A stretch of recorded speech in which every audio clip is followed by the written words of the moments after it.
This is the ESL Mobile Open, presented by AT&T. Hello and welcome back, everyone, to the ESL Mobile Open Season 5 playoffs, back once again with Auto Chess. My name is Paul Inverum Sodkill. I will be your host, and I am so excited to get into today's matches. Day one, we saw some pitched battles, to say the least. A lot of top players rising up, but with new patches, new updates, it is anybody's game now. The meta is still being decided, and I am so excited to see what new strats players are bringing to the table. Before we get too far into it, though, if you're just joining us and you're not 100% sure what is the ESL Mobile Open, what is this all about?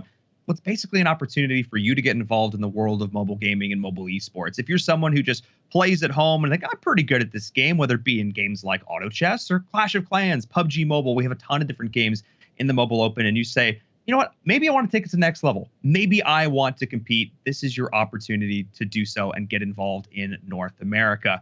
And of course, lots of great opportunities to, I don't know, maybe win some prize money along the way, because there are a lot of mobile gamers in the United States. In fact, there are over 200 million mobile gamers in the United States alone, and we have had over 1 million entrants so far in the ESL Mobile Open. 1 million entrants, that is a lot. But for this season, for Auto Chess, in the playoff, only 24 players.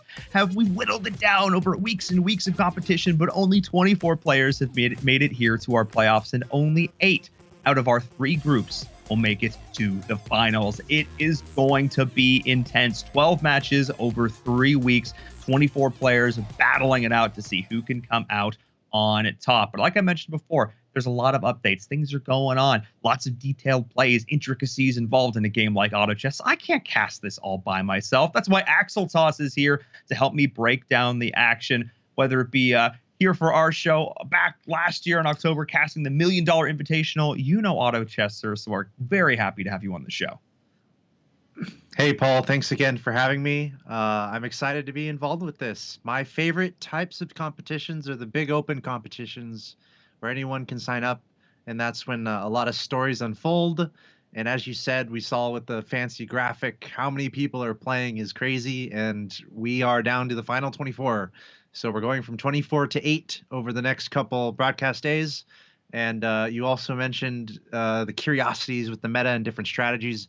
I'm also very interested in that, to see what kind of new strategies come to the table. It's no longer time to hide your strategies. This is the time to bring out the strats and show what you got. And also, I like hanging out with the chat, so I wanted to give a quick shout out to Solduri. No particular reason. He just asked a question. He said, is Goblin Gamble still a thing? And that's something that we were asking ourselves last week. And I would say yeah, it's probably still a thing. But again, happy to be here, Paul. Yeah, I can't wait to see. Like I said, there have been updates even as soon as like 2 hours ago. They were just patching the game. So some of these players maybe haven't even gotten a chance. Obviously, they can theory craft, they can experiment, because it's gonna, but they haven't actually gotten the games in yet, which is important. But speaking of games, let's take a look at our scoring. Remind everybody how these games are going to be scored. It's very simple. You get 10 points for a win, all the way down to 1 point just for showing up. But of course, these players want to do a lot more than just show up. They want to try and consistently get these top 2 or top 3 finishes. Those are the ones that are going to be rewarding them the most. And speaking of rewards, let's take a look at our standings from last week. Who was able to get as many points as possible as we look towards the top of that leaderboard? Because Asphalt, it was a lot of very close competition last week. Yeah, super close across the board. We have 4 groups of 8, and something to keep in mind is that you're not necessarily just competing against the players in your own group. It's the 8 players with the best overall points accumulated throughout all of the groups. So it's very important for all these players to really stick into it, don't give up. Of course, our top 16 is super close. As we move and take a look at our bottom 16, this is flight scoring. There's no winner, there's no absolute winner and absolute loser. If you get 4th place, that can be pretty good. Top 4 is definitely the goal. So I'm excited to see what kind of progress can be made by these players that are near the bottom of the scoreboard. There's still plenty of room to run and get yourself back in this. Totally. There are 12 matches. 12 matches over the course of 3 weeks. We've only done 5 so far, so more than half of the matches are still up to be played. Let's take a look at group number 3, though. That's where we're jumping on board first. We only got to see them once last week, just sort of the way we rotate on through, but we're going to highlight them this time around. Devless and Monty, who's a player that you're obviously a big fan of, having met them in person and hung out in China. Yeah, definitely caster bias going on. Monty, we were able to hang out a little bit, and he did pretty well at the invitational there in China. He got 17th through 20th, good enough for a cool $4,000. Not too bad at all. So I'm definitely looking out for him, and I think we will probably see Vince a little bit later as well. I also was able to hang out with him, but that's the great thing about this is They might make it, they might not. At the end of the day, we also have a ton of new players that we're learning about, and we'll learn more and more about as we find out who's going to be in the top 8. Yeah, I mean, I'm super excited because we had players competing last season. They have since transitioned games, still learning a whole new auto battler, but still being able to make it here to our playoffs. That just shows the level of skill that they have and the level of skill in North America as a whole, because I feel like NA is a bit of an undervalued auto chess scene. Obviously, it's super big in Asia, but here as well, we can show that we do have some pretty darn good players, and I'm excited to give them a platform to be able to compete. But looking overall, we kind of talked about some soft predictions. I will check in with our admins sort of on the status of this. The game is about to get going here at any second, which I'm obviously really excited about. The players want to see what's up. But yeah, talk to us a little bit about maybe some of the things that you're excited to see now that things are switching up a little bit with the meta. Yeah, it's a combination of that and the changes we see in the game, and also like we're getting to the point of no return for these players. Either they win and do well, or they're out. So I'm curious to see if we see any differences in play just with that in mind. The fact that, hey, we're getting really close to top 8. Taking more risks might be important for some of these players. So there's a lot of elements to examine as these games unfold. There might be a little bit of pressure. Also, something that I can guarantee that we saw last week, a lot of the players actually showed up in the chat, which was pretty hilarious and a lot of fun. So get your questions ready, because I guarantee we've already seen some of the players today frequenting the chat, which is really fun, having that level of interactivity. So yeah, I'm looking forward to seeing what kind of strategies these guys pull out based on the changes in the game. And I encourage anyone to get your questions ready, because they might just show up in the chat and say hi to you. Absolutely. No, I think it's great because a lot of these players are often giving, even from other groups and stuff, depending on how the games finishes, they're giving insights into what these other players are doing, which is super cool. I think one of the things I'm most excited about, though, is some potential addressing and some changes to some strategies that we saw last week, aka the exact suggestion that I was like, man, this is probably how I would nerf Kira. I was like, maybe just take it from 25% to 20%. That's exactly what they did. That's 100% it. I feel validated. That feels fantastic. Also, the changes to Dwarf Sniper, pretty darn cool. Might see some more hunters being run. There's also just some like general changes as well to some units, which I'm a big fan of. I think the fact that the developers are really looking to address the concerns the community has as well. I'm also looking at some like the experimental server changes that are, I don't think live yet, but when they are, I think those will be really, really cool and interesting. So overall, I think it's going to be a lot of fun. I think we're going to see more diverse strategies this time around. I'm excited. Glacial apparently is up. One of these potential things we'll see, some cave clan action. These were definitely not things we were seeing before. So I'm excited to see these shifts happen. Yeah, you mentioned Glacial. The Desperate Doctor was nerfed a little bit from that Glacial lineup. And it's interesting, we didn't see too many Knights in play last week, even though Glacial Knight has been one of the most popular builds since auto chess has been a thing. We've seen some slight changes, as you mentioned, with Divinity and the Grand Herald. And yeah, so there's a lot of stuff to examine here. There's a lot of stuff to look out for. I wonder in this lobby, I'm looking at Monty in particular. It's funny, I saw Pure Zun in the chat, but we'll see what happens. So far, anything eventful? I mean, everyone's kind of low econ. We're early on in this game. We got actually 4 demons picked up in the form of Hell. We have 4 different players going for those Hell Knights, and we were just talking about how we didn't see too many Knights last week, and that might be changing. Yep. At least 4 players are considering it. In fact, I think I mentioned Monty earlier. He's got almost full Glacial Knight going, and he's adding in some Agarsis here. I love it. I'm a big fan of Knights personally. I'm a fan of Knights or its variation in every single auto battler, and I am a fan of it here as well.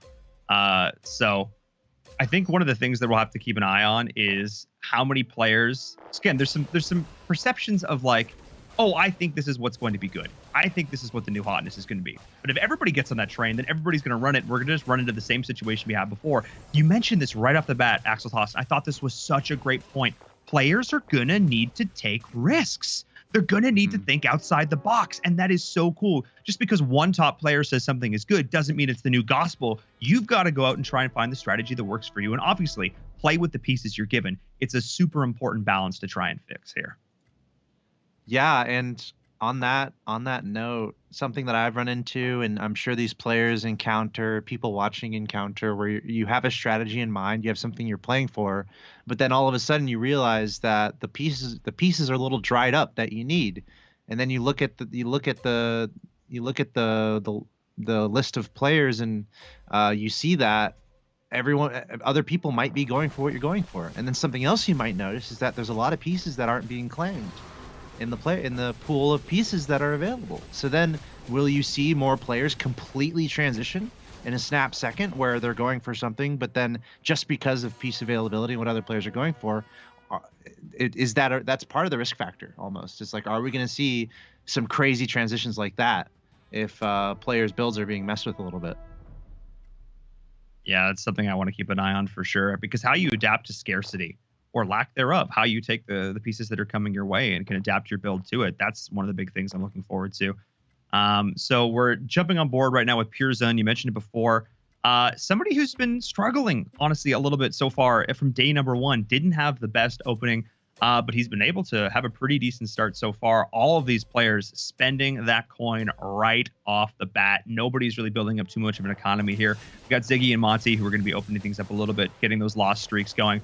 But otherwise, everybody is just spending it. Everybody is trying to get those units on the bench. So I think that's kind of interesting here, how everybody's just kind of going all in. Nobody wants to let anything slip through their fingers.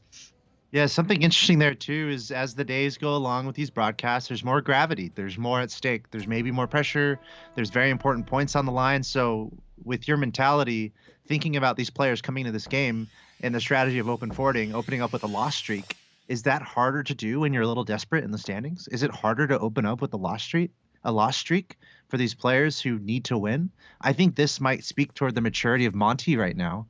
The fact that he's perfectly okay opening up with the loss streak here. He's been in competitive play before. He's not going to freak out and try to... You see how everyone else in the lobby is going up to 5 real quick, except Ziggy and Monty. They're chilling. They're trying to build up their eco. So, but as I said, I think that might speak towards a little bit of maturity there, where it can be a little bit nerve-wracking to go for a loss streak, especially when there's so many points on the line, when we're trying to find out who's going to be top 8. Oh, absolutely. No, I mean, again, the fight is not just against the players in your lobby. The fight is against every player in every lobby, because it's the top 8 across all these different groups that are going to be going. Not like the top 2 from, group 1 and 2 and 3. No. It's not how it works. But what I am seeing here, what is working, is that hunters we were talking about. And I think this is kind of cool. So we had like a demon sort of warrior transition. Now we're going into druid a little bit here. For PureZone, he's got the dwarf, he's got the Agarsis, he's going to have this negative armor, pairs really well with something like the hunters, because they get that attack damage. So I'm a big fan of this right now. He's got this beefy wall up in front, he's going to have his hunters in the back, and of course that dwarf synergy, really important to note here, the change to it. The attack range increases by 2 grids for your adjacent allies. That's really, really cool to see.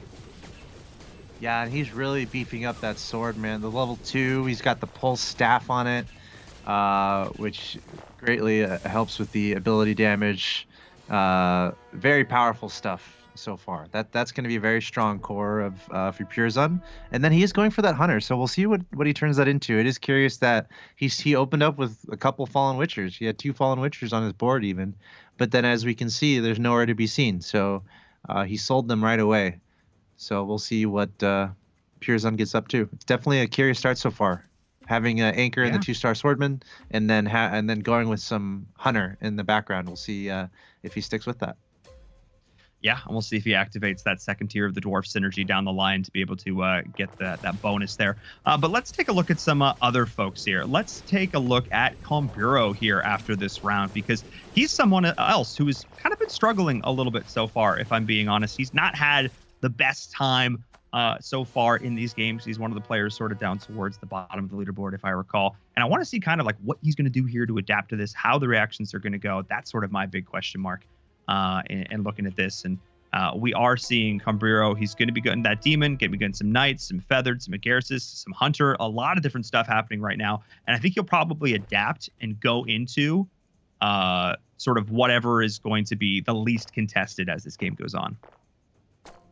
Yeah, you mentioned Hunter Garces, and as you were noticing that, Pure Zun was the only other player in the lobby really going for that Agarsis Hunter. But now, if you look at Pure Zun, guess what? It's all gone.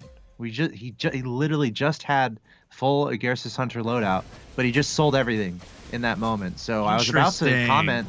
Yeah, I was about to comment how Kamburo, it might be tough for him to go for this Hunter Agarsis because that's what Pure Zun was going for. But now Pure Zun just completely ditched all that. Well, there you go. Being able to adapt in an instant, changing things up based on what's coming your way. Cave Clan, you've got a couple of Cave Clan coming on over. You've got some Warriors, and you've got those Druids. So just going to adapt to that. We'll see how that plays out. Not seeing a ton of Glacial coming in, which is something that I think players were playing around with as well. But we have seen a Dragon Knight coming in for Kamburo here. Or actually, I'm on Devlis' screen now. I've got myself on the wrong side. But we do have a lot of Knights still being played here. 3 players playing into Knights, which is hilarious to me because that's something we saw exactly 0 of last week. Yeah, and just a quick side note, I was looking at Pure Zun's picks. He has 2 Dwarf Snipers and an Umbra, just looking at him, but he's not selecting any of them, which is kind of funny because he just threw all of it away. So you wonder, are those his pieces, or should he have kept going with Hunter Garces? I'm still a little bit surprised that he went for that switch, given to how invested he was and how well he was doing. But yeah, Pure Zun still chilling with that 7 win streak. He mentioned the Knights, quite a few players going for that. We'll see if that adjusts on the way through. Kamburo, he might be very happy with his Hunter Garces decision because not many other players are going for that. Looks like we have 1 player going all out Assassin. That's Ziggy, although he finds himself near the bottom of the leaderboard. So generally, I feel like Assassin players, a lot of them build on win streaks, but Ziggy going from the bottom up with those Assassins, we'll see if that works out for him. Monty, meanwhile, he's just been chilling at the bottom, still accumulating his gold and trying to get his economy up. Looks like he's going somewhat into Priest Dragon, some Druid action, but Monty might be feeling a little bit of pressure. It's almost time for him to start turning some things around as he approaches half health, while we have 2 players still in the 90s on HP. And there's a lot to dissect from all that. First of all, Pure Zun actually just lost to Kamburo's board. His streak is over. He actually went down during that, so that's really interesting. Monty also, so HP is looking pretty good, but he hasn't been able to maintain his loss streak. He's now only at a 4. I think he must have won one in there, maybe by accident, over the course of that. So his economy is also not as good as it should be, but his HP is looking pretty good. All things considered, that we are now on round 13. That's definitely coming in from that full priest buff that he's been getting here. So he is going to be playing around with those priests. So keep an eye on that. Some changes being made there as well. So a lot of new changes. I feel like we're looking at a new game because like these updates and stuff, this is just so interesting because the strategies are a complete, I mean, some of the core things are the same, but it feels like a complete 180 from what we've seen last week. Yeah, and there's a few things that can go into that. Some players do hide their strategies, and as I mentioned, there's no point to hiding your strategies after today. Today is the critical day if you're trying to get top 8. Sure, we have another broadcast day, really cataloging the rest of it, but today is the meat of the sandwich through and through. So we'll see, man. At the championships in October, we saw a 3-star Fallen Witcher just destroy everyone. Like, it was a random round, and then one of the players just brought out a 3-star Fallen Witcher that it was just destroying. So it's like, what curiosities will we see today where there's no more hiding? It's going to be an interesting day. It will be an interesting day for sure. And we're already seeing less Kira, maybe less Venomancer, but we got a big sample set to pull from with all these players. So yeah, we'll see what happens. And I think it's so interesting because 2 of the players who I highlighted off the bat, Pure Zun and Kamburo. Kamburo's now on a huge win streak. Pure Zun's on a loss streak. So we'll be keeping an eye on those 2 as well. But let's check in with some other folks here because Bobula as well is on a bit of a loss streak here. Let's see what's going for him here. He is going to be going to these divinities. Some slight nerfs coming out towards the divinities, and of course that Grand Herald now receiving those nerfs as well. So we'll see how that goes. If players are still going to want to really commit to this strategy, if this is going to be a change, I expect that we're going to see quite a lot of late game swapping back and forth around with these builds to try and counter what your opponents are doing, because like part of the joys of auto battlers is there is that element of rock, paper, scissors that goes into them. So we'll keep an eye on that for sure. We are seeing a perpetually spinning swordman on screen. Yep. Make a wish. Might be having some issues here with our connection. I have just disconnected from the lobby. Hopefully our observer is still in. Nope. They seem to be okay. They're good to go. All right. Okay. Beautiful. Woo! Joyous. That's the thing, though. Same day patch. Things are going to be a little bit still ironing out all the kinks, and that's a-okay. Let's jump aboard with Choke God. Actually, I changed my mind. Bobula, I looked at your screen for all 2 seconds, but now I want to check out Choke God. The guy in first place now, clearly a fan favorite in the chat. Running Spirit Mages. So something completely different from everybody else here. And this is also a lot of fun. Yeah, mixing in the Assassin as well. I mentioned only one player earlier really going heavy in the Assassin, which is Ziggy. So Choke God also diving into the Assassin. Actually, does he only have 2 Assassin? That's strange. Well, I'll keep an eye on that. No, he should have 3. Okay. That's a little strange. Okay, yeah, he is running 3 Assassin. But yeah, I mean, a lot of splash damage available, a lot of AoE for those water spirits, and the fact that he has like 2.5, he's well on his way to picking up 3-star. If he can get that into a 3-star territory, that can be pretty scary, especially if he buffs it up with a bunch of items. But it looks like he's actually pulling away from the assassins. Yeah, I was wondering about that. He used to have Venom with the little dragon assassin bonus, but it looks like he's gotten rid of that. So really gonna lean more heavily into those mages. I like what we're seeing at Choke God. It's pretty fun. We'll see if he can scale that into the late game. But a lot of variability across the board here. A couple players with win streaks that are pretty solid, Kimburo and Ziggy. A couple players with loss streaks, Pirzon and Flame. Monty's still towards the bottom as we watch this battle unfold. And it looks like a pretty close one. And yeah. It looks like he just fell to Monty just barely. Yep. Yeah, really, really close there. Monty now looking to be on the comeback here. And I think it's actually interesting, the idea of running Spirit Mages, just given how many knights are in the lobby. The MR that you're going to get from that is going to counteract a lot of that mage bonus. So we'll see if mages late game end up being the call here, or if these knights are going to be able to overcome it. That's what we're seeing Kimburo running here. And of course, changes being made to things like the Argali Knight to make him a little bit more aggressive, which I find really interesting. Not healing the lowest health target, but instead healing the target that's going to do the most damage to your opponents. So that's super cool as well. We'll see how that ends up playing out. This is day one. I haven't been able to do all the math to sort of see what that break point is for at what point like mages are going to take down knights there, or sort of what that counter is. We did see a lot of mages being run last week and still no knights coming out. So I'm guessing that mages may still have the advantage. We'll find out. Yeah, we see as we're watching Kimburo, we see him utilizing Feathered. He's got the Hunter out, Garces Hunter. That's like the 3rd time we've mentioned that. It was Kimburo and, of course, Pirzon that were going for it earlier. So Kimburo sticking more with it. And this is something I've kind of been doing before any patches, just for fun. The Hunter combined with the Agarsis. So a lot of things you can do with that, and especially utilizing the Umbra. Umbra is has become one of my favorite pieces.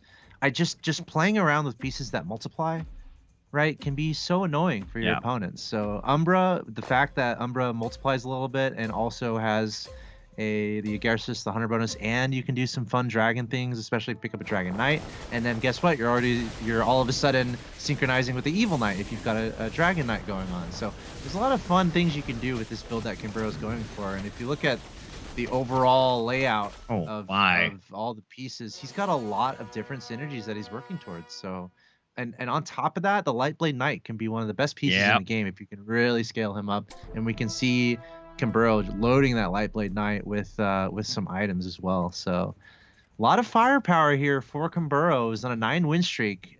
We'll see if he can hold on to it. It feels like he can. He's got 4 knights on the board, helping himself very nicely with that knight bonus. So pretty curious stuff. The pressure's on for the bottom of the lobby right now, as we see a few players getting close to that 30 mark.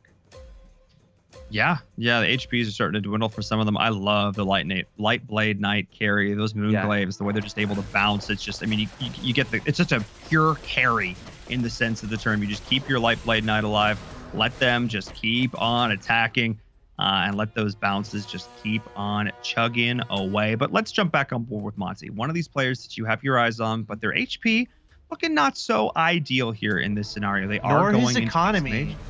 Yeah, that's sort of what I'm concerned about. Yeah, Monty's getting below 10 on his gold. His economy is in shambles. Like, if your HP is this low, you want to be thriving. You want to be printing the checks. Nice industry. Monty has none of that going. So either he's not high rolling or he's taking big risks here, but we can see 6 mages on the board. So this is why he's been throwing away his economy, just really trying to get these strong mage pieces out, because he does not have much room at all to lose anymore. It is time for Monty to go on a win streak if he's going to have hope in this game.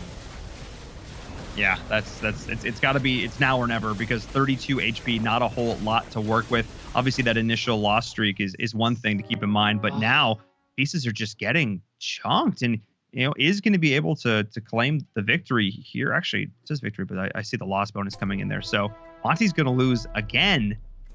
This is not ideal. He just lost to Kumburos at the top of the lobby who we were just talking about. So that was fun to kind of see that unfold. Which can be okay for Monty. I mean, the bad news is that he lost there and he lost a good chunk of his HP. But the good news is he played it. That was the guy who's at the top of the lobby. So from here, he's going to be facing off against the rest of the lobby, and maybe he will fare better going for those six mage strength. Let's see how he does here. Of course, the Shining Dragon and the Tortola Elder are pretty much the two main AoE splash damagers. Of course, you got the Thunder Spirit also adding to that AoE. If you can combine those abilities together, that's when the good stuff happens. But it looks like he just doesn't have a lot of sustain there. Like, really, he got kind of knocked out before any of his spellcasters can do their big damage. So Monty, he's definitely in dire straits. He's not rolling how he wants. He needs something to soak up to sustain his pieces a little bit longer so that he can get his spells off. And even beyond that, he just needs to get some of the right pieces. His Tortola Elder is still in level 1. His Winter Chiropteran is still only level 1. In addition to the DK. So that's just not ideal. He's also only at level 8. A lot of these other players are starting to get up towards level 9 here. So actually just leveled to level 8. So he was at level 7 up until this point. So yeah, he's down to the wire. He is getting the Storm Shaman in the mix as well. This is bad news bears. We'll see how this goes. Oh boy, with only 14 HP, he needs a bit of a miracle run. His spells need to connect all the way across and get it. Okay, there we go. There we go. That's what we're looking for. All right, Monty, I believe. I don't know if I believe, but that's what we're looking for. I mentioned sustain. He just picked up a level 2 Storm Shaman and a level 2 Dragon Knight. Not only that, his Dragon Knight, he has itemed it to the teeth. So that might be the little bit of sustain he needs, but we saw how much firepower he can get across once those spells are all casted. That's just the critical thing. He's just got to keep those spellcasters alive, which makes me wonder why he doesn't, I don't know, split up his pieces a little bit more, maybe put the Dragon Knight a little bit more towards the front. But we're not seeing anything like that. I'm just a little nervous that he's a little bit clumped in the corner, so he can leave himself a little vulnerable. Yeah, we'll see how that goes for him. There's definitely a strategy involved. And again, I think we have to stay on Monty. We have to. Yeah, we have to stay on Monty. I think part of it is wanting to draw all your opponents in so you can have, like, putting in the top right corner your Thunder Spirit, so you can see it right there. It hits absolutely everybody, but he's going up a very, a pretty strong board there from Bobulus, or Bobula, I should say. So, oh man, this is going to come down to the wire. But you talked about the idea of just hitting out your DK. It's working pretty well. There we are. Yeah, I mean, this is the time for Monty to build that win streak. Looks like he's got an egg on the board. He's going to pick that up. He is. And an additional Water Spirit. He's so far away from having an effective Water Spirit. I mean, he could try to combine it to 2-star Water Spirit right now, but it looks like he's going to save the egg. Which is somewhat interesting. So yeah, the key for Monty, once again, just get those spells off, get that AoE done before he falls himself. And his Hell Knight right now, or sorry, his Dragon Knight right now is just critical in keeping that sustain going. So let's see if Monty can keep it up. Okay, against the Wildling Ripper, obviously not going to have too much trouble there. I'm scanning the rest of the lobby real quick too. Looks like we have 2 players on full econ, Kumburo and Bobula. Meanwhile, everyone else a little bit topsy-turvy, so kind of an uncomfortable lobby from an economic standpoint. Everyone's kind of clawing their way through this lobby. Again, top four is really what you're looking for in a format like this. Monty has been near the top of our overall leaderboard, so getting last here, it wouldn't be a disaster, but every point is so helpful for him right now. So we'll have to see if he can bring it back. But a relatively close lobby overall. Yeah, no, it's super close right now. I think the biggest things I'm noticing, I'm really curious when we can, not right now, I want to follow along with Monty and see if he can stabilize or if he's going to get knocked out. Devulus as well. He's running that Glacier Knight. That's something I'm really, really curious to see. I'm a big fan of Glacier. He's got a 3-star Frost Knight already. He's had that for a while. A lot of fun there, as well as mixing in that Marines for all that additional MR. But oh my goodness, that board, hang on. Oh boy. What? Oh, DK, hang on. I believe in the splash damage. Wow. I'm impressed and a little surprised. It looks like he was just getting just wiped. It looked like he was getting wiped there, but somehow his Dragon Knight survives and navigates a 1v4. I talked about the Dragon Knight being his only sustain. I didn't mean it to that extent. That's pretty crazy. Yeah, that's pretty wild. That was just sort of an all-in like man mode moment. So great job there for Monty. He's been able to hold on. And now Devulus, Bobula, Flame, all within 13 HP. Sort of this pack at the bottom, but Flame and Bobula are both on 3 loss streaks. So if we jump on board with Bobula as well, he's going for this Divinity. He's got, this is interesting. I mean, he's holding on to this build despite the fact with the Warlocks that did receive some gentle nerfs, albeit, but we'll see if he's going to have a lot of success here with it. Bobula looking pretty healthy, going up against it looks like Kamburo. We're talking about his build a little earlier, and no problems whatsoever. Meanwhile, Monty did lose just barely on his board, going down to 7 health. So this is going to be a critical point for the bottom 3, I would say right now. Bobula's actually, we'll call it bottom 4. 21, 14, 9, and 7 on those HP bars. So this is really coming down to the wire for all these players, and it's a pretty big difference between 8th and 5th. If you're top 4 in this lobby, you're feeling pretty good. So we'll have to see how these positions fall, as all these players at the bottom are just going to be scrambling, even just to stay alive another second, just to outlast another player in the lobby. Because that's something I want to note. Devulus and Monty are 2 of the top players coming into this. Devulus was number 1 in the lobby coming into this. Monty's another one, and Devulus is actually the first one out. He lost to Pearson. Wow. And he's going to be knocked out first here. Very interesting. And this lobby feels so much like the haves and the have-nots. You've got 4 players with 40 and above HP and 4 players below 20 HP. Just things not working out for the Monty might be next up on the chopping block. Let's jump on board with Monty here, and Flame as well. Or Flame. We can watch Flame. Let's watch Flame. They're both really close to each other here. Oh, okay. I'm debating our observer. It's funny. I mean, they're very similar boards, even as you say that, which might make it a little bit more confusing, because Flame is also going for 6 mage, and he's got Spirit mages also going. So effectively identical builds between Flame and Monty, and guess what? They're playing each other on Monty's board, which is pretty funny. Flame going up against Pearson, Flame getting knocked out by Pearson, and Monty surviving, staying out of the bottom 2. And again, it's just his Dragon Knight at the end, once again, keeping him alive. So Monty both were running. Both were running. Yeah, well, Human, and here's what's interesting. Dragon, Spirit, Mage. But the difference was Flame, Monty was level 8. Flame was level 9. That's crazy. And well, for Monty now, Flame just dropped all those pieces. So if Monty can do some high rolling, like right now, he can pick up a lot of those pieces that Flame had. So if Monty can really hang on for the next couple rounds, he might really have enough to get a 3-star or 2 also, because of how similar their boards were. I mean, we say this, but he's got 2 gold in his pocket. He's still only on a level 1 Tortola Elder. He's still only on a level 1 Water Spirit, and he's still only on a level 1 Winter Chiropteran. This is not an ideal situation for Monty. He has just not had the pieces come his way, and he's only level 8. So and he's not even close to leveling. So he's going to be stuck here for a while. He rolled down to just try and survive. I think at this point, Monty did what he wanted to do. He did what he wanted to do. He outlasted a couple other people. Yeah, and he threw away his economy to do it. And that was about 10 rounds ago when he kind of made that decision. He made the decision, you know what, see you later, economy. I'm just going to try to outlast these two. So now with that low economy, we'll see how far he can go. At this point, I think he will be happy if he outlasts Bobula, and then he'll probably be like, all right, that's good enough. And no one would shame him for getting knocked in 5th after having a rough start. So we will see what happens. It looks like we are still looking up at Monty going up against Pirzun, who just knocked out Flame with a very similar board. I don't know if Flame had the Dragon Knight, by the way. That might be the critical element here for Monty. Let's see if he can outlast again in the clutch. Is it going to happen? Yes, it is. Monty, I was going to say he has a poster of his Dragon Knight in his room. That's my bet.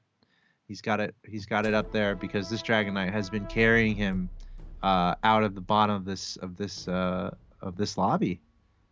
He's got the Halberd, he's got the Cuirass, he's got the Maelstrom, he's got the Python Wand. I mean, he's feeling pretty darn good right now. He's hitting hard. He's a lot more survivable, which is big here. Bobula is down to not a whole lot of HP. So I cannot believe how little this lobby has shifted in like the last 7 rounds. It's still these bottom 4 players. They're all just sort of cannibalizing each other and going out early. And then these top 4 players whose HP has changed like not at all. I think Ziggy has been on 42 HP for ages. This might be the moment for Monty. The Dragon Knight, there's no way it survives this one. I'm sorry. I'm calling it now. The Dragon Knight has been too strong. He's not strong enough to do it again. Is he going to barely stay alive? No, there it goes. Monty, I mean, he fought hard. That Dragon Knight fought hard, but he's out. Tooth and nail. He fought tooth and nail. Yep. Absolutely wild. Let's jump on board with Bobula now. Ziggy's win streak finally came to an end.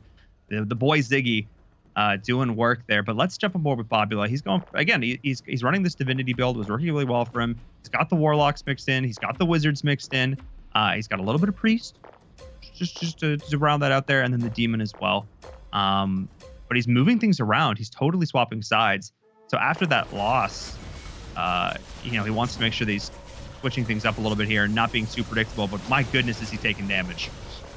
Yeah, going up against Kamburo here, and I can't wait to look at Kamburo again because that was pretty strong. Bobula taken out, falling mercy to that Agarsis Hunter composition with the Lightblade Knight mixed in. So Bobula is out of there, and now we are left to 4 in the lobby, and we are going to take a look at Kamburo going up against Ziggy. He's actually going to fall, and that's something I wanted to note too. The number of 3-stars we're seeing in this lobby has not been huge. In fact, there's only 1. And the one that we see is being helped by a Druid buff, which is the Warpwood Sage, belonging to Ziggy. And Ziggy actually picking up an Abyssal Crawler 3-star as well. Not only that, click on that Abyssal Crawler and just see how many items are on that bad boy. That could be critical for Ziggy to bring it back. He's also working with the 6 Assassin bonus, so it's possible for Ziggy to come back here, especially because he's got 2 3-stars. But his downfall, I don't know if it's the fact that he's level 9 compared to his opponents or level 10. So it looks okay to me. We'll see if he can stay alive. Yeah, and I'm spectating Ziggy's board, and he was actually able to take down Choke God on his screen. That a 5k damage being done by that Abyssal Crawler, doubling any other one of his units is pretty big. Let's jump on board with Ziggy after this as well.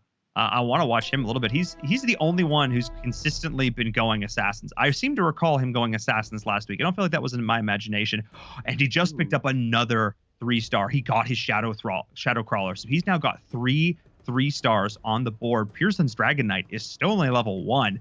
His Scryer, I mean, yeah, of course, still only level 1. But this is actually looking really good for Ziggy right now.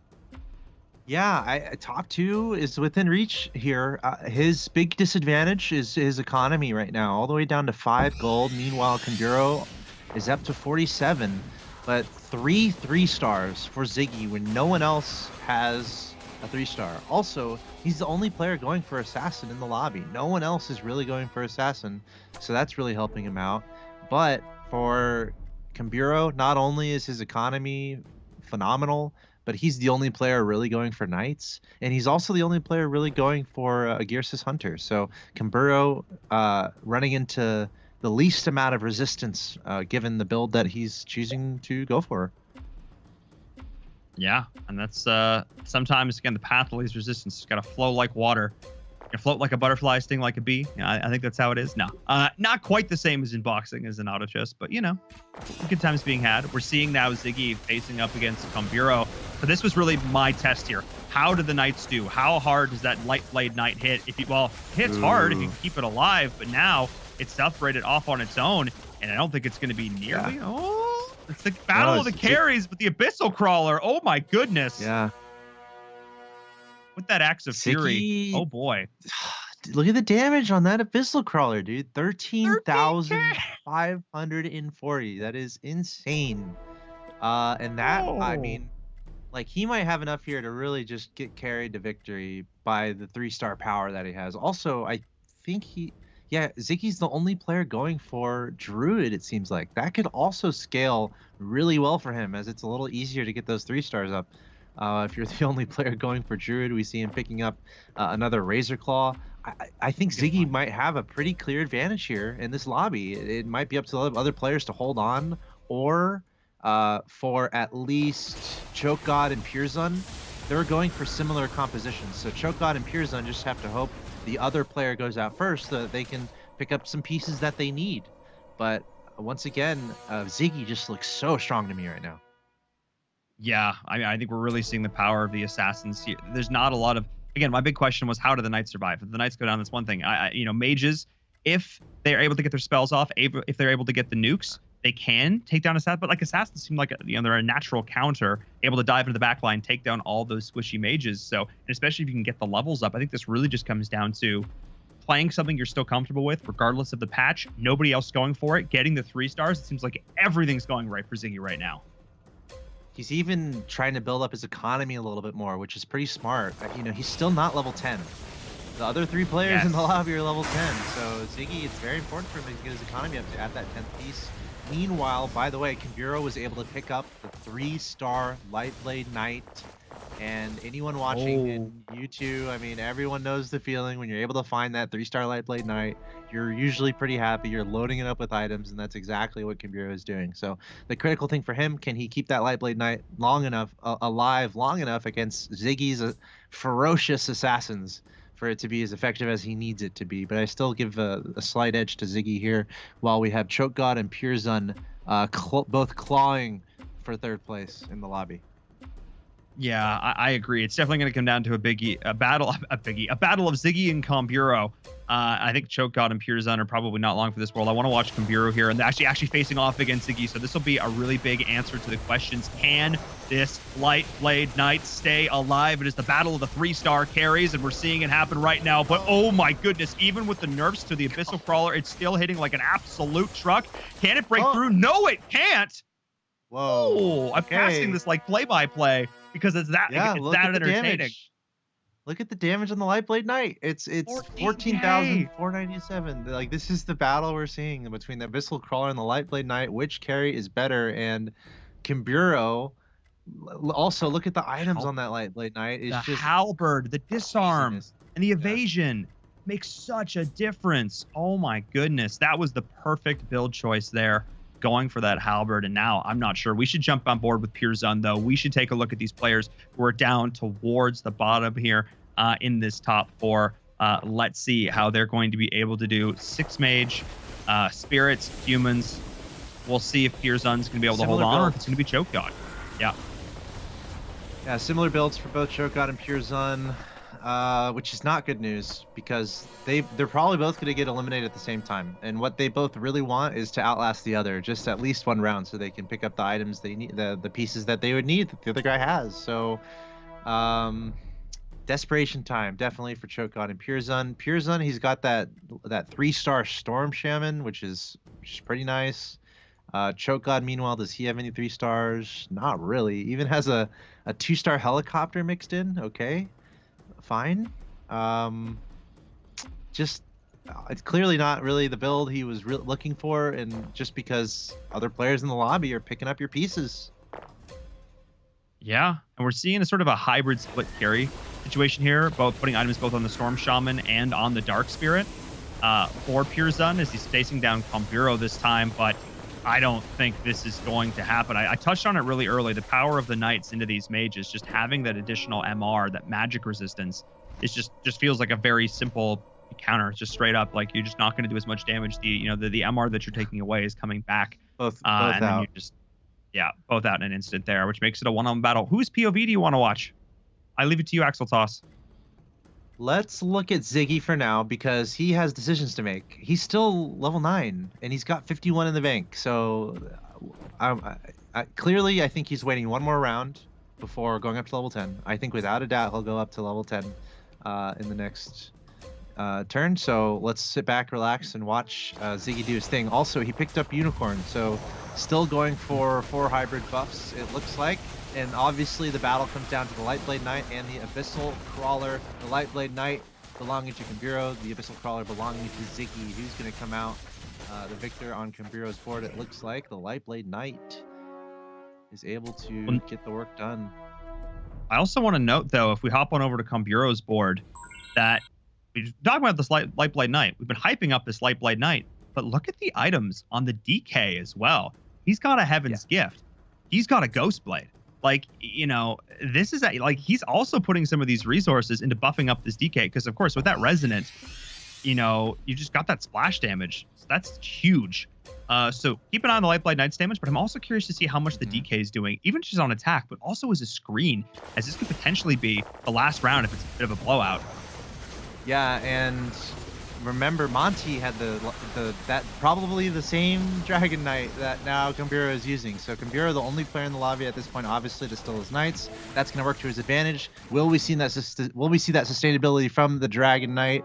And it comes down to the wire. I'm looking at Ziggy's board against Kambiro. The Abyssal Crawler just barely succeeding. 14,202 damage.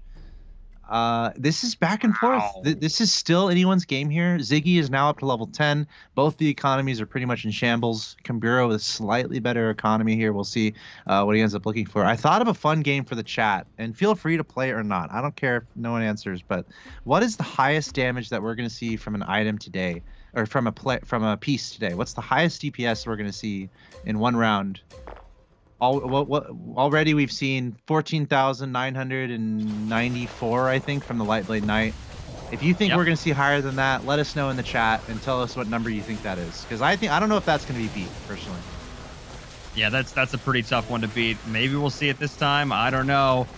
We are seeing the Petrifying Gaze coming in, the Abyssal Gaze from the Siren, trying to just keep them down a little bit longer, but it is still going to be the victory, at least on the board of Kambiro. So solid there. Did both players win on their boards? Because there's a level 3 Razor Claw now out, which is a huge deal for Ziggy. He's got the level 3 Razor Claw additionally. So, and now he's got the level 2 Siren in. So, I don't know. I can't pick a winner. Chad, who do you think? When it comes down to this top 2, when you're seeing this, who do you think is going to get... Vote Ziggy, vote Kambiro, hashtag Ziggy, hashtag Kambiro. Who do you think is going to come out on top? I think that's the question I want to ask. It's a good question. It is a good question right now. This is kind of a fun dynamic we're seeing play out. We got the Knight Hunter Agarsis against the mostly Assassin with Druid mixed in. Assassin Druid, right? Like, that's pretty fun. Obviously, the Druid is the sustain answer because we're kind of commenting on that. Whether you're going mage or assassin, you need some sustain. So Druid is that sustain factor here for Ziggy, while getting those 3-star assassins working. Meanwhile, the sustain for Kambiro, he's relying on the knights to really add to his sustain, and he's got the Agarsis Hunter mixed in with the 3-star Lightblade and the 3-star Dragon Knight. So it's fun. This is fun stuff here. Seeing these synergies clash. I'm going to be looking at the chat also to see who they think's going to win. Yeah, you talked about. Having the additional. Oh man, I don't know. I don't even want to try and guess at this point. I would don't even maybe want to lean try. towards Ziggy. I would lean towards Ziggy personally.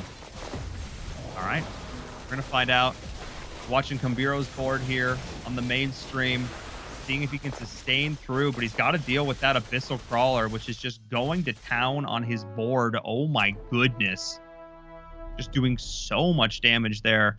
Now Kambiro is down 23 to 22 HP. Yikes. Yikes. Yeah. Okay, big props to Ziggy though, because during all this, he had to try to get the 3-star. He had to find the 3-star Razor Claw, and then also he had to try to get his economy in a good enough shape to go to level 10. So he was able to get this composition going while doing that. And I think we're just seeing the power of all these 3-star assassins. They are just completely wiping the back line in milliseconds. Yeah, I mean, we just saw the Shining Assassin just get absolutely demolished on Ziggy's board. He was able to like 2-shot that. He's now on a 4-win streak as Ziggy. Kambiro just seems to be slowly fading away here. Oh my goodness, Ziggy seems to have found the potent combo, getting himself up to level. And keep in mind, he's doing this. Oh. I was going to say, well, having 2 level 2 Shining Assassins, which he's just got to level 3, he's now able to throw in his Pirate Captain, which means he's going to have the Ghostly Ship for the additional CC, be able to throw that up in front as another beefy unit. He's now got, let's count them, ladies and gents, 1, 2, 3, 4, 5 level 3s. This is an epic 1v1 for the ages, and Ziggy is not backing down. Yeah. Just really well played overall by Ziggy. This has to be his to win. It's just too strong. It's just way too strong. Only 2 3-stars. The Lightblade Knight and the Dragon Knight is good for Kambiro, but it's just not quite good enough. Ziggy showing the power of these 3-star assassins. No one else in the lobby going for it. Kambiro down to 8 HP on a 3-loss streak. I also wanted to read some of our quiz entries in the chat. I asked, what's the highest damage that we will see today? Bad Gamer saying 20k, Mueller saying 88k, Malagos saying 16k, Frozer saying 22k full stacked Venomancer, Dark Turkey says 18k, Very nice. Oh, Very nice is here. Very nice is 22k. All right, thanks for submitting. Right. We'll see what the answer is at the end. Let's jump aboard with Kambiro though for this final fight because he's down to 8 HP. He's on a 3-loss streak. Let's see if Kambiro on his board is going to be able to hold out here. Just when the assassins jump in, it's just it's instant. Just wiping, it's a 1-shot. Yeah. It's a deletion. It's deletion. Like it's not even close. But as I say that, maybe they hold on. Okay. Oh, goodness. Okay.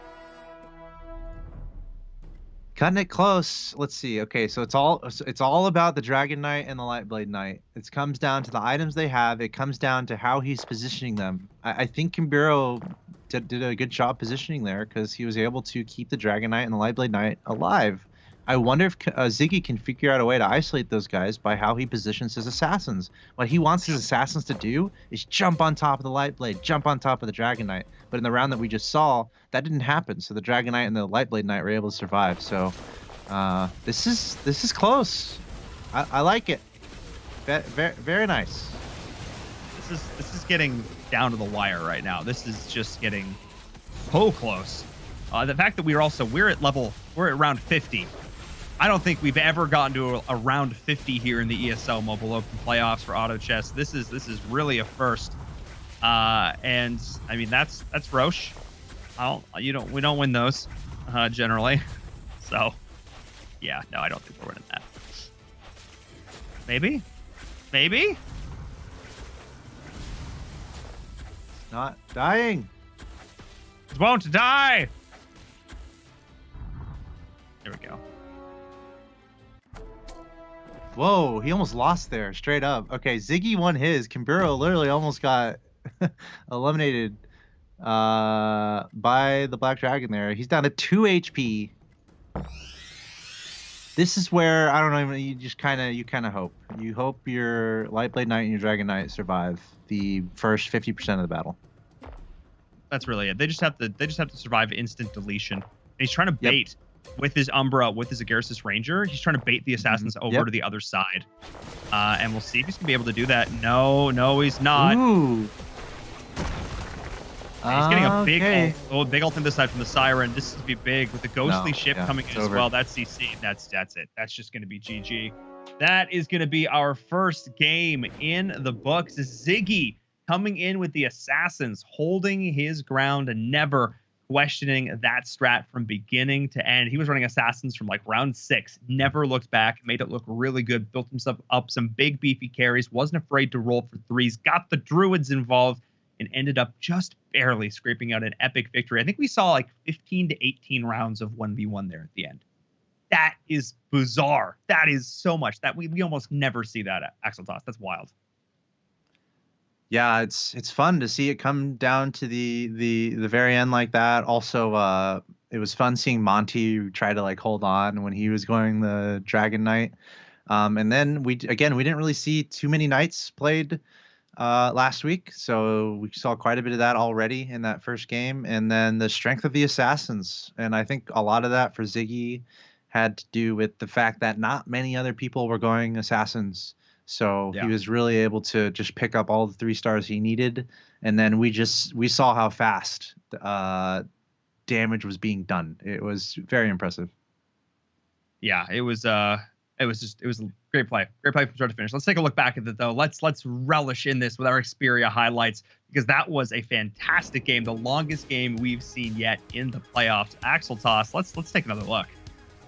Yeah, we're starting out with Purzon. If I remember correctly, he had a crazy game last week where he went on a ridiculous win streak, but then he dropped all the way to the bottom and got 8th, I think, in the game.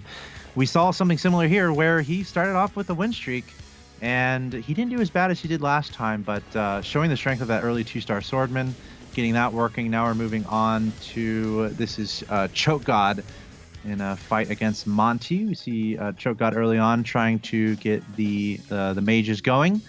Choke God would not go on to finish in the top 2. I believe he was 3rd or 4th. Now we're going to go back to Monty, and it's just fun watching Monty all the way through. He was not high rolling. He wasn't necessarily getting all the pieces he needed, and you know that because he's got no economy here in round 21. No economy, very low on health, so he was just kind of desperate as the later stages went. But if you'll notice, he's got 2 players not far from him at the bottom. So Monty, it became a game of can he survive? And the answer is he did. He survived a little bit, didn't get 7th, didn't get 8th, left with 5 HP, but that would be the end for Monty. But we saw how powerful the Dragon Knight can be, as we can see a 1v4 at the end here to delay the inevitable. And I believe, did Monty, I believe, I don't know if he got past Fabula here. No, I don't remember if Monty finished. Did he finish? Okay, no, looks like he got knocked out before Fabula. But it was fun watching Monty try to stay alive. Finally, Ziggy. It was all about the assassins. Everyone knows who's played. Look at this Abyssal Crawler. Look at the damage on the right. It's just craziness. You know when you've played auto chess and you pick up those assassins and no one else is going for it, you're gonna have a good time. And then it was all about those 3-star assassins from Ziggy. No contest. It was close all the way through, but the assassins giving him the victory. Yeah, they just came in clutch. The positioning was crucial there at the end, making sure that he could take down one shot the opponent's carries.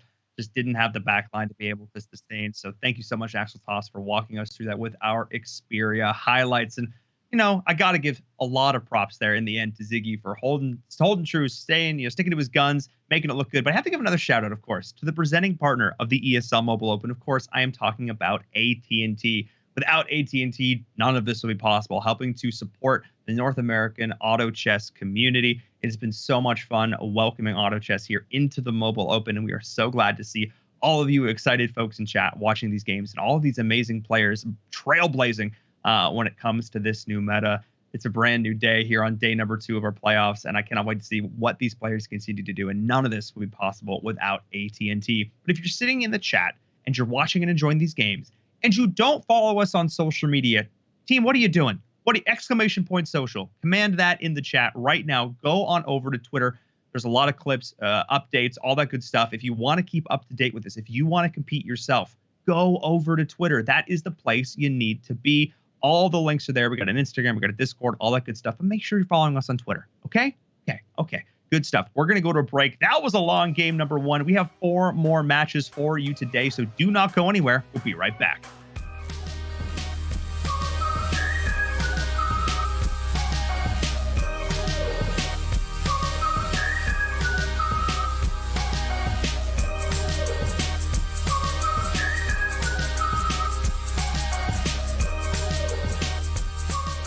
This is the ESL Mobile Open, presented by AT&T.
This is the ESL Mobile Open, presented by AT&T.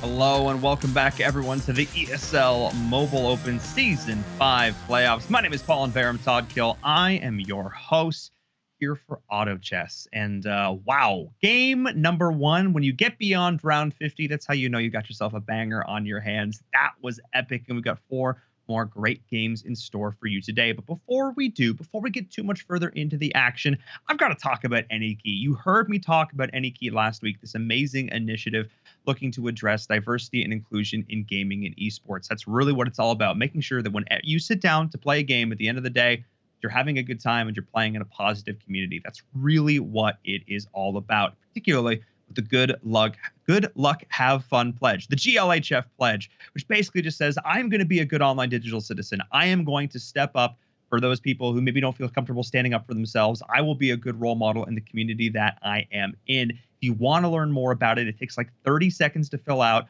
GLHF in the chat over on AnyKey.org. You get an exclusive badge on Twitch. We've had over 500,000 signatures so far, and our goal is to hit 1 million by the end of 2020. I'm going to show you this video, though, that talks a little bit more about it, so let's take a look.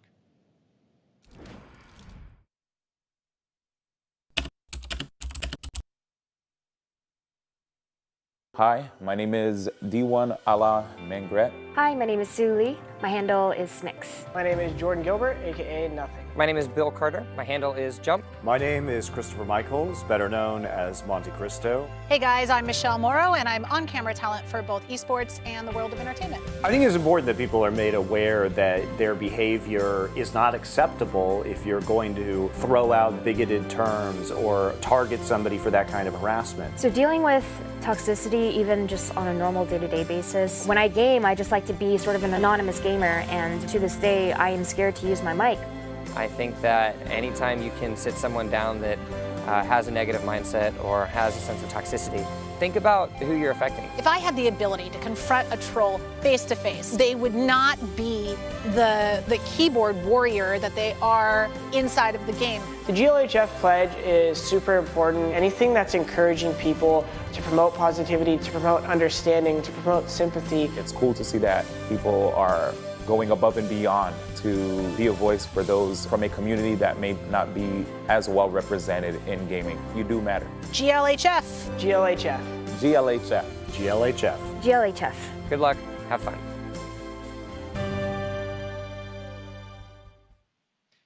Well, you heard it there, everyone. If you don't take it from me, take it from some of those folks, veterans in the esports industry. And every week we want to address a different promise, one of the different elements of the pledge. And, you know, this week we're talking about stopping and reassessing, and that the words you say might be harmful. Because, you know, sometimes we say stuff and it doesn't necessarily seem too bad to us, but other people might come to you and say, hey, like, you know, that wasn't cool.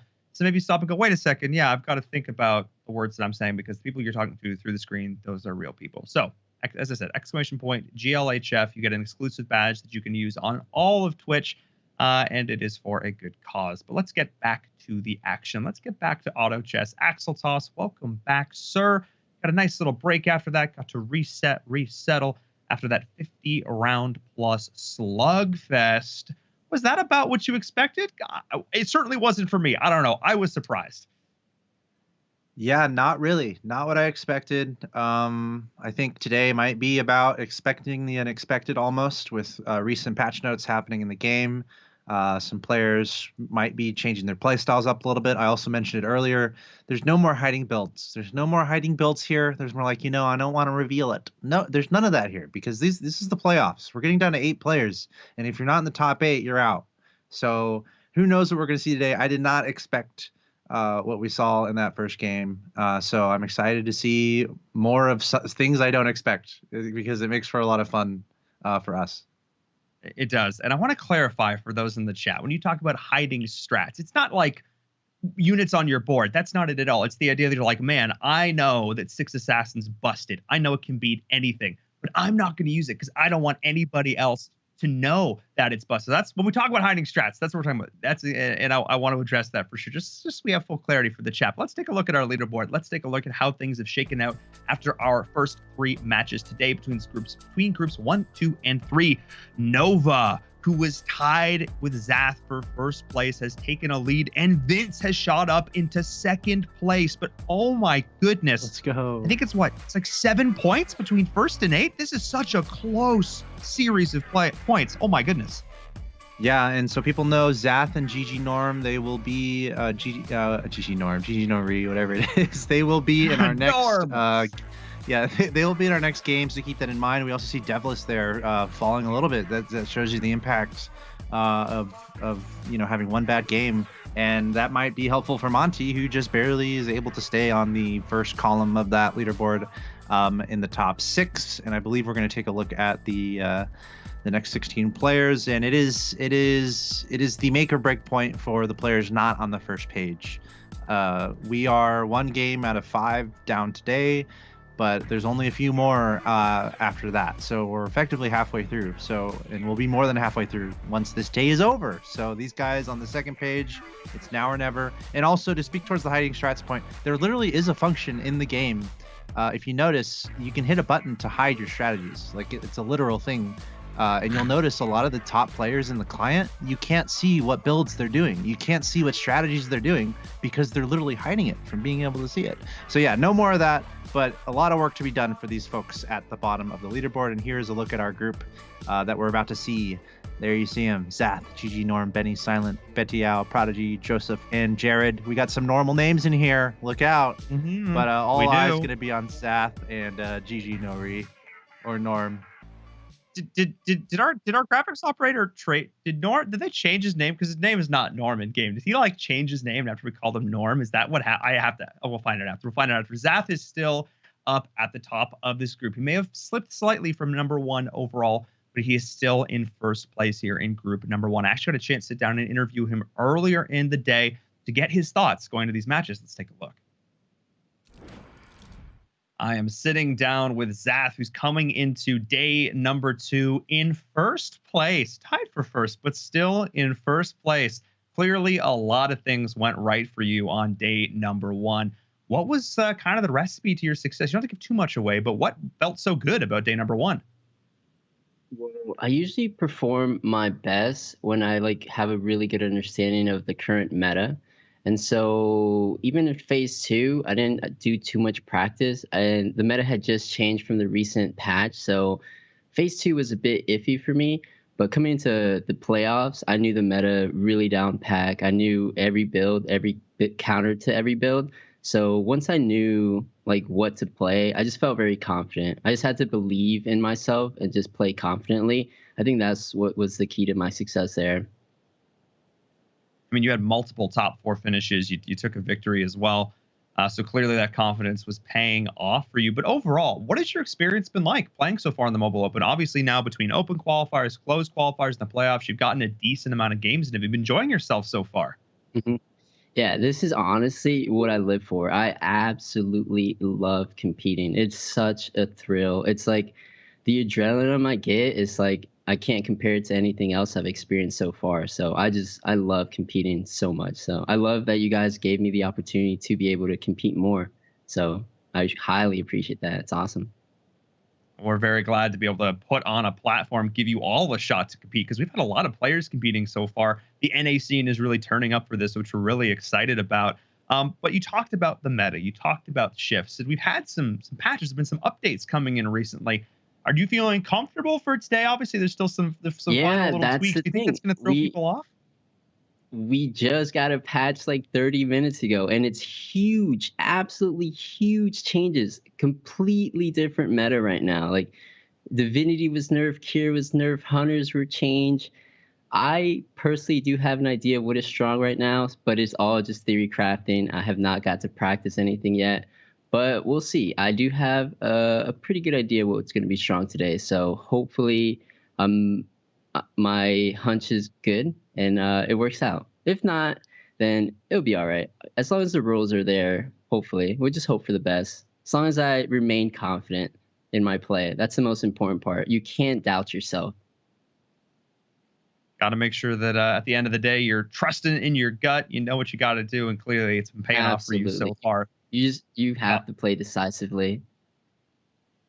I love to hear it. I love to hear it. And clearly it's working for you. You're in first place coming into the day. Best of luck in the matches. I can't wait to see how this meta shifts up or shifts out. Yeah, I don't know, man. I'm just stoked. Let's get back to these games. Thank you so much.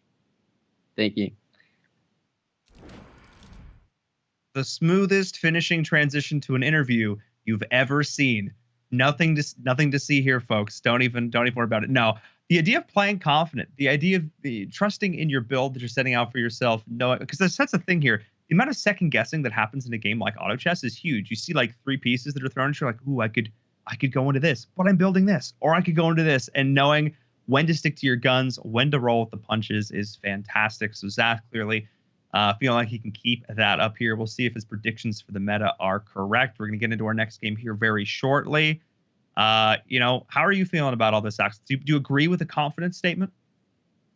I think it was really cool. Like, one of the coolest things is how pumped he was to compete. Like, just that alone, it's not an obvious thing, and it's not a given thing, but I feel it too, man. And that's what I really like about this tournament. It's the Mobile Open. Anyone can sign up. I see a lot of people in the chat who are watching and interested in talking about strategy and whatnot. You guys can sign up to play, and anyone can sign up to play.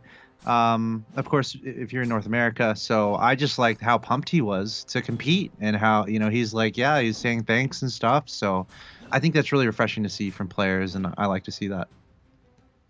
For sure. No, again, we're still early days, in the realm of competitive auto chess here in the West. Yeah. And, it's still really exciting to see. You think about other games too, and like some athletes might be like, oh, another $1 million tournament, whatever. Oh gosh, another city I have to travel across the world to visit to play a video game and make money. Gosh, the schedule is getting so full. And meanwhile, here's Zath. He's just thrilled to be here and play in this tournament. So I love to see it. And he's definitely going to be happy with his start he had last week. So we'll see if he can keep it up and find himself a spot in the top 8. Yeah, I mean, he just has to keep playing like he's doing now. He just has to keep doing solid, consistent plays. Top 2, top 4. And obviously, you'll also notice how he mentioned the patch, and he's got some different strategies in mind. He said word for word that he has an idea of what's strong. So that's pretty fun too. Just wanted to reiterate that. Great interview there, Paul. Thanks for doing that. Of course. So here's the thing. Where everybody can be somebody is the mantra of this program. The more we can show off these players, the better it is for everybody. We want to put their faces out there. We want you to be able to identify these top competitors in North America. Obviously, that Zath streams. He's got a community that knows him, that supports him, but a lot of these players don't. They're unknown to a lot of folks. So the more players that we can show off, that we can say, hey, this is somebody you can be a fan of, let their personality shine. That is what we are all about here. That's why I love doing these interviews, because it gives a chance to show off these up-and-coming stars. We'll see who can make it through. We got a lot of goblins. I'm looking at the layout of all the players right now, and that is something we did not see as much of in the last game, but it is definitely something we saw a lot of last week. And right now we have at least 6 players opening up with the goblins. And in the last game, we saw a lot of knights at this stage, if I remember correctly. We had at least 3 players going knights, and we don't see as much of that on the board at all. So that's kind of fun for us right now. Completely different start to the game, and many players going for those goblins. Pretty standard, or has something that has been standard. So we'll have to see what deviations we see going forward. Chat seems to think that the Goblin Gambit is dead. And the fact that we didn't really see it at all last game would suggest to me that it's probably the case. I don't hate it. Here's the thing. I don't hate when any one build is popular, but I also hate when it's like the only thing you can do. And this is the moment I was talking about. Okay, I'm so glad we got this. You're staring down 3 of those units, 3 Winter Chiropterans, which is not an easy word to say for the record. Do you take it? Do you take it? Yes. Is this really the moment where you go? In this case, the answer is yes. But, or do you adjust your strategy? How do you go from there? Obviously early in the game, it's easier to make these calls because they're only 1-star units. Mm-hmm. But what happens, or 1-cost unit? What happens later in the game when you're given a couple of options for saying, like, I don't know, something really, really powerful? You're like, oh, maybe I could transition into mages. Maybe that could be good. And those are the decision makings, the idea of sticking to your guts and sticking to your guns, that I think is so cool in these auto battlers. Yeah. Typically, a lot of players will. I think Zach talked about it too. I mean, being decisive, but also playing to what the game more or less presents you. There is a certain awareness you have to have with other players in the lobby and what they're going for. That is something that was tangible in the last game, where we saw a few players going after the same pieces definitely falter. So it's a combination of taking the pieces that the game gives you and then adjusting based on what other players are doing.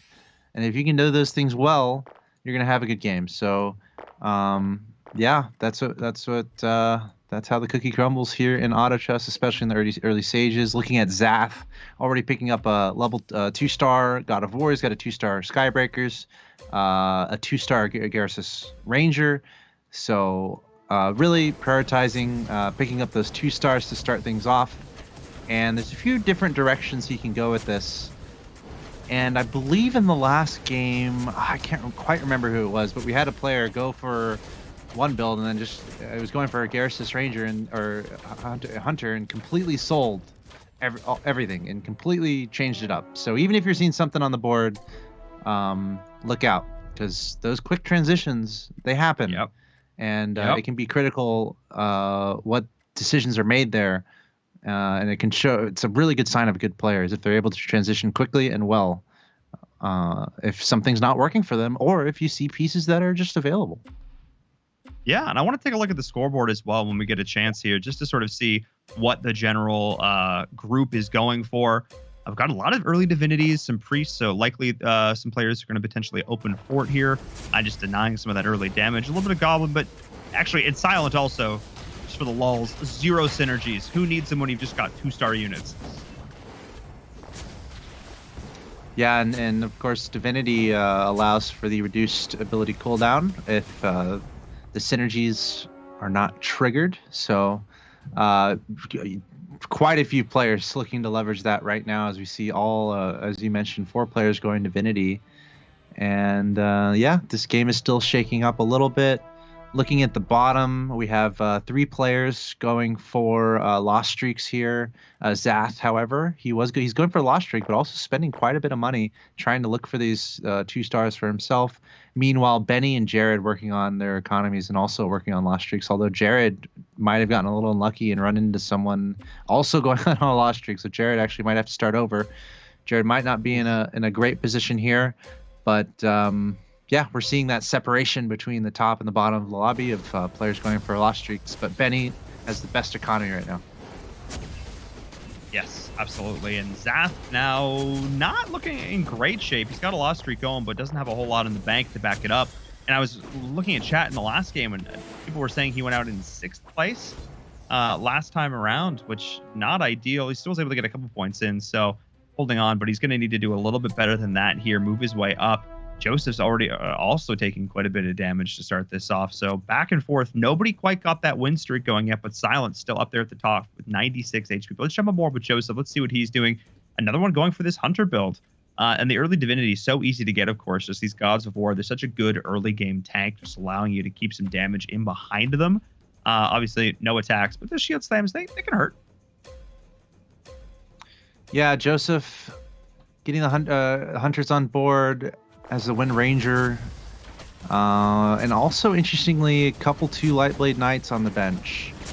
So still, again, quite a few different directions he can go, and it looks like he's going to lose that one. Actually got destroyed there by Zath. I don't know if that's exactly what I don't know if he wanted to lose that much health, but yeah, we're seeing the lost streaks underway. And one other player going Hunter right now, which is, so it's both the normal J names, Joseph and Jared, both going for Hunters. Dwarf Sniper for Jared. At least 2 players in the lobby going towards Assassin. That's Betty Yao and Gigi Nori. So we'll see. This is all still, I'm not seeing too much Mage, interestingly. Silent is the only one right now going for Mage, and that's something that we saw in the last game, quite a few different players going for Mage.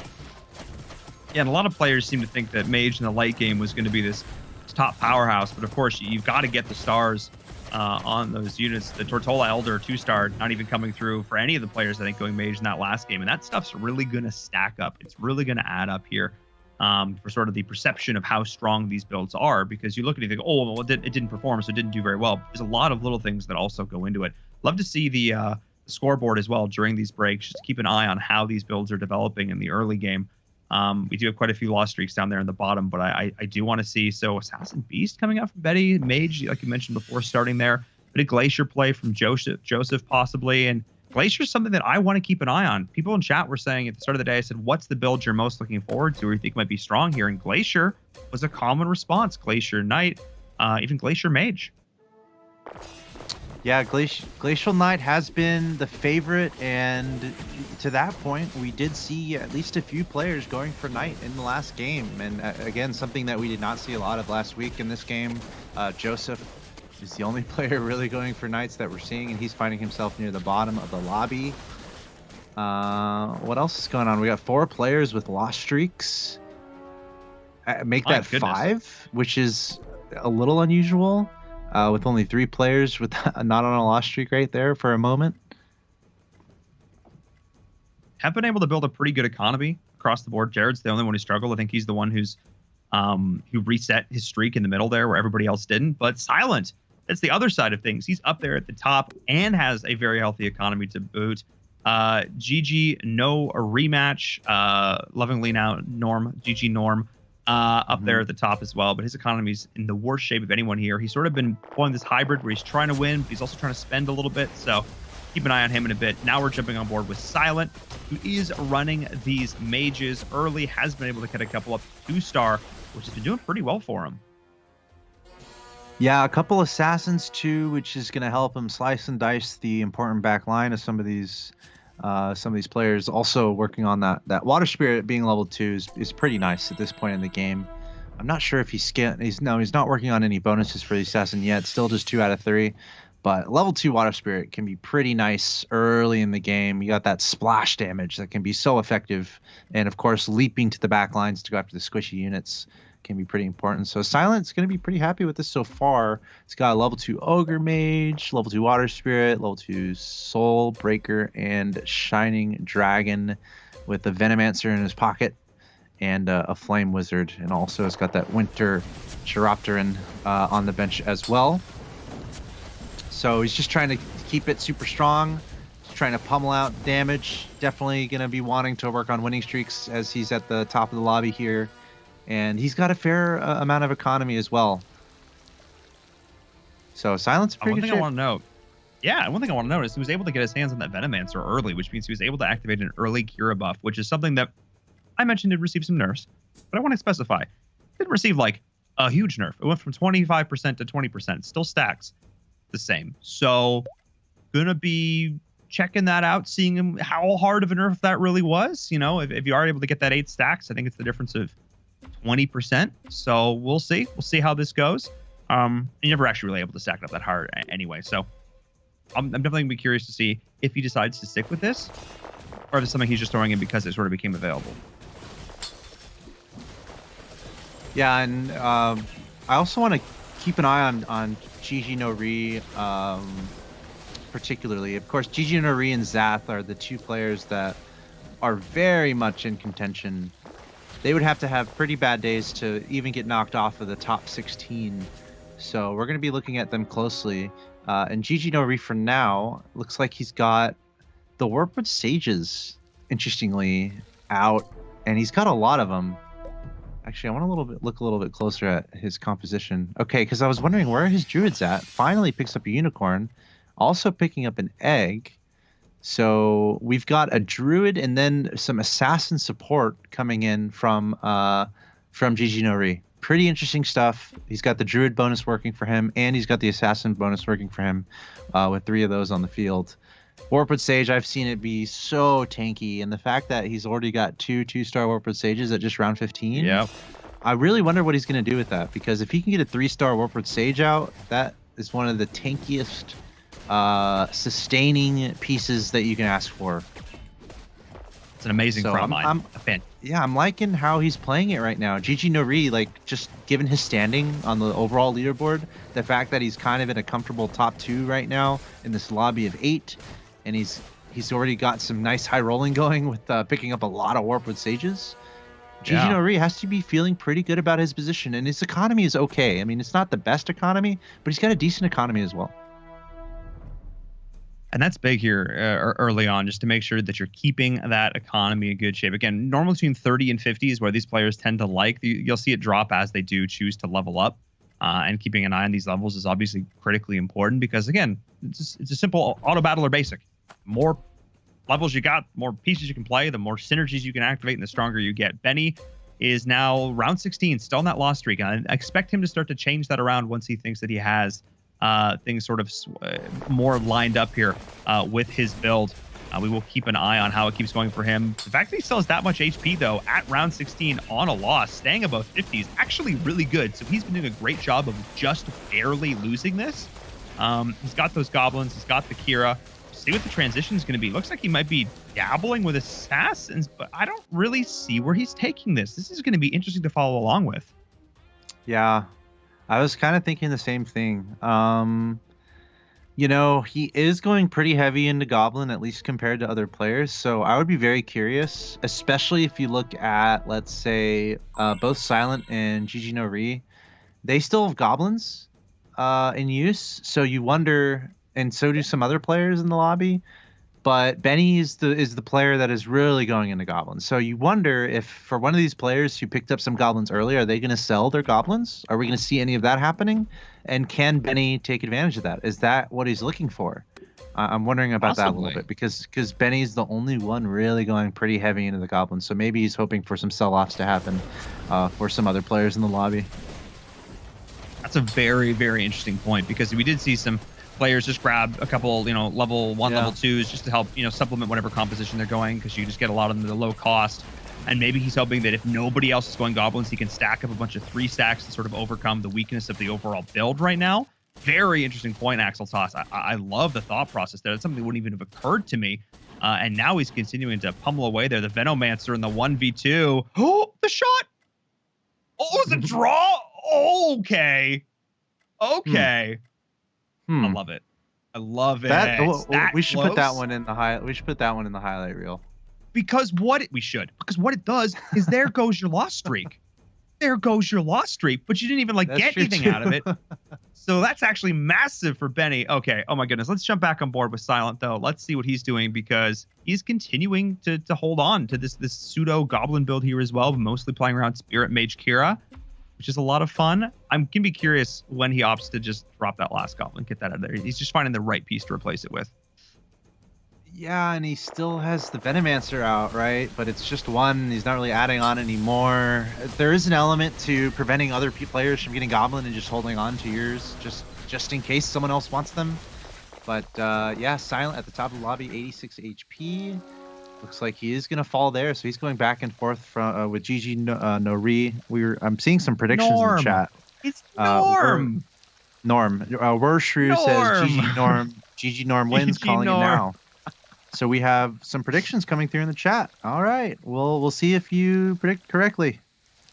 I don't know, dude. I'm hesitant to make any predictions day one of a new patch. That just seems like you're asking for trouble. As a non-betting person, I don't know if I'm about that life. All I know is that I think it's really, really cool to see an early mage player coming out to the lead and playing with the spirits. I also want to see the leaderboard. But probably every 2 or 3 rounds, I want to just jump that leaderboard in, just see where everybody's building here. Prodigy flexing into these dragons. We see some knights coming in. Glacial Knights from Joseph. Ooh, yes, please. Prodigy with Dragon Knights as well. I like to see it. I don't know if you can tell. I have huge knight bias, and we didn't see any last week, and it made me sad. So, yeah, I'm with you. And for any, I'm sure everyone agrees with you. Knights are a favorite composition. They offer a lot of sustain. And can, at the very least, for newer players, help you stay alive a little bit longer. Knights can be pretty beefy. So, yeah, I'm looking out for that, too. Joseph working on the Glacial Knight, as you mentioned. Prodigy working on the Dragon Knight, working in the Agarsis as well, which we've seen how strong it is. Speaking of Hunter Agarsis, we have 2 players working on that, and that's both Prodigy and Jared. What else is really going on? It seems like Benny's still sticking to that Goblin composition. He's not really finding the pieces he's looking for though. So we'll see how long he sticks into that. He's pretty committed though. and 2 notes for sure. The fact that Bedio is going another assassin, so another assassin player, and GG Norm playing that assassin druid build that we actually saw win game number 1. If you can get that 6-stack missile crawler going. We're now seeing Joseph. I'm curious to see, maybe we can get a click on that that Light Blade Knight, see how those items are building up there for Joseph here. See how he's able to itemize that. So yeah, it's okay. So he's got the mom going and all that good stuff. So he is going to have the frenzy rocking out there, but still very early days in terms of building up these items. Yeah, he's got 4 knights right now. What the Joseph does between his Light Blade, Frost Knight, the Evil Knight, and of course the Hell Knight. This is the Glacial Knight composition through and through. Also, a lot of Light Blades on the net. Wait, is he going to 3-star Light Blade Knight right now? He's going to 3-star Light Blade Knight right now. Yep. Oh boy. Thank you very much. Oh, that's exactly what he wants. Huge. And level. That's a beautiful thing, dude. At round 21. That's actually okay. So Zath is a couple things I want to note here. Silent and Zath have early leveled to 9. They are already way up there. Joseph has intentionally stayed at a lower level to roll to increase the chances of finding that Light Blade Knights that he could star it up. That is a heads up play right there. He's intentionally going to say, I'm going to take a bit more damage. I'm going to stay down. And now he's able to continue to equip it. It's got the Maelstrom on there. Oh boy, this is the turn that Joseph needed. I am very excited. He just took down Zath. This is a big deal. I want to jump up over this other Knight player. Let's check back in with this other Knight player and sort of see where they're at. Because I remember there was one other one. I think it was Prodigy. Yes. Let's jump up. Oh, but he ditched it. We still check him out. Let's still check him out. I'm curious to see what he's doing here. He's flexing into it a little bit differently. No, there he is. He's back getting some of those Knights. But he is trying to make this Dragon Knight. Yeah, he's got the Dragon Knight and the Evil Knight. And this might speak towards just how Joseph was able to secure that 3-star Light Blade Knight in round 20. No one else is really going for it. This is such a big deal. Thank you very much. This is such a big deal. Oh my goodness. Finding those key pieces early that are uncontested, trying to make them work. And we're seeing the power of it right now as the Knight battle very clearly decided. The DK versus the LK. LBK, I don't know how our acronyms work in this game yet. Bear with me here, chat. But still, that's the win there from Joseph in that one. However, quite a few stars coming on through. Getting that 2-star Siren, that's also a big deal here at this point. I love the fact that we're seeing in this new meta, Axel Toss, so many people trying so many different builds. This means we're actually finally able to see 3-stars coming through. We barely saw any last week because it was like people competing for the same 2 builds. It was ridiculous. Yeah, there are a few 3-stars amongst our players, and also it seems like Joseph might be working towards that level 3 Hell Knight. He's not far at all from having a 3-star Hell Knight. Joseph also has 2 eggs on the bench still that he's not used. Just running through the 3-stars real quick. GG No Ri is going with the Druid, so he's got that 3-star Warpwood Sage that we were talking about earlier. Remember how fast he got a couple of those 2-star Warpwood Sage? Well, look out. GG No Ri has that 3-star Warpwood Sage. Jared at the bottom of our leaderboard right now at 30 HP. He's got a 3-star Shining Archer working, and he's really pressing into the Hunter Garces build, and he's getting most of what he wants. So Jared, his economy is gone. He has no economy whatsoever, but he's got some decent units out on the field, pieces out on the field. He's also level 9, so he's gotten most of his leveling done. So maybe Jared can find a way out of this hole with the strength of the 3-star Shining Archer and the heavy Hunter Garces play. Yeah, of course, some changes were made to there. That Shining Archer, that arrow is going to target the furthest unit and is going to do increased damage based on that, which is pretty cool. So we'll keep an eye on if those changes are enough to carry, but not necessarily the strongest carry in the books right there. And oh my goodness, was that a brutal loss. Benny just slaughtered him. Oh my. And now Jared's down to 12 HP. His health was just cut in half after that round. Oh my goodness, the Agarsis Hunter. I know there was some talk of maybe trying to make it work, but if you can't get the starred units up, if you can't, I'm still seeing a bunch of 1-stars here. I don't know how viable it is. Maybe you're going to see it. I think you just need that really tanky, aggressive front line. So we'll keep an eye on that. I want to stick around board with Jared, though. I want to see if he's going to go out here or what have you. Interesting. Yeah, he's got his 4 Garces built out, which prevents 9 armor for all enemies. So that's a pretty big pickup. Getting out that Soul Reaper. So that might be the critical point for him. Mixing in the Hunter, he's got the Dwarf Sniper out. The damage has been nerfed a little bit on the Dwarf Sniper, which made me a little sad.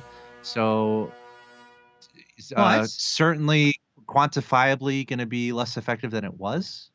Well, we still don't know if it's a nerf Axel Toss because it was made cheaper, so it's easier to 3-star. So there is the potential. It was made cheap. It was made cheap. Like in terms of, yeah. So I mean, we'll see. Again, that's a big what if. You're right. On paper, just to the unit, it was of course a nerf. But I don't know. I think the player base is still a little bit undecided on that one. But now with the level 2 Siren for Jared, he didn't have a whole lot of HP to work with, or money to work with, or EHP actually. He rolled down to 0, but he was able to get that Siren stacked up now. He does have his tanks up in the front. Let's see if he can survive. He needs to face somebody not totally going crazy. Hopefully not Joseph. Hopefully not Silent. Let's see.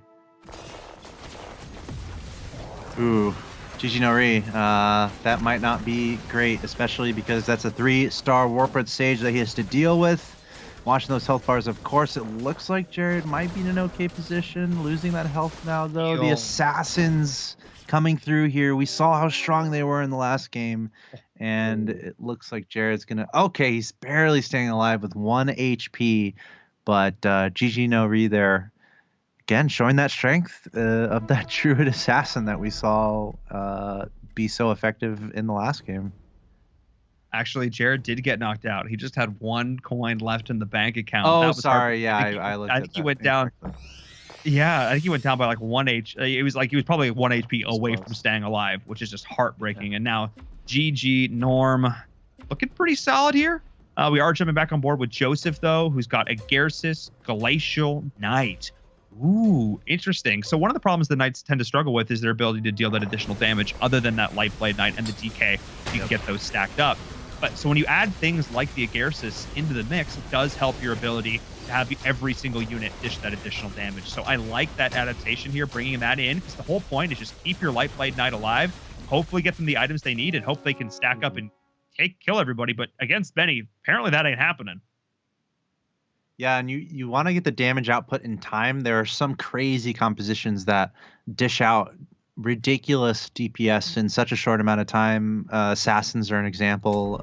If you're going strong into Mage, that's another example. If you can speed up all your spell casting and get all those AoE spells out in a short amount of time, you can just absolutely wipe your opponent. So it's like the speed of the damage is important as well, which might be difficult with a Knight's composition, but that's the whole point of getting that 3-star Light Blade and just putting all your items on it. You just make that your absolute strong carry, go for those 20k damage totals, and that's where you're in business. But you just have to keep that Light Blade Knight alive, to your point. But it's definitely a great thing to have at this point in the game. And Joseph should be pretty happy about his setup right now. Yeah, especially because the Light Blade Knight was actually able to survive an Abyssal Crawler hitting her in the face. That's not ideal, but oh my goodness. The shield was there in time from that Evil Knight to keep her in play. I believe that was the interaction that we just saw there. And that was absolutely massive because all the assassins dove in there at the end. And now Benny is down to 1 HP. That was against Norm. I was able to get that victory. I want to make a couple of notes. Benny has gone to 10. Silent has also gone to 10. Zath has gone to 10. So these players are just getting, really comfortable just leveling up here. But Benny, though, he held on to this Goblin bit. He's playing Goblin Kira. He's trying... can we click on the Venomancer? I want to check out what items we're building here. I'm curious if we're still building this Venomancer as really the hard Kira. Yeah, we are continuing to do that here. So let's keep an eye on this and see if the Kira nerf is really as hard as we thought it was. Who are you looking at again? Sorry, I missed we are it. watching Benny. Benny, okay, gotcha.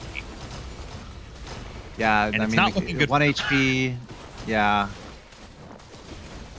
Yeah, so the thing is, he was also going heavy into those goblins, and he was never really able to pick up what he needed with those goblins. Either hoping for other players to drop what they had so he can pick up a 3-star or 2. But it didn't really come together for him. I guess he's going to barely survive. So I guess this is the moment where he's really looking for those pieces. 9 gold, though. He really wants a 3-star. He doesn't have a single 3-star. Meanwhile, it seems like the rest of the lobby is full of 3-stars, and actually another player that's not him, who's not going Goblin, ended up getting the 3-star Soulbreaker, and that's Betty Yao, who's going heavy into those assassins. So a little unfortunate there for Benny. High rolling, he's really not getting the pieces he wants. Yeah, but here's the thing. He's already gone to 10, so he can be a little bit more liberal with his rolling. He can be a little more liberal with his spending because he doesn't have to worry about building up that econ quite as much in terms of trying to find those breakpoints to hit the full level.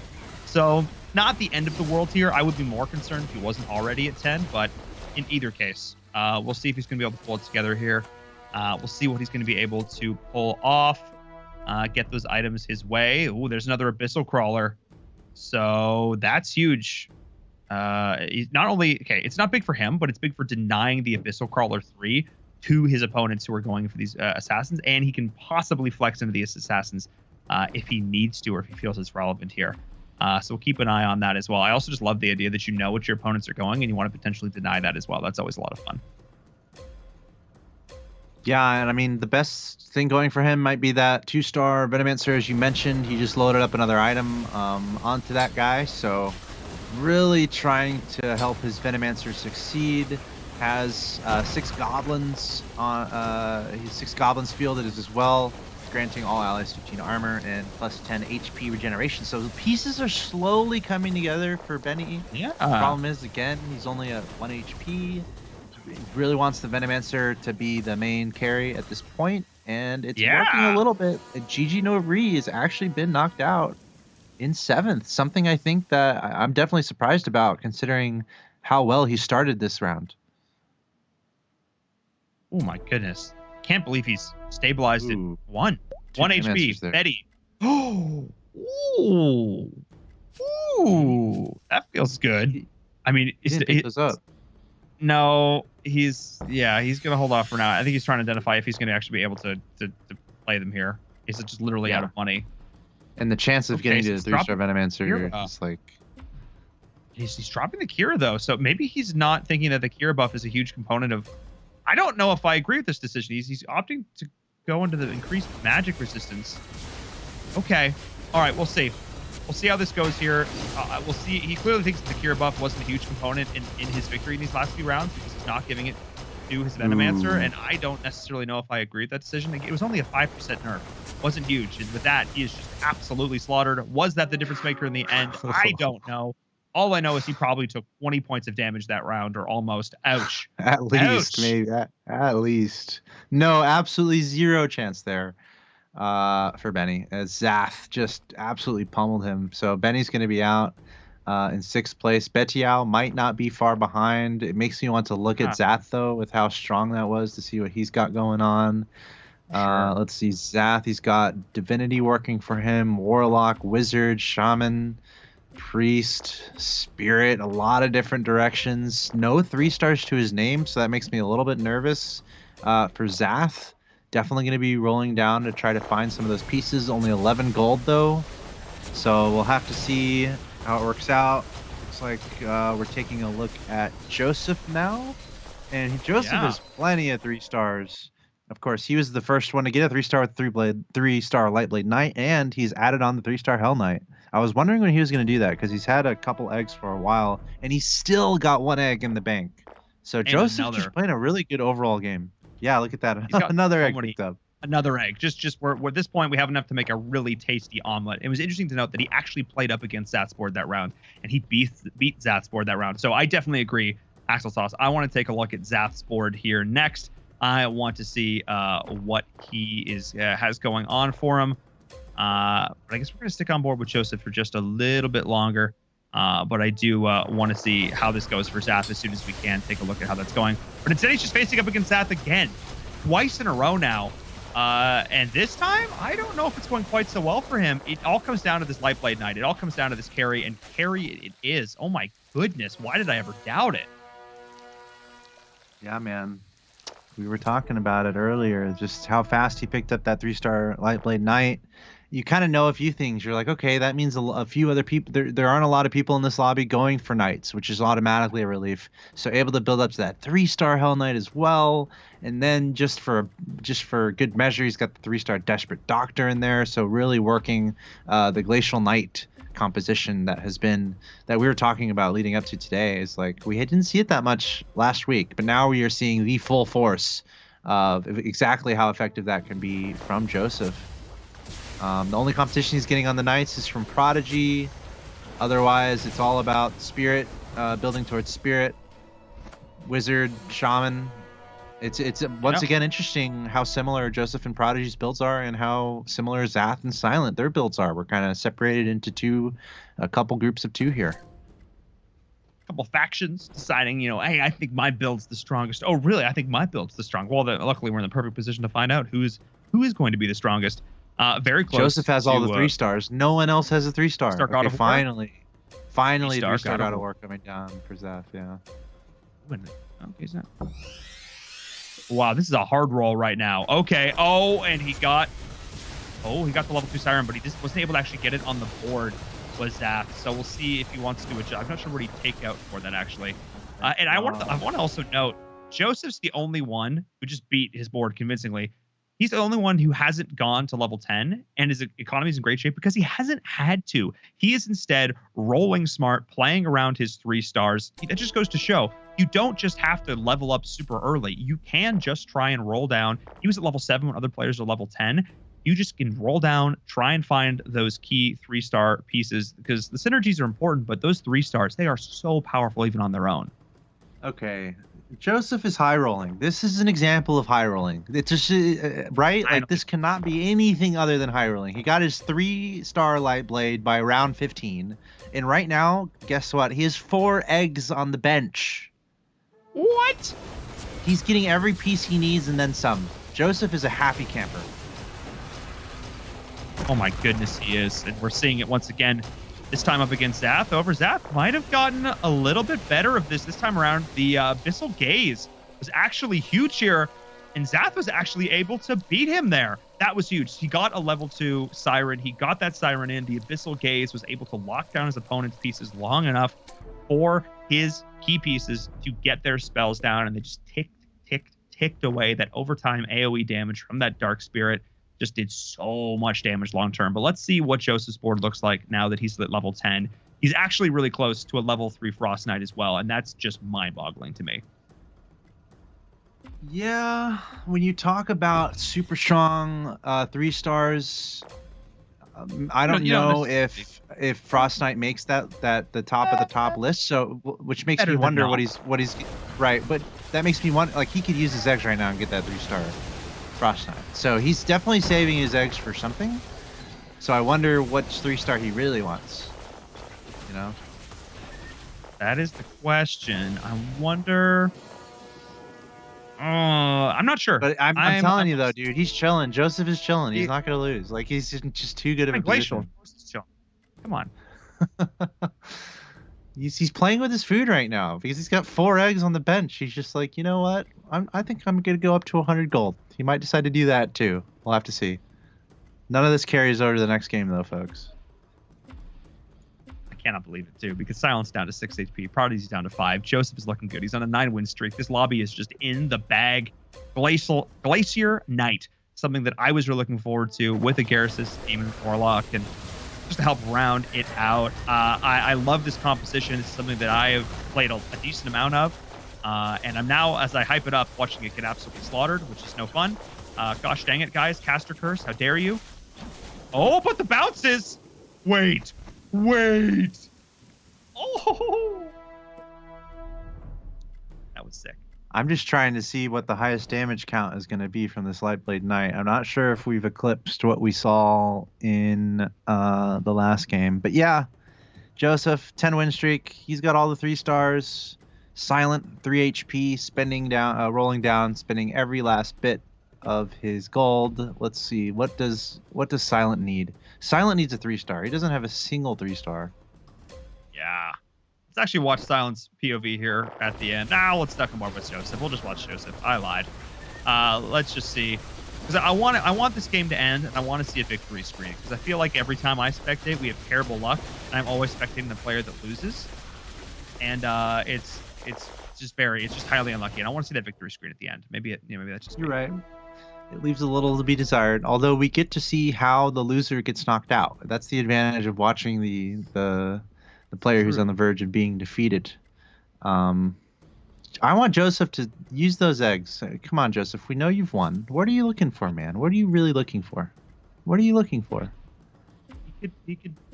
I have no idea. What are you looking for, Joseph? He's got to make a decision. Got 8 seconds. He's got too many pieces on the board. Okay.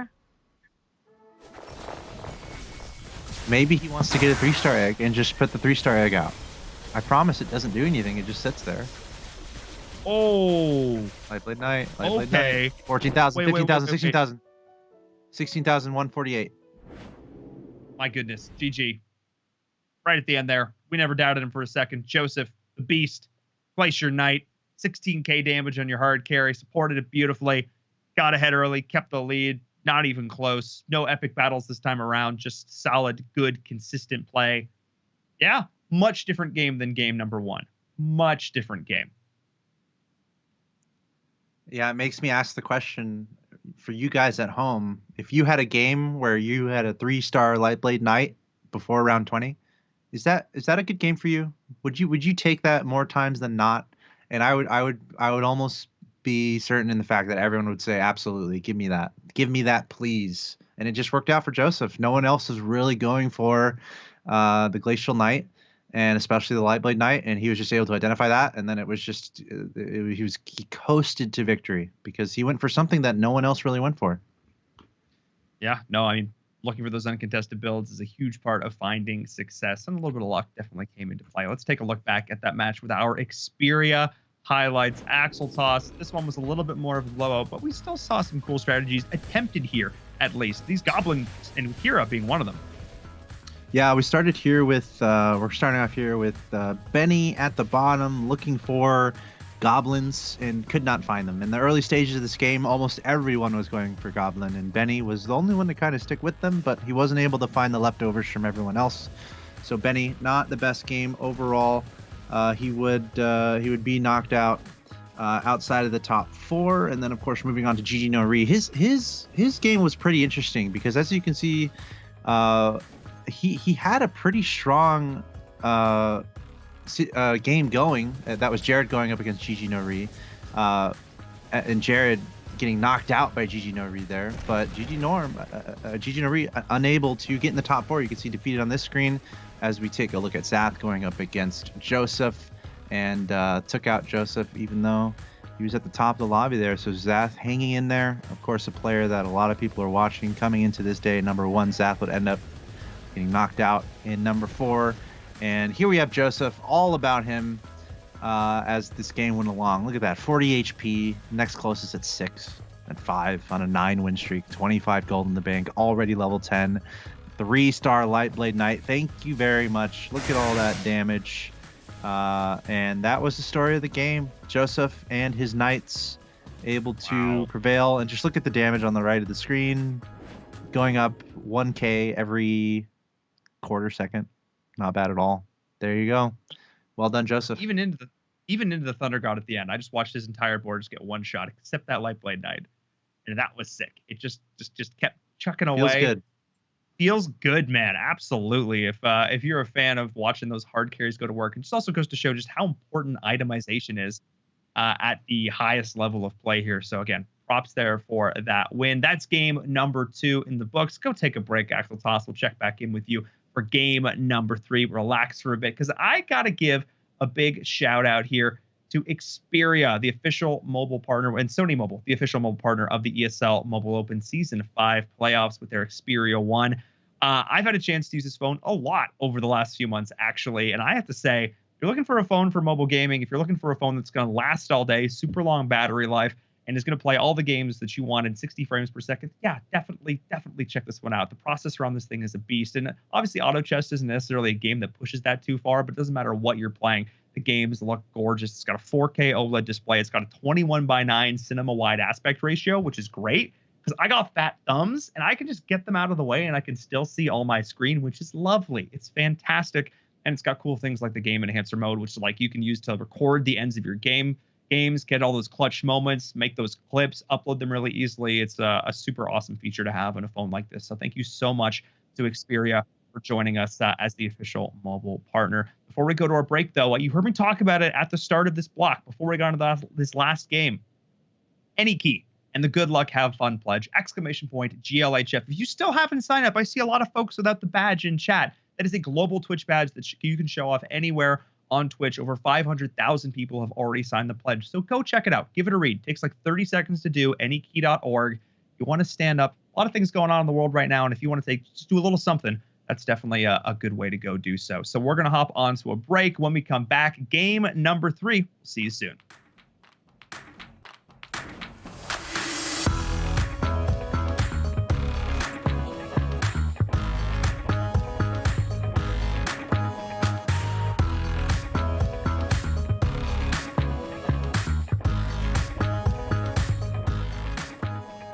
This is the ESL Mobile Open, presented by AT&T.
Hey everyone, my name is Paul and Verum Todkill. I'm the host of the ESL Mobile Open, and the Season 5 playoffs are right around the corner. Back in Season 4, we had the privilege of welcoming Sony Mobile as the official mobile partner for the ESL Mobile Open, and we are very excited to announce that they are back for our Season 5 playoffs, their Xperia 1. It's been a few months now, and I've got plenty of opportunities to use this phone, and I have to say, if you're looking for a phone to get involved in the world of mobile gaming, definitely check this one out. If you're looking for a phone that can maintain a crisp, clean 60 frames per second, not overheat for those long gaming sessions, and of course has a long battery life, this is definitely a phone for you. I think one of the things I love about it the most is the 21:9 aspect ratio. It's the cinema-wide display, it's got the 4K screen. If you want your games to look crisp and beautiful, this is definitely a good phone for that. And not even just playing games. If you're, I don't know, maybe watching a TV show or a movie, because let's be honest, we're all doing a decent amount of that right now. This is definitely the phone for you. But I think the thing that I like the most about it is the fact that, you know, there's a lot of stuff going on in the world right now. And I wanted to sort of tune all that out. I just want to focus on playing a game, maybe a round or two of auto chess.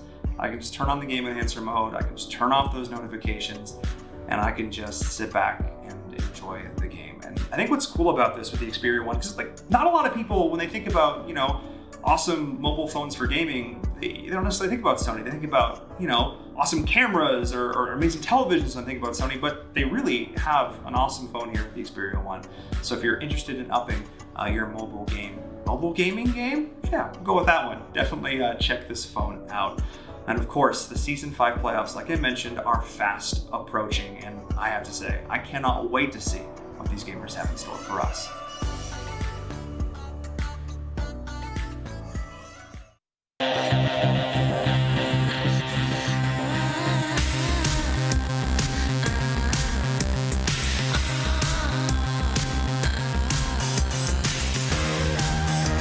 This is the ESL Mobile Open, presented by AT&T.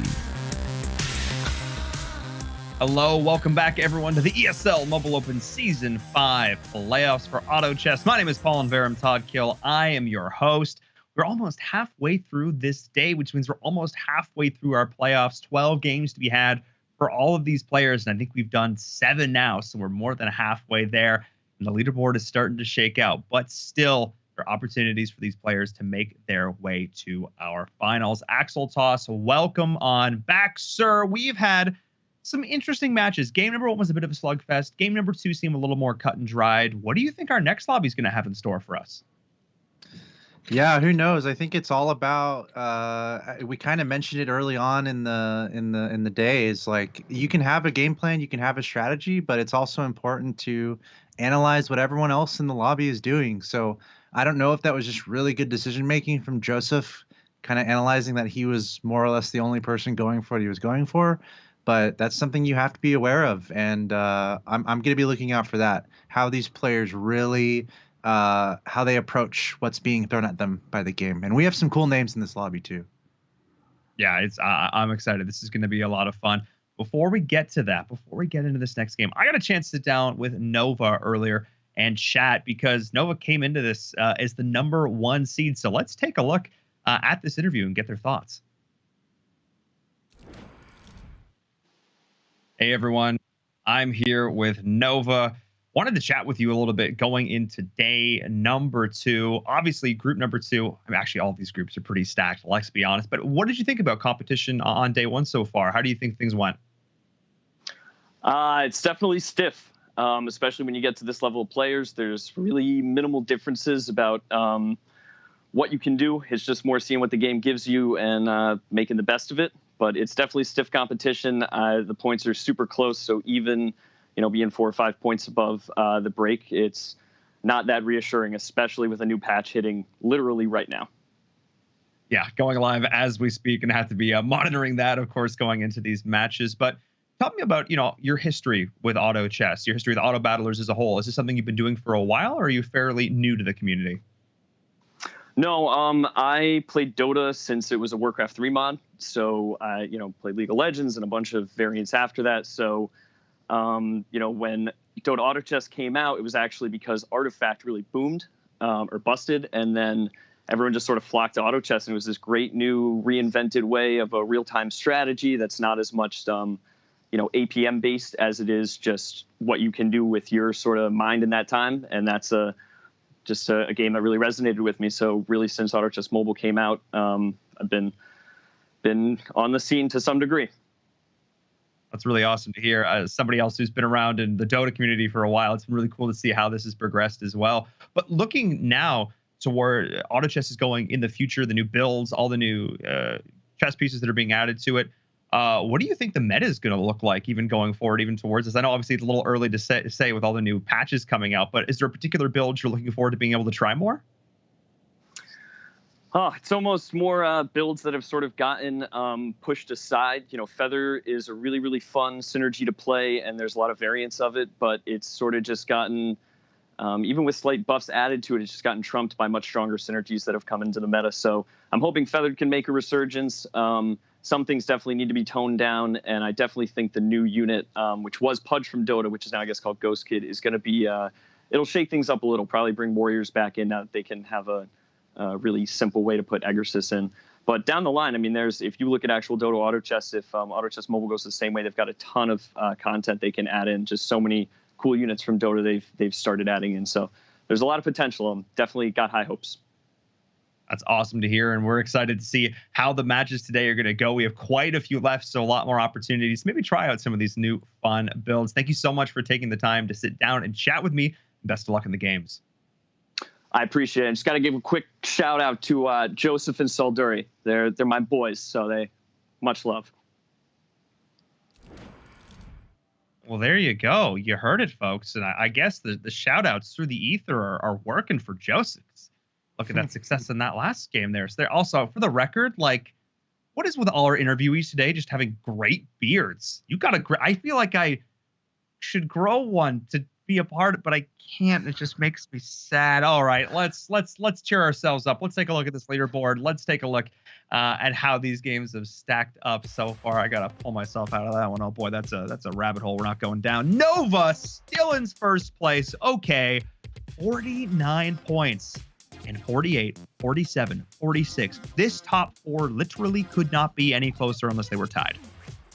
Yeah, Nova was talking about it, and it's going to be close no matter what. I believe, hopefully, all these players know that. Every game is so incredibly important, and they're going to be trying their hardest in every single game. There's only 8 spots for 32 players.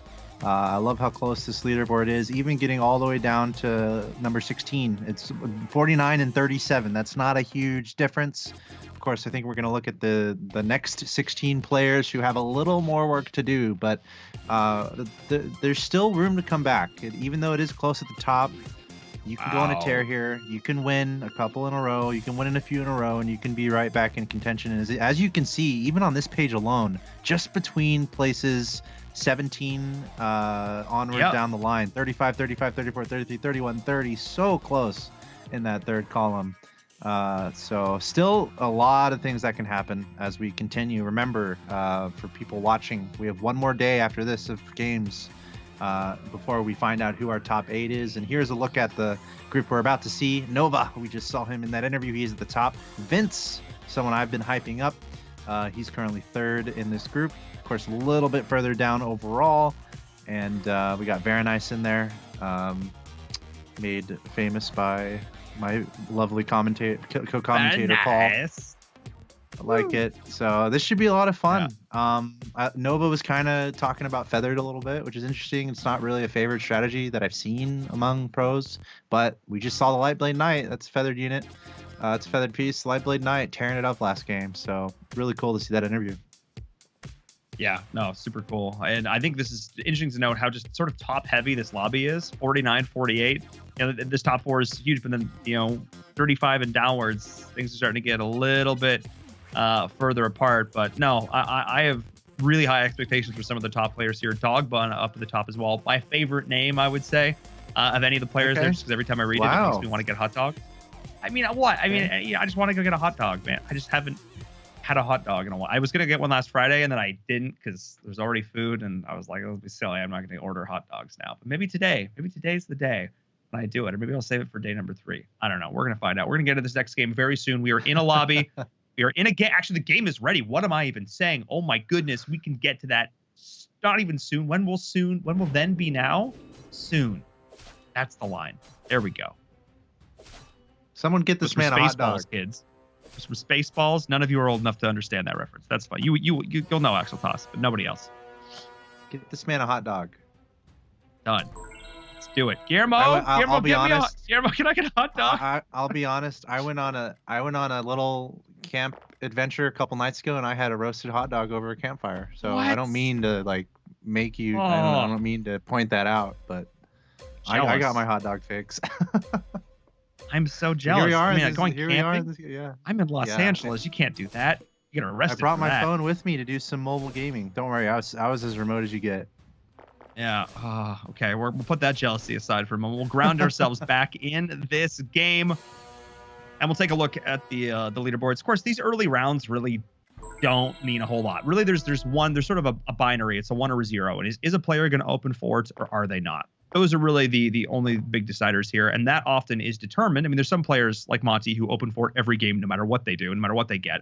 But there's some players who make that decision now based on what pieces and what synergies they find falling into their laps. So players who find a couple of early level 2s, probably not going to do so. So we'll see what that decision is. Yeah, just quickly looking at some early pickups. Deep Blue got an early Abyssal Crawler, which is a pretty expensive pickup early on in the game. So that could snowball into something. We see early indications of glacial play from Pau Panda. Let's see what else is going on here. Dog Bun, nothing too interesting for him. We got an Argali Knight. These stupid items keep popping up and preventing me from looking through this. Let's see, Argali Knight from Kogabas, which looks like leaning into Knights. Again, something we didn't see in the first game, something we didn't see last week at all, but something we saw work very well in the game that we just saw. Vince went for Hell Knight, but he just sold it. Okay, I need to look at Vince right now because he just... Vince, what are you doing, Vince? So Vince just sold his Hell Knight. He's going pretty into Heavy Goblin, and he picks up an Abyssal Crawler of his own. So we've already seen a couple players pick up an early Abyssal Crawler. Again, you can't read too much from all this, but it is just stuff to note and keep in mind as this continues forward. Meanwhile, at the bottom of the lobby, between Vivo and Nova, we're seeing Water Spirits in play. So it's a lot of interesting different directions already being taken by all these players. Yeah, again, they're just sort of taking, going wherever the wind takes them. You have a sailboat and you're just like, well, if the wind goes north, I go north. We'll see how that continues to evolve once more decisions or options for decisions are being made. Of course, the big thing I'm looking at here is Nova and Vincent. Nova, I think, is going to open forward here. He's just got that God of War out there with a Water Spirit and a Grand Herald. Well, maybe not. He's playing around, actually bringing in goblins and mechs. Hang on, maybe I spoke too soon. Maybe he's not going to here. I don't think we've seen a single game yet where somebody has it open forwarded. This might be a first. He should lose this one because of that level 2, that 2-star Water Spirit from Vivo. So I think Nova's still planning on these losses. Level 5 is available, and he did not take that. In fact, only Kogabas went up to level 5 in the entire lobby. Meanwhile, Vince, it's a little interesting what Vince is doing. Vince, it looked like he was getting ready for a loss streak, and he was in the bottom 2. But then he picked up a 2-star Heaven Bomber, and that's pretty strong in round 4, round 5, the 2-star Heaven Bomber. So Vince is turning this into potentially a win streak situation. However, I was just about to say he's not going to level 5. Okay, he just went to level 5. So that really points to Vince going for a win streak, even though he started near the bottom. I'm not going to quote the song. I'm not going to do it. Let's see. Yeah, I'm just not going to. Nova, yeah, he pulled everything. I heard the lyrics as if you said it. So. Oh, well, there you are. We don't take those. Yeah, so we are going to have the open fort for Nova. He's just going to full commit to it now, see how much health he can save. I don't know if I love him pulling all of his units, but I think he's looking at Deep Blue and Dog Bun, and those are sort of his concerns right now. Doesn't want to break that loss streak against him, so maybe this is a smart play, actually, just going full open fort now that he's found that priest. Instead, I want to look up at our top player. I want to look up at Verenice, which apparently is not how you say that name. Apparently it's Verenice, but I'm going to be honest, that's just not as fun to say. Instead, I get to like revisit myself when I was 8 years old, quoting Borat as an annoying child. It's so funny, man, because we will purposely say some names wrong for fun, and some people do get upset in the chat, and it's pretty funny to see that. So hopefully no one gets upset, because I'm laughing, man. I was telling him when we were doing rehearsals, that's the word I was actually mixing into my layman's conversation without even wanting to. I was saying very nice, like you've been saying it. So thanks for making the last week of mine entertaining, at least. I'm sorry, everyone who had to deal with you IRL. Not sorry for you so much. I'm sorry for all of them. Yes. Don't worry, I keep it remote, so basically just my roommate. We're good. Perfect. Yeah. So keep that social distance, folks. Don't annoy everybody. Very nice though. He's up at the top. He's finding himself. I don't think he's committed to a Garrus Ranger. Okay. Yeah. Here we go. He's just spending all that, and he's leveling too. So he's gonna get this in. He maybe playing towards. I mean, that's just okay. At this point, he's just throwing in every level 2 he can get his hands on. I don't hate it. Maybe flexing in the Knights. Yeah. Yeah. Okay. He is just pouring everything into a really good early game. He wants to get a win streak big time. If you notice, also 0 gold, no economy to work with whatsoever, and also bumping up to level 6. So it's 2 things. It's really sacrificing his economy just to make sure he gets these wins out. So on a 5 win streak, but this could scale really well for him if he. I mean, obviously these 2-star pieces are very strong. If he can even be a little stronger, and he can just really coast a nice win streak here. I mean, even if he doesn't win this game, even if he doesn't get second, he could probably automatically secure himself top 4 if he has a crazy early game here and just doesn't lose for 10 rounds in a row. I mean, that could be sick.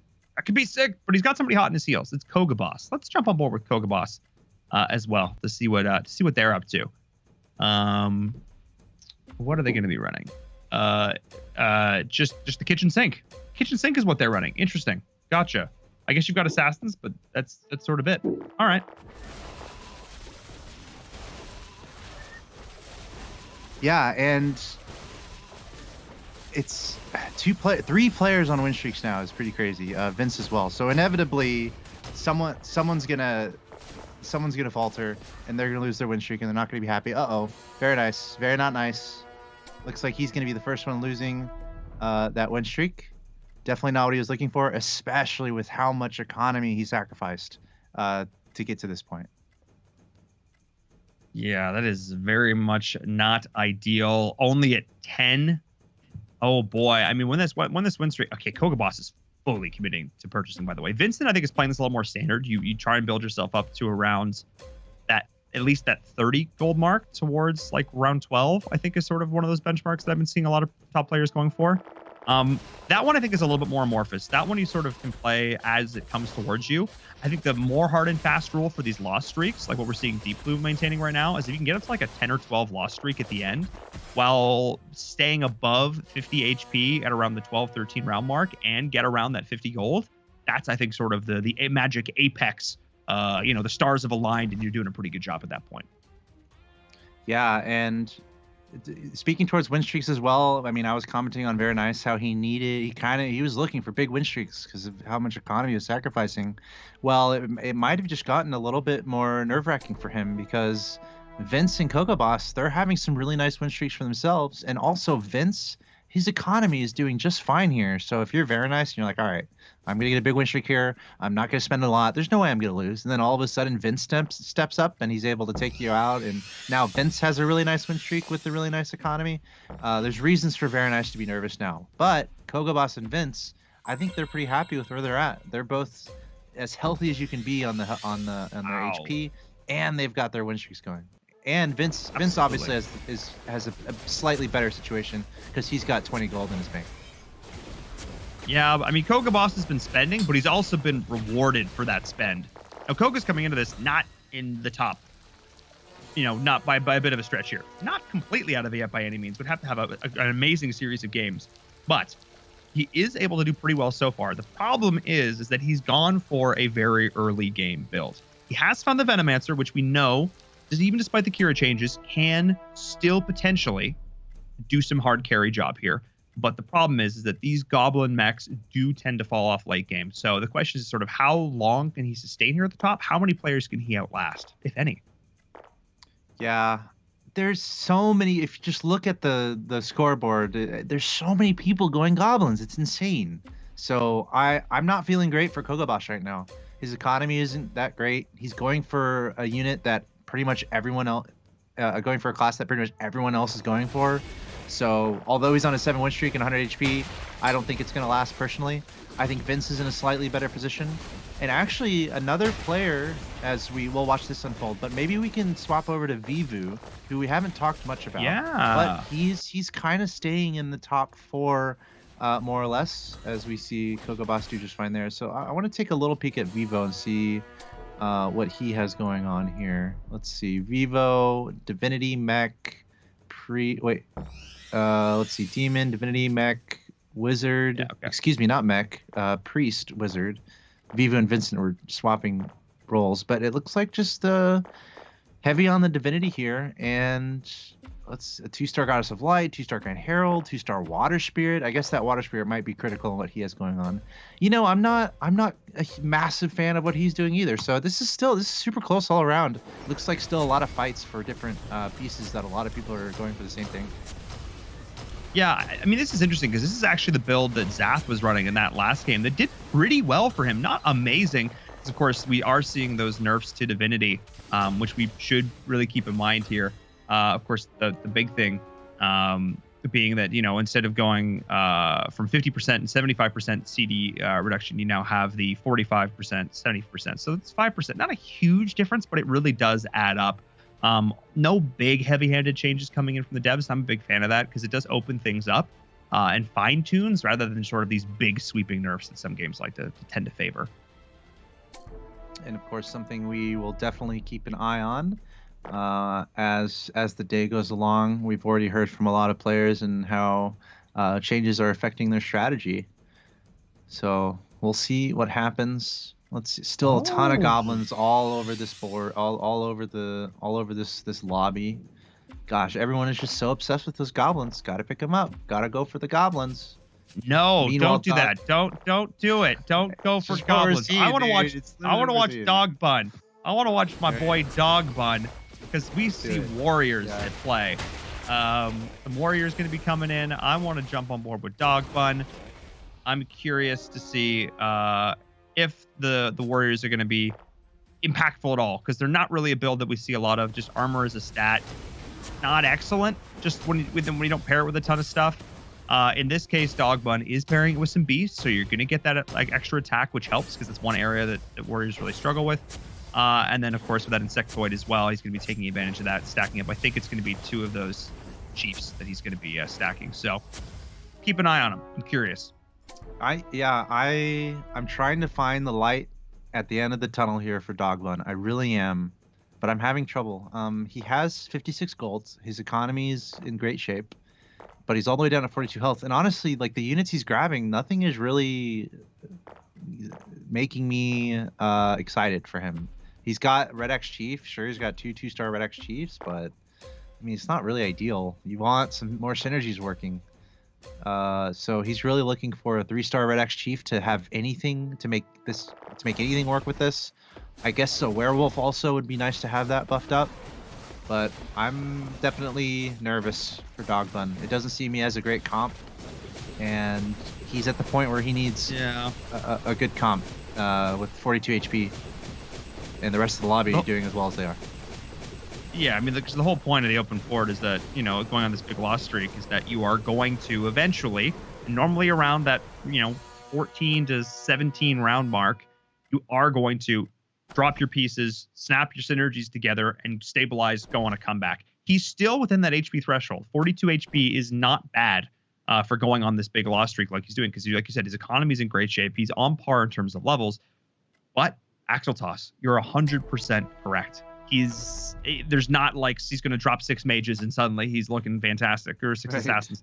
He's just going to have some warriors and some beasts, and I think that'll be good potentially, but I'm still unconvinced. Yeah, And another question is, when does he really want the loss streak to be over? Because, I mean, part of this is like, he doesn't have a great comp, so he might just keep losing. But you also wonder if he's really trying to turn that around. I think he's getting to the point where he wants that to happen. He wants to start getting those wins. So maybe he's just gonna lose 1 or 2 more on purpose, and then really try to turn it around. But there might come a point where he just spends all his money looking for those 3 stars, because that's all he can do. Yeah. And it's interesting because he actually has decided to level to 7. And if he was going to do a bunch of that rolling, I would have liked to have seen him do it before he actually hit 7, just to increase the chance of hitting those 1 and 2 cost units down at the bottom. So if he was going to commit to going for 3s, I would have liked that. He is going to get some of it here still, but I think instead what he's going to do is he's just going to level up. He's going to try and play for some of these larger synergies. He's going to go for 6 warrior, see if he can find some of those higher cost warriors like the werewolf, like the berserker, like the pirate captain. Instead, go that route rather than trying to farm for these 3 drops like we saw in the last game that worked so well for Joseph. Do you want to look at Kogaboss again? He's on an 11 win streak. And absolutely. Presumably he has not lost yet. So let's keep a close eye on him. I was a little critical earlier because I wasn't convinced by his goblin play, because everyone else in the lobby is going goblin, but somehow this is working really well for him. He's doing just fine. Clearly, going up against Panda here. He's got the Venomancer working. Plenty of goblins in play. Level 2 Heaven Bomber he's had from the start. Level 2 Ripper, 2-star Ripper able to pick that up. He's stacking his Venomancer with those items. So lots of Rippers. And also, is it the Grim? I think the Grim Touch is doing well for him. Also, I noticed that the Grim Touch had quite a bit of damage up there. Still a little wonky. I'm still not convinced from what I'm seeing. He's got Kira working for him, by the way. Yeah. That's something that we were talking about coming into today. Yeah. I'm still not convinced that this is going to be all sunshine, daisies, and rainbows for him. But who knows? Yeah, that's the big question. So also to note, Dog Bun did break his streak. He did manage to get himself a win. Yeah. We'll see if he's able to stabilize here at 42 HP. That's, again, a pretty good spot to still be in. But I want to note, Axel Toss, this is the build we saw last week. This is the build the players were going last patch. Kogaboss is just saying, being like, well, everybody seems to think it was nerfed into the ground. I don't necessarily seem to think so. This is what the roles are giving me. So I'm going to own 6 Goblin Kira. And it's working for him, partially because he's been uncontested, even though actually has to say that he has 4 level 1s still, or 3 level 1s still, which is wild. He did just get a level 2. He finally got his Venomancer level 2. But still, this is big here. The fact that everybody's perception of the meta was one way, and one person saying, but what if we over-exaggerated? And maybe proving some people wrong. It's cool. Yeah, and the Venomancer is absolutely critical for Kogaboss. Also, he has no economy, everyone. He has 2 golds. He has no economy whatsoever, so he's putting everything into this win streak. He just wants to put as much distance between himself and the bottom of the lobby as he can right now. But I'm still not convinced. I'm still afraid that he's gonna tumble down the rabbit hole. But is the Venomancer just that strong for him? Looking at the leaderboard real quick, the only other player that I saw with the Venomancer out was Veronice, and he still has it in play. It's just a 1-star, but there's nothing else that works with that Venomancer for Veronice. So does that mean he's going to sell the Venomancer? I'm very curious about that, because if that is the case, then Kogaboss, that could be the case where this would really work out for him. If he's able to somehow get a 3-star Venomancer, that would be nuts. But he doesn't have any right now, so just something we have to wait and see. We'll see how long this lasts for Kogaboss. It certainly looks strong, but he's only at 11 gold in his economy, so there is potential for this to deteriorate for him. Yeah, and oh boy, this is a lot of question marks. And here's the thing, is I want to be able to give some deep, insightful analysis onto the pros and cons of this and the current meta and up against certain other builds. But part of the problem is we just don't know. This is day 1. The patch, we were in rehearsals when the patch was finishing. Like, we do not know what these really top tier builds are going to be as we continue to shake out. And maybe the perception of what was good and what is now going to be good is still not 100% correct, because it's all just theory crafting at this point. So we'll see. Let's as much as I want to see what eventually beats down Kogaboss's spree, I also want to take a look at some of these other players. I want to take a jump up more with Pouty Panda, who's in last place. Pouty Panda, of course, competed last season in the ESL Mobile Open, did make it to the playoffs as well. He is going for that Glacier Knight. Hasn't been able to really round out a lot of those Knights, though, unfortunately. Very nice. Who's also on a loss streak, I should add, is also doing the same thing. So maybe they're kind of cannibalizing each other a little bit here and hurting both of their potential to get this rolling. We'll see. More level 2s for Pouty Panda, but really, again, it's all about stacking up this Light Blade Knight and really building that out as a true carry. Yep, and right now he's not too far from the 3-star Light Blade Knight. Honestly, he's got 2-star Light Blade Knights actually on his board there. So he had 2-star Light Blade Knights working for him. But as you mentioned, Very Nice is the other player in the lobby going for that Glacial Knight composition, and Very Nice has a Light Blade Knight of his own. And actually, I'm going to click over on Very Nice really quick. I want to see if he has any on the bench.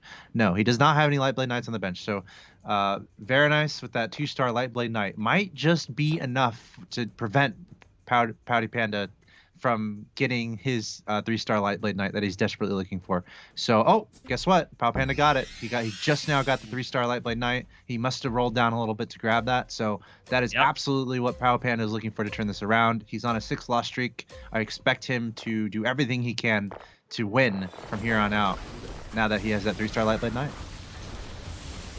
Yeah. No, that's a big one. But unfortunately, the damage, the magic damage, the AoE. Oh, boy. Oh, Deep Blue. Oh, my goodness. Pouty Panda. Oh, gosh. Okay. Well, now I feel like we have to jump more with Deep Blue. Now I feel like I need to see what Deep Blue's doing, because that was a slaughter. And that's just 6 mage dragon human. Okay, that's just pure magic damage, and you don't have enough.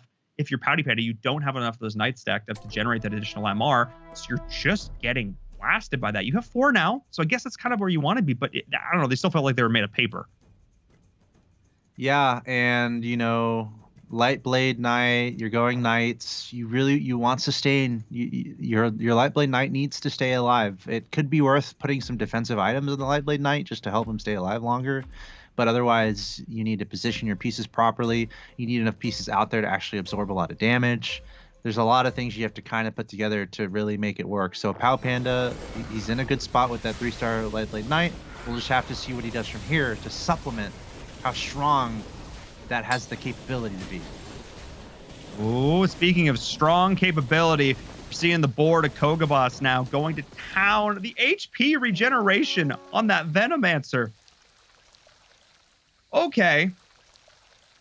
That's a little scary. That's not a little scary. That's a lot scary. Oh my goodness.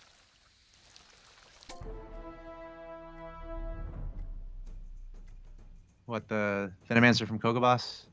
Yeah, I just witnessed it massacre. Deep Blue. Not a lot of fun there. Yeah, the items on that bad boy. He's got the steel plate mail, a cool 10 armor. We got the Python wand, increased 15 attack and 350 HP, including some magic resistance, the Shadow Edge, wooden club, lucky coin. Yeah, Venomancer all the way for Kogabas. Can he be stopped? I wasn't convinced earlier. I was not convinced that it would work out for him here, but clearly it's working. Even though everyone else in the lobby is going Goblin, he's still finding a way to make this work. I mean, you say that. I mean, you're joking, right? Like you're talking Everyone was going no. Goblin earlier, and I'm looking at this. I'm looking at the scoreboard. Maybe he's gotten people to drop off of it because not as many people are still holding on to those Goblins. So he's getting the pickups he needs. Yeah, absolutely. Yeah, no, those Goblins, I think when most folks were dropped by the wayside, I think those were just sort of the first few rounds. Be like, oh yeah, we can make some of these work just to throw. I mean, again, most of the players are open fording too, or maybe somebody's going to flex into Assassin with a Soulbreaker. But no, he's now being able to totally own this. He's now actually built up a bit of an econ up to 36 gold. So he's continuing that going. This is the longest streak we've seen yet in any game here in the playoffs for the ESL Mobile Open. But my big bit of curiosity is when Deep Blue and Kogabas eventually face off. Who's going to be the winner there? Will the mages be able to take down the goblins and the Kira? That's my big question mark. We'll keep an eye on that a little bit later on as we are witnessing Kogabas still, who has, I cannot believe it, he found something, found a level 3 Ripper. That's going to hurt. That's 250 pure damage and mass AoE. Oh, yikes. Level 3 Soulbreaker. The 3 stars That's what I was concerned about when we saw this getting going 20 rounds ago, 15 rounds ago. Okay, he's going goblins. Okay, we have a lot of other goblins that other players are taking. Will these other players let go of their goblins? Who is going to be committing to them? And the answer is only Kogobas is committing to these goblins, and he's able to take advantage of the goblins that everyone else is dropping. And he's level 10.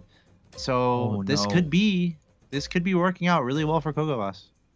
Because he just got the tier 4 Warlock, which is also, of course, activating on his Venomancer.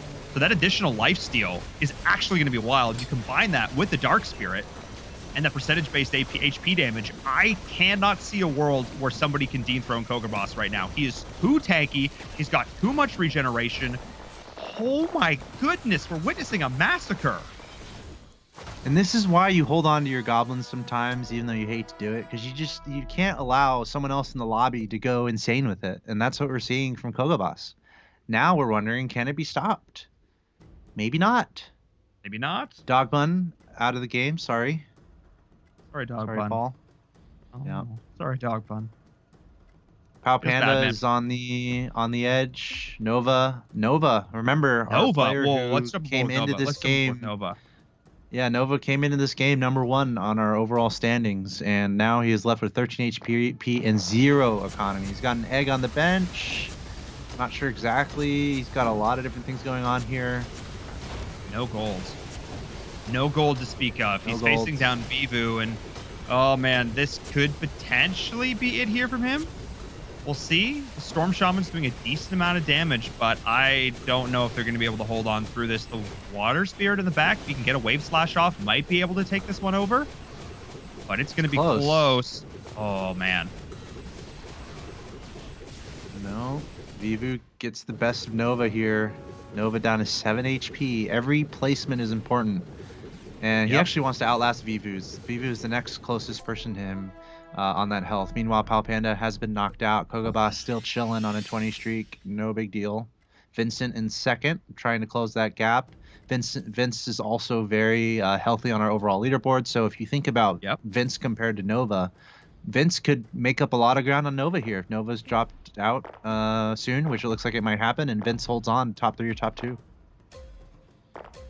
Yeah, and Vince too. I mean, gods, deities, they could potentially, divinities, I'm going to get the right word at some point. They could potentially actually do something against Kogobas here. We're actually seeing that matchup now on Vincent's screen. If you want to maybe head on over to that and take a look at the battle up against Kogobas, we're seeing it here.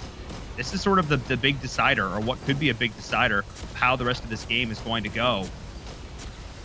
And we are seeing the Venomancer, I don't think, be able to clutch it out. Maybe I spoke too soon, though. Oh, boy.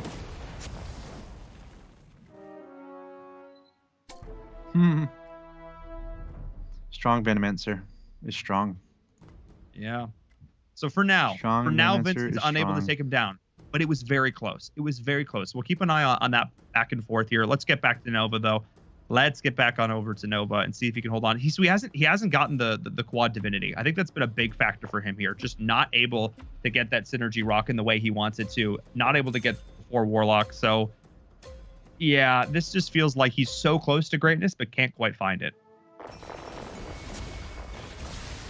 For Nova, 5 HP, 3 lost streak. Let's see what happens here. Looks like his Water Spirit doing a good amount of damage. It's just a level 2 Water Spirit, though. Going up against Kogobas, the champion of the lobby so far. Kogobas should be just fine. Ripper ripping. And Nova. He's out.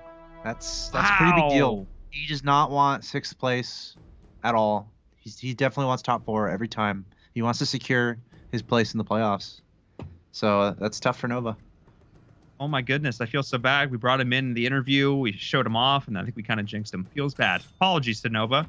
But still, he's got a lot of room to shake that off. He's done consistently good enough in these games that he's got a bad game in him. He's got a mulligan. Just put this one away. Didn't get the rolls, didn't get what you needed. No worries. Not over yet. Still a lot more games to be played here. As we're jumping on board with Deep Blue next, but we could also watch Veronice or Vivu. I think both of them are a little bit closer to their potential demise, and maybe not some aboard with Vivu. I'm curious to see what Vivu is going to be doing. Let's see. Vivu, he's got nothing in the bank. 8 HP. Like semi into warrior, mostly warlock divinity going on. Honestly, pretty underwhelming overall. No 3 stars to be spoken of. He's got a God of War out there, but that looks almost silly compared to Vince's God of War, who's a 3-star. So Vivu, in all likelihood, will be knocked out in 5th. I think he's going to do everything he can to just outlast Very Nice. And that's sort of the name of the game at this point. You're just playing for placement. You know you're not going to take down Kogaboss, who's become raid boss in this lobby. It's just looking incredible so far this game. And we are going to see Vivu lose 2 HP to the Ghost of Nova. Oh, boy. But Kogaboss has been able to hold on 22. You know what? I'm not even going to say it. I'm not going to say it because I'm not going to jinx it. But there's a potential thing that could happen in this game that could be very interesting if Vincent is not able to really get his build powered up and ready to potentially take down Kogaboss here. Something interesting could happen. I'm not going to say it. We all know what I'm talking about. What? But let's not say it. Okay. All right. Okay. It rhymes with Murfict Fame. It rhymes with Murfict Fame. Yeah. Okay. I said start with a P, so yeah. I think that's perfect. Thank you. Yeah. Well. Oh, level 3 Skybreaker, level 3 Ripper for Kogaboss. Oh goodness, that's no fun. Okay, Vivu, I believe in you. Believe in you, Vivu. Let's see if Vivu can survive. The answer is a very quick no. That oh my goodness, that God of Thunder. Mage, that's everything gets punishment. wiped. Oh, Vivu, Very Nice just barely stayed in there, by the way. That was almost a very close 4th, 5th finish, but Very Nice just barely able to stay alive with 2 HP. He spent his entire bank. It's definitely a fight for top 3 here. Can anyone unseat Kogaboss?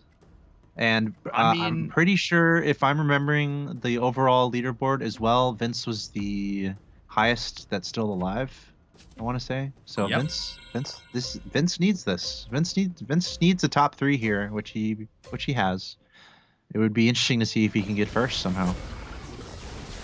Yeah, which might be a ridiculous notion. It might be a ridiculous notion because we're seeing how strong Kogaboss is. Just all the 3 stars. Wait a second. Okay, yeah, he's got a 3-star Skybreaker, 3-star Ripper, 3-star Soulbreaker, also pretty sure. Very Nice is done. Ouch. We're down to 3.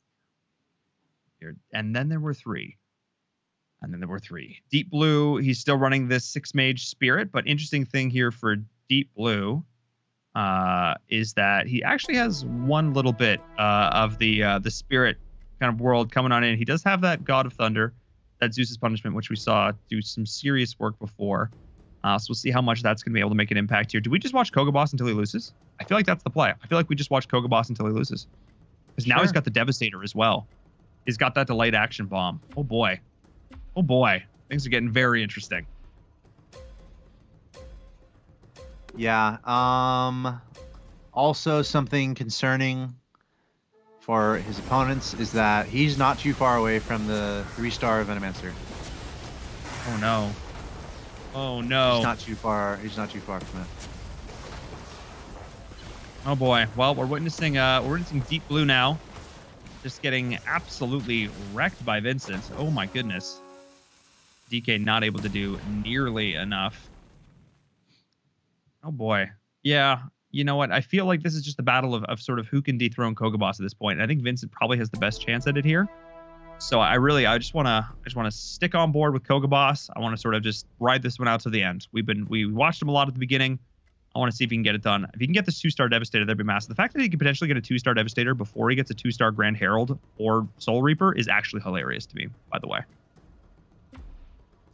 Yeah, and he's got plenty of money in the bank. Vince also has plenty of money in the bank. They're both level 10. It looks like we are keeping an eye on Deep Blue, I believe. Yeah, so let's see here. It's got the 6-mage going, really trying to just get together that AoE damage and just trying to wipe trying to wipe the opponent. It's got that Dragon Knight in there as well. It's fun how we've seen the Dragon Knight be kind of a core odd man out in some of these compositions. In an earlier game, we saw a Dragon Knight. I think it was Monty who was doing it. He had Assassins and a Dragon Knight to help supplement things out a little earlier. So cool to see how effective that has been. And looking at Deep Blue's Dragon Knight, it is also absolutely loaded with items.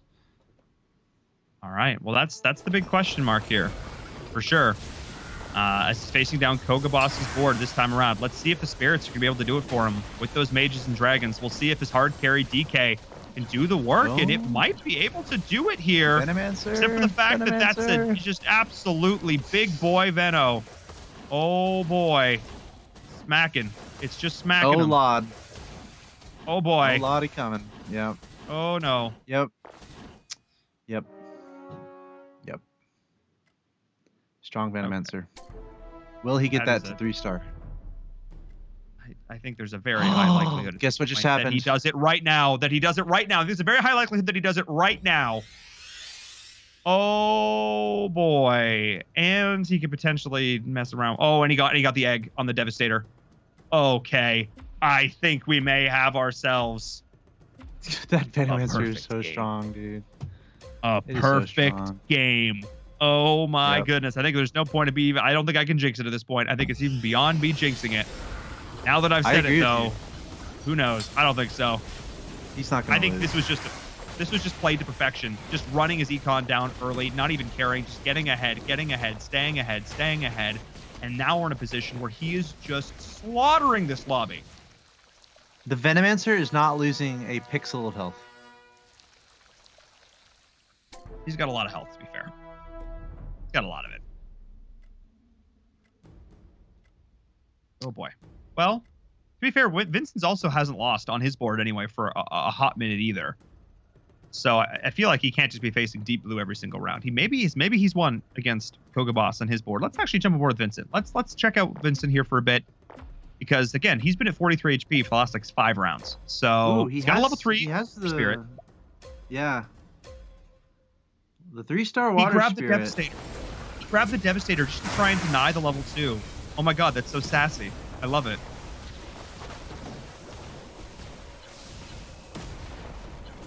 Vince able to clean up Deep Blue there. Deep Blue is out. So now it's a 2-horse race here. Man, that 3-star Water Spirit, definitely strong. The most damage, though, coming from the Devastator, actually. Sick. The 2-star. I mean, those delayed action bombs, they do a lot of damage. As we're just gonna stay on board with Vincent. I want to see what this looks like from Vincent's POV. If he can keep this going. Apparently, Deep Blue made a smiley face with his board as he died, which I really appreciate, for the record. Good job. I'm a fan. All right. Now it all comes down to these final few attacks. Can the damage be done? No, okay, I don't think so. Oh, no. Even the Petrify from the Spirits isn't going to be nearly enough. Not going to be nearly enough. Because that Venomancer is just surviving so much. Between all the natural regen, plus the Warlock buff, it's just nah. I think this one's in the books. I think this one's in the bag. Oh my goodness. I agree. I cannot believe it. Yeah. Kogaboss, what a beast. What a beast.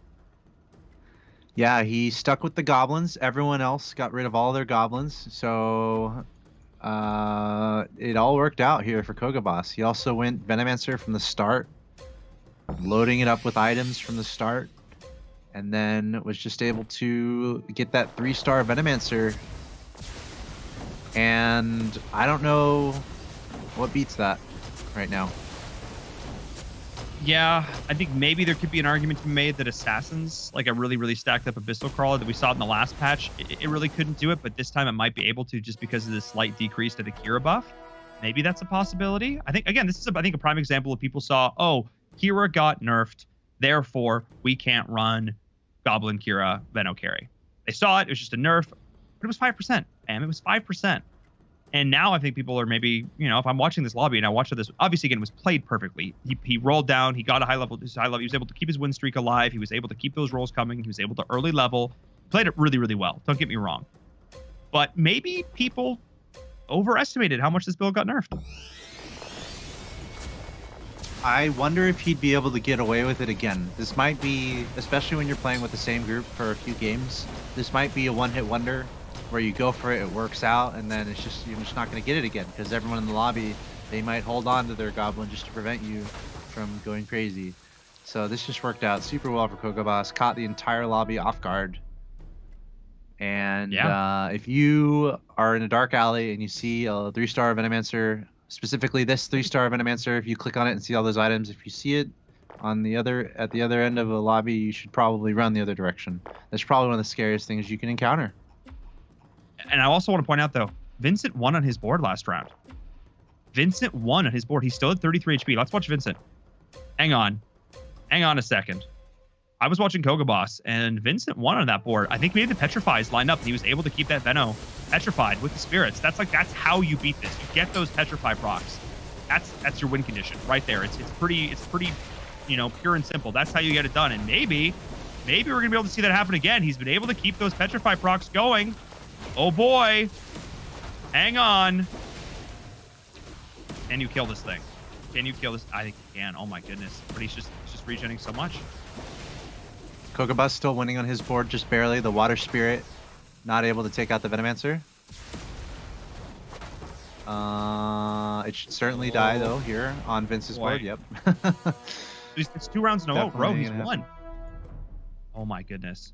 How many? We're already around 43. I mean, unless we want to be, we're going to be here all day because trying to take down Kogobas is 100 HP. Yeah. This could be the longest game of auto chess ever. It could be. Goodness. It could go down in history. There is a chance. Like Rudolph the Red-Nosed Someone in the Twitch chat right now is fact checking and seeing what the longest game has been officially. If Vince can somehow claw his way back, we could go long. Let's see what happens. I'm gonna keep an eye on Kogobas. You can stay on Vincent though if you want, because we're gonna stay on Vincent. Okay, I think Kogobas finally lost on his board. Wow. Okay. Wow. Oh my goodness. Like every auto attack that the Veno is able to actually get out is just incredibly devastating. The problem is these spirits. They're just able to keep it locked up forever. Oh my goodness. Please, somebody stop this man. Finally lost. Somebody stop this man. Oh no. He finally lost. Now he's been a Force Spirit for a while though. Like there's the thing. Like, oh my god. Water Spirit, please. What are we witnessing? Maybe this a draw? Ridiculous. No. Water Spirit's dead. I think auto attacks. Yeah. Oh, draw? Oh no, yeah. Nope. Water Spirit's dead. Okay. Could this be a comeback in the making for Vince? Oh my. He still has money in the bank. Oh my goodness. This is huge. This is actually incredible.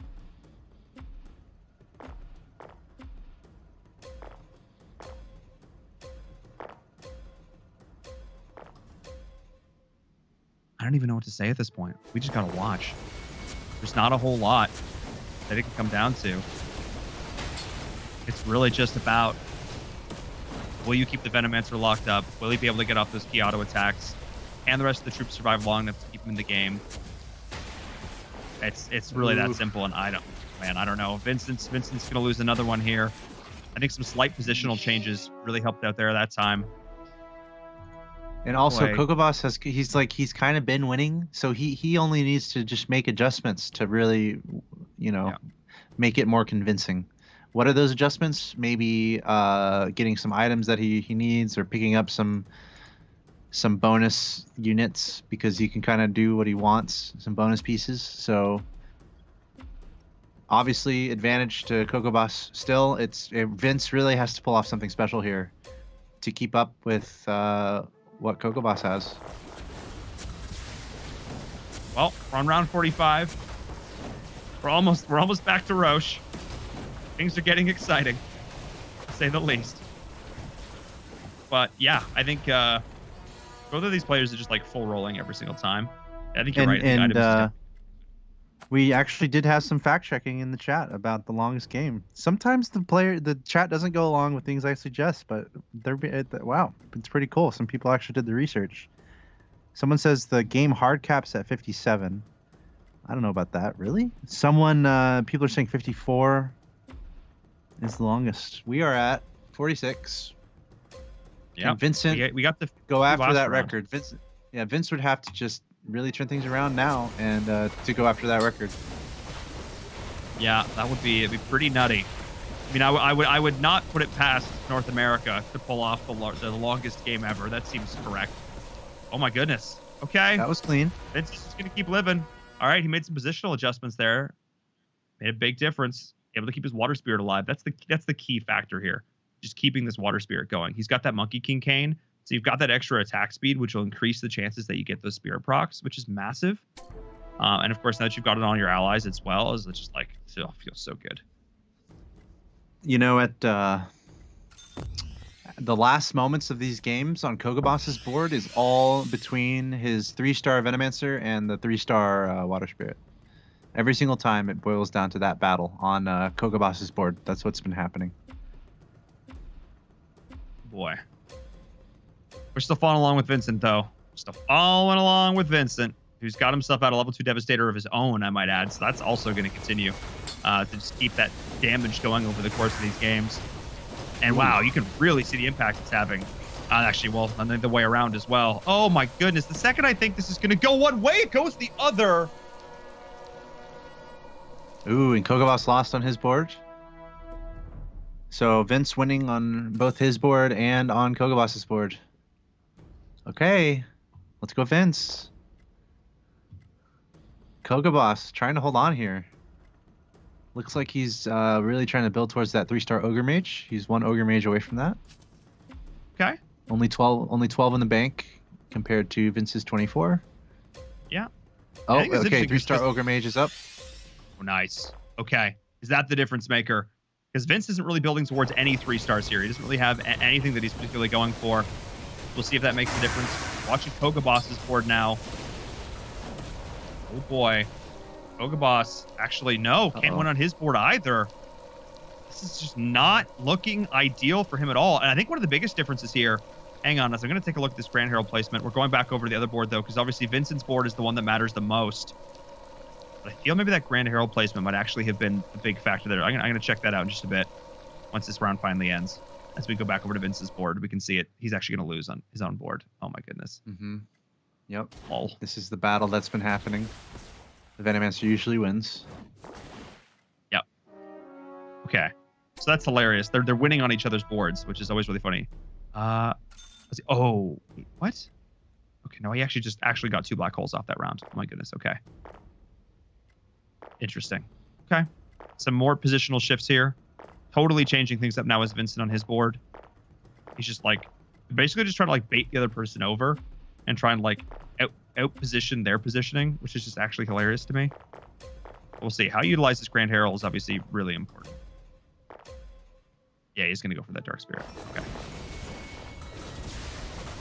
Yeah, that double black hole. That double black hole is actually so nutty. That does so much damage. Oh my goodness. Oh my god, dude. 24,529. Yeah. So that it's all about this Grand Herald's play. That synergy there. And wow, he has stacked up this Dark Spirit. Oh my goodness. So yeah, so getting that double black hole is just actually nuts. Yeah.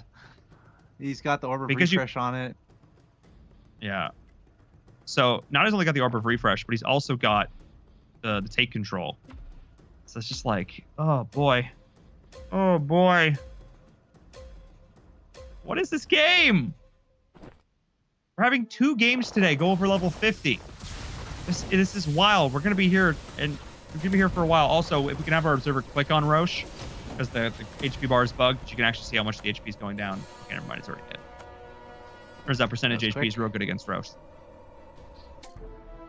Okay, so Vince still has a lot of money in the bank, by the way. He's at 9 HP though. which is Dire Straits. Kokoboss at 24. This is close. It's definitely close. Vince has been able to take a ton of damage from Kokoboss. Yeah. Oh boy. Vince is down to 9 though. Kokoboss is down to 24 from 100. He's on a 3-loss streak. Oh boy. Oh me. Oh my. This is And just you said the P word. Wild.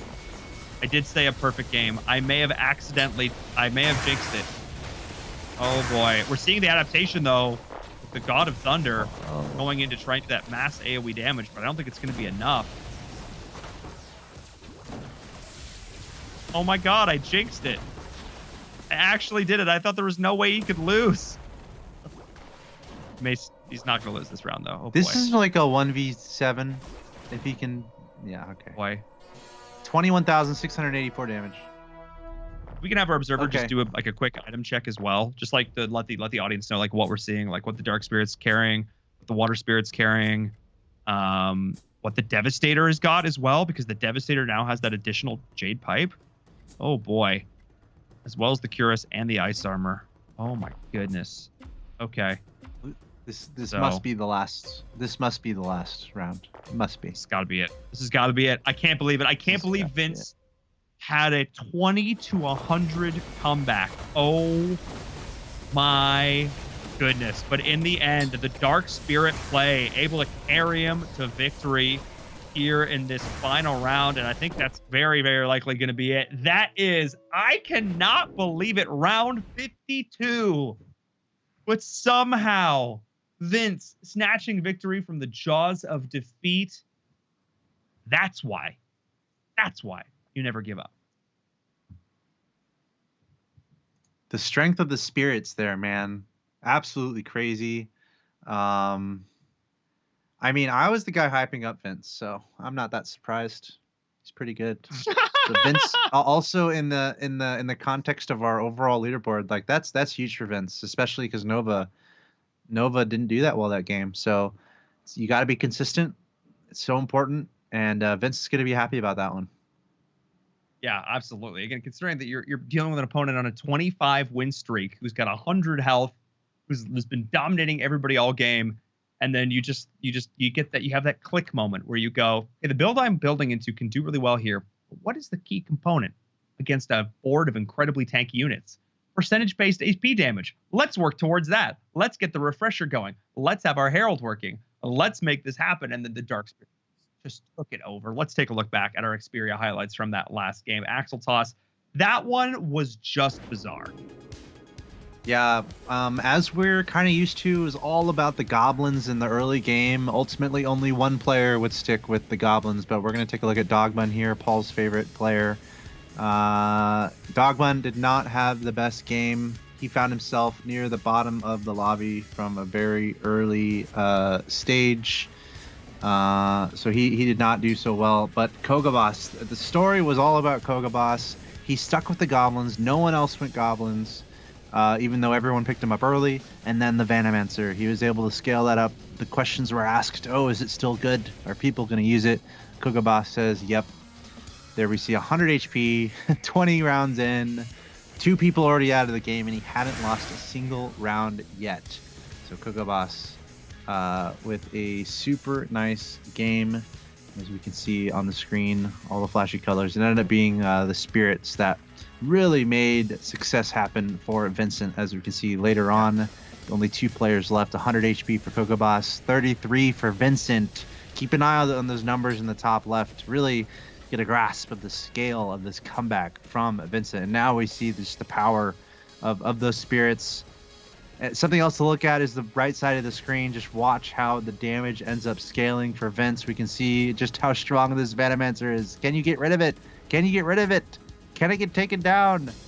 How does it always survive? Surely this will take it down. Surely this is going to kill it. Okay, the next one will do it. Finally, Kokoboss loses. And Vince would have the last laugh. Look at the right side. Look at the damage output on the right side of the screen right now. And that's all the commentary that is needed, to be honest. Almost 17k damage done at the end there. Oof. Oof. You love to see it. You love to see the identification of what build beats what. How do you deal with a hyper scaling auto attack focused carry, well, you just stop their ability to auto attack. You lock them down with the petrify. You get that going for your whole team. You get the percentage-based HP damage. Deal with them. Fantastic. Thank you so much for those Xperia highlights, Axel Toss. That was really, really great. And you know what else is really, really great? The AT&T, the presenting partner of the ESL Mobile Open, without whom none of this would be possible. You want more epic 50-plus round stellar games? Well, you get them here at the ESL Mobile Open. That's because of AT&T, and it's pretty darn awesome to see the support they've been giving us over the last year and a half. Since the beginning of the Mobile Open, they have been here as our presenting partner, supporting the grassroots of the mobile esports, of our mobile esports and of mobile esports in general. So thank you so much to AT&T. But if you guys aren't following us yet on social media, what are you doing? You, through the power of the internet, go follow ESL Auto Chess on Twitter. Go do it. Go do it right now. Go join the Discord. If you're not part of the Discord, it's an awesome community over there. If you want to get involved in these tournaments, if you want to sign up, all the info on Twitter, on the Discord, !social, over on Instagram. I do Instagram stories and stuff on there sometimes. So if you want to go check that out, look behind the scenes. It's really darn cool. Go do that. All right. I need a break. Let's take a little bit of a break. We'll come back with game number 4 in just a minute.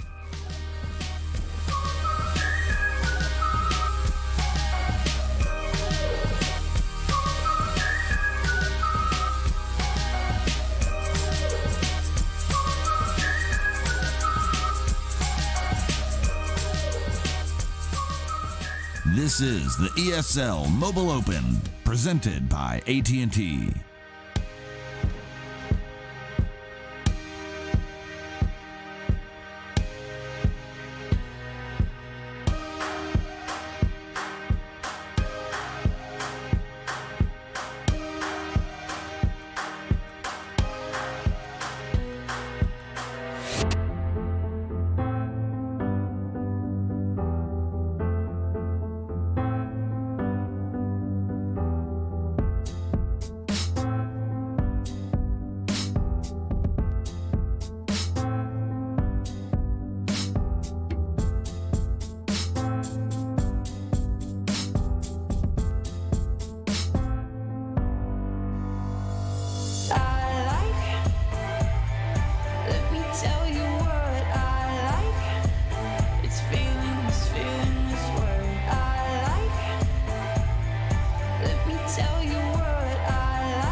is the ESL Mobile Open, presented by AT&T. Hello, ladies and gentlemen. Welcome back to the ESL Mobile Open Season 5 playoffs. We are here for Auto Chess, and oh boy, has Auto Chess showed up. Multiple 50-round plus games, epic 1v1s, battle builds. We're trying to see who can out rock, paper, scissors their opponent, find the perfect counter at the perfect instance to shut down those key carries, those stars, and we're seeing stars rise here in North America as players are going toe to toe. I'm your host, Paul and Verum Todd Gill. Very fortunate to be able to bring you all of this action. Axel Toss is standing by as well. I think we're both just in awe at this point at how crazy these games have been. We knew it was going to be a little wild, a little nutty with these new patch changes, but I didn't think we expected this. My seatbelt is still buckled. I'm along for the ride here, and it's a ton of fun to see what these guys are bringing to some very important games. Again, we're going from 32 players to 8, and we started with millions of people playing in this Mobile Open tournament presented by ESL. So it's a lot of fun watching all the different plays that we see come out. So I'm excited to see what is to come.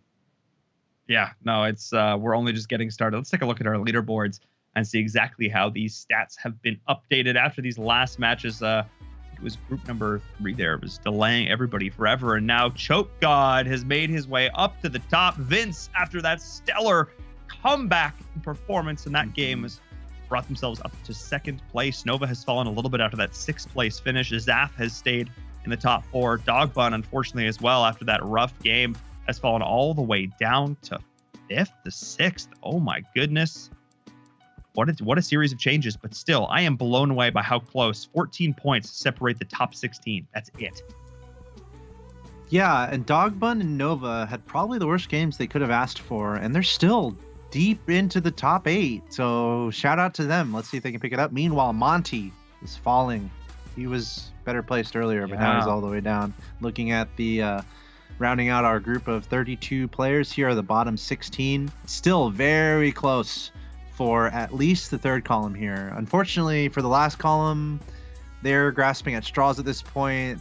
They need some miracles to happen as our field is slowly coming together, and we're slowly making our way to finding out who's going to be top 8. Yeah, I mean, Kogabos, he's going to need a few more games like that to sort of pull himself up there, because he's actually still in 3rd from last place there after that last game, but still, many props to him. The shift in the meta might be the wind of fortune that these sort of players towards the bottom are going to need to pull themselves up by their bootstraps. This has just been a whole lot of fun. I am very, very excited to see what this next game will have in store for us. We're going to see Devless back up, Monty, Pure Zune. This is going to be a lot of fun, but it is Choke God up at the top of the leaderboards. 55 points, 1st place. They're the one to beat in this one. Yeah, and this is a critical game for Monty. We saw him in the top 8 as the day started, and now he finds himself around the 10th or 11th position. But we can also see how close the leaderboard is. Ziggy is right there. We talked about him a lot in the first game of the day.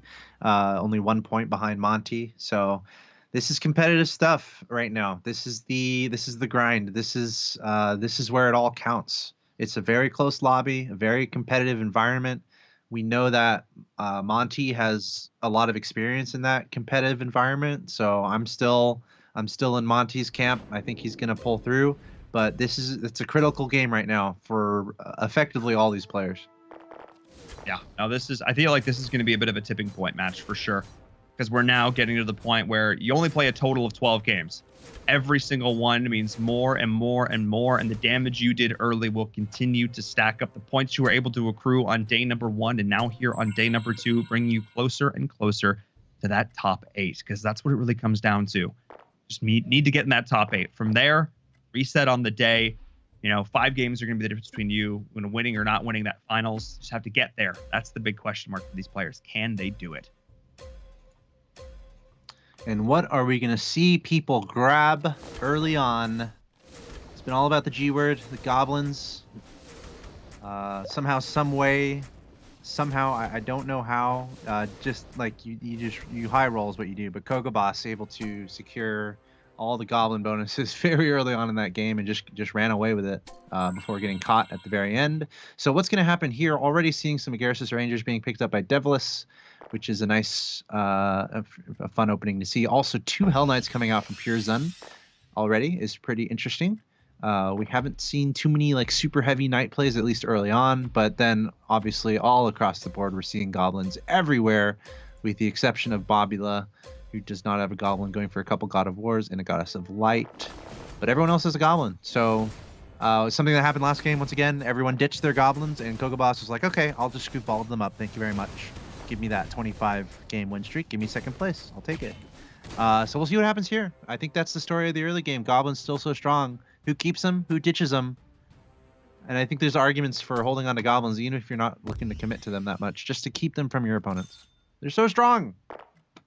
They're strong to a point, and then how you transition, how you play around the Kira, really comes in. But we have seen the builds that can counter them. We have seen that come into play.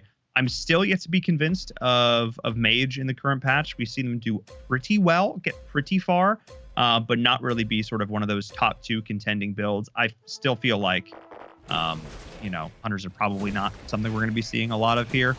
I still feel like I haven't been overly convinced of their viability, but we will see. And then, of course, Divinity still going to be in play despite the nerfs. Still going to be a factor here. That Grand Herald still adding that utility to these late game engages. So we'll keep an eye on that. I'm starting to get a sense of it. I would say I'm about 20% there on the new patch. I still have a ways to go. And then when you figure it out, it's going to be changed again, probably. But that's the wide world of competitive video games. Constant changes, constant balance being worked on. Of course, we're taking a look at the overall leaderboard there. Still lots of goblins around. We're looking at Ziggy right now. He's got 3 goblins on the front line. Of course, here's where we really point out who's going up to level 5, who's sticking to the lost streaks. We're going to keep a close eye on Monty this whole way through because of how close he is to that top 8. And right now it looks like Monty is going for a lost streak to open things up. Same with Kumburo. Remains to be seen for the rest of the lobby, though. Who's going for those win streaks? Who's going for those lost streaks? As we're still very early in the game, round 5. Yes, and these players are going to start having to make those decisions of what they're going to be going for. Yeah, absolutely. And Choke God finding himself an early werewolf and a couple of level 2s. So I think he's likely going to try and keep that win streak alive. They are going to be hitting that level 4 mark now, or level 5 in some instances, I should say. And try and keep that going. Devlis, of course, another one of these top players coming into this, weaving some Agarsis in with that Agarsis Ranger, able to get that up to level 2. And then Kumburo, just right in the middle there, got himself the level 2 God of War and the level 2 Soulbreaker. So he's probably going to try and get some sort of win streak going. Pure Zone, though, he's down there with 95 HP, but he actually managed to find himself a level 2 Hell Knight as well. So, again, still decisions to be made for some of these players. Mm-hmm. And it looks like we're looking at Kumburo right now. Got a God of War and Poisonous Worm. Going to be winning that. Kumburo on a 3-win streak. And we're seeing the lobby separate itself a little bit here, separating between the win streakers and the lost streakers. Monty on that 3 lost streak, doing the best job with the losing streak so far. Also finding his way, getting 10 gold, which is pretty critical here. Doesn't seem like a lot, but a pretty big deal at this point, just to get that extra coin on the econ. And then, of course, Monty also staying at level 4. We have 2 players right now staying at that level 4, and they definitely do not want to run into each other because they want to keep their lost streaks going. Absolutely. And, things that you can be very confident in this world: death, taxes, and the fact that Monty's going to open fort and try and get a lost streak going. That's some things that don't change. Every single game, Monty's going to be doing that. It's actually kind of interesting because we have players that are so dedicated to a strategy. You have to be cognizant of it just as you are playing around said strategy. Like, in a lot of lobbies, there's at least 2 people. That tends to be sort of the magic number that we see. There's more in this particular lobby, I think. But you always know that Monty's going to do it. So does that change your decision to try and get that lost streak going yourself? Does that impact other players? These are the kind of questions that I love to talk about, the psychology of a game like Auto Chess. You know, we actually had that happen with a female player at the Auto Chess Invitational. She would go for the same open fort Glacial Knight strategy every single game.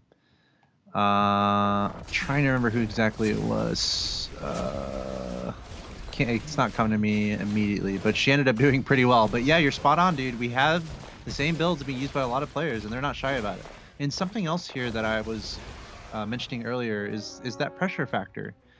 We're getting close to that top 8. We're going to be saying see you later to players. We're going from 32 to 8. So we're getting well along in this point accumulation. So the pressure is on.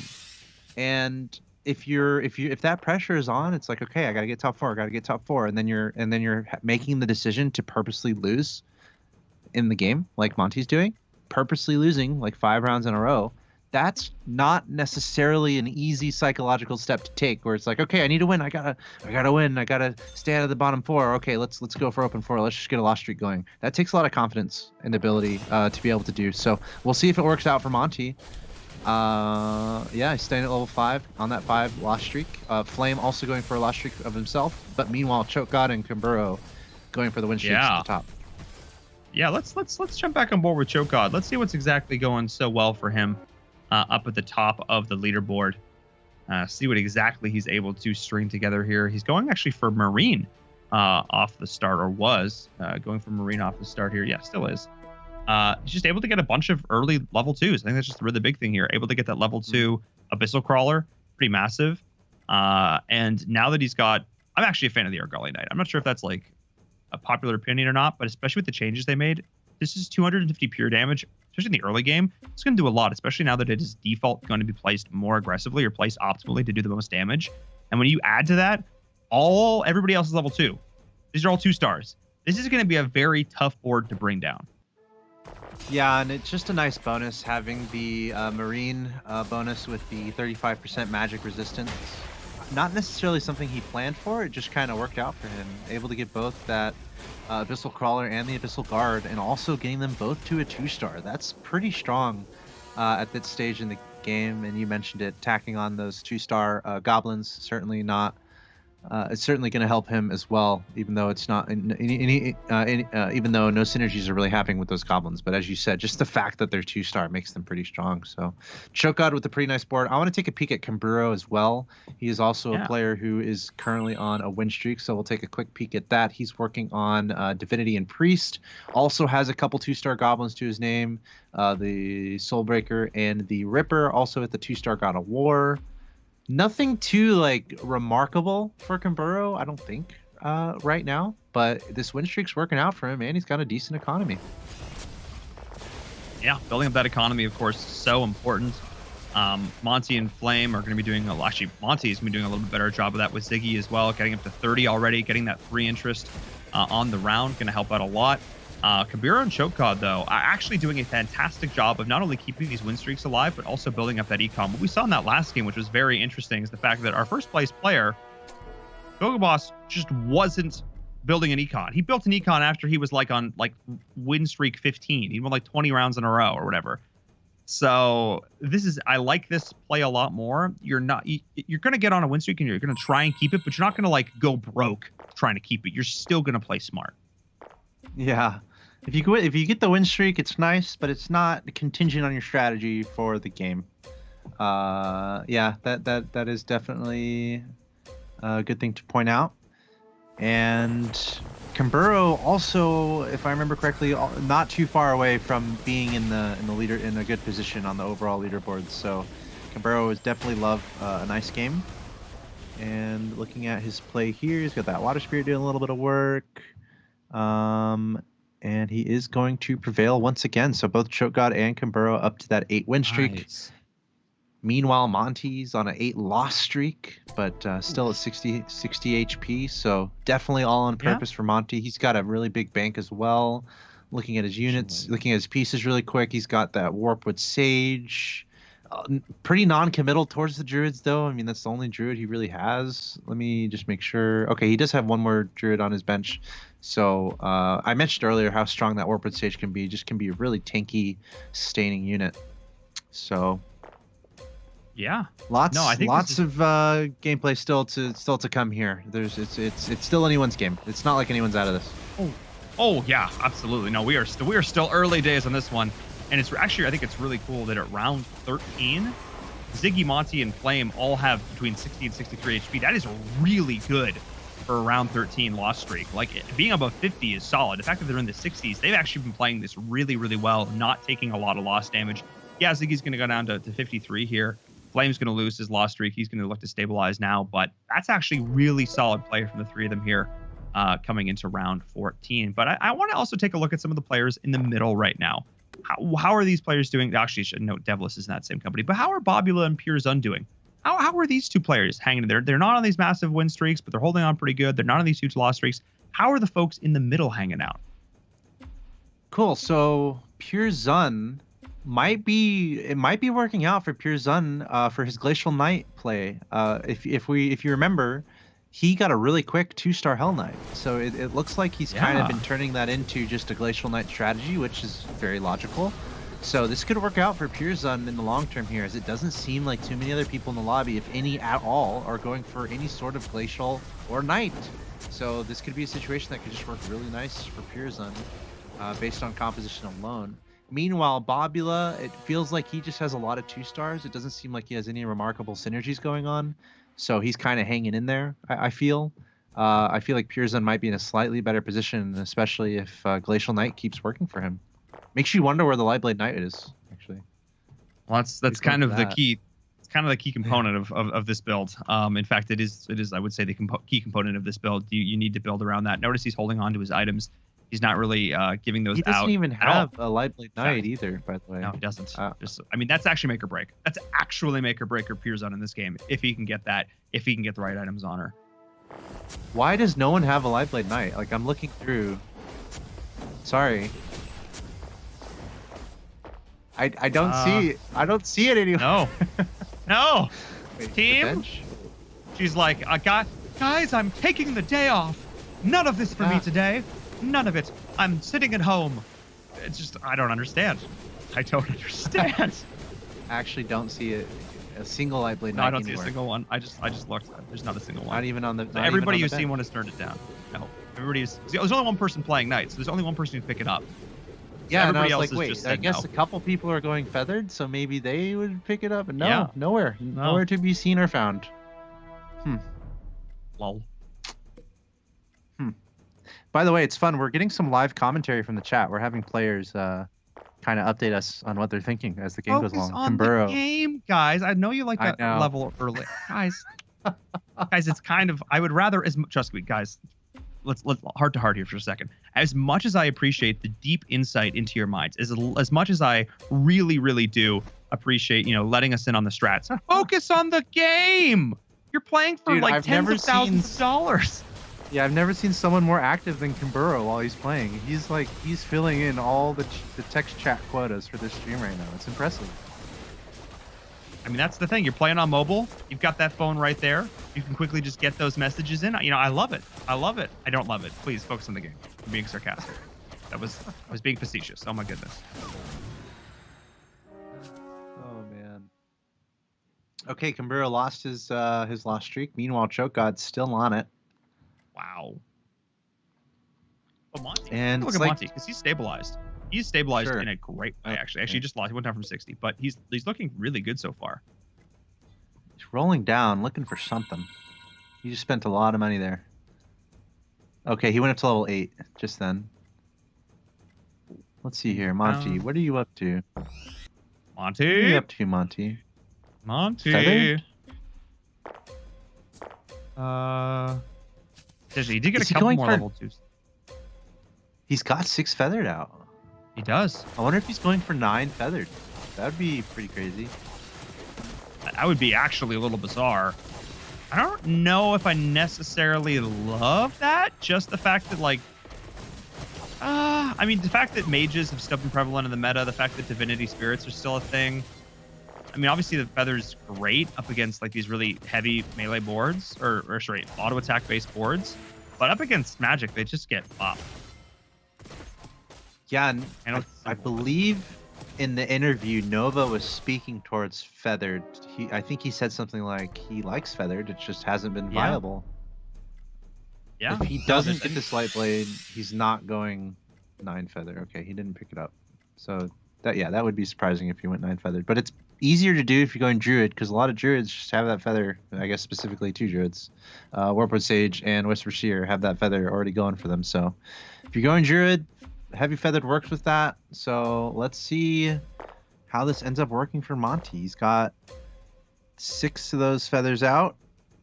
He's got 2 Hunter, which is a little strange. Not really working in a 3rd Hunter to take advantage of the bonus. Just relying on that 6 feathered. And Monty's bank was so big, and now it's down to 22. I don't know if that's exactly where he wants it to be. It feels like he was rolling for something and couldn't find it.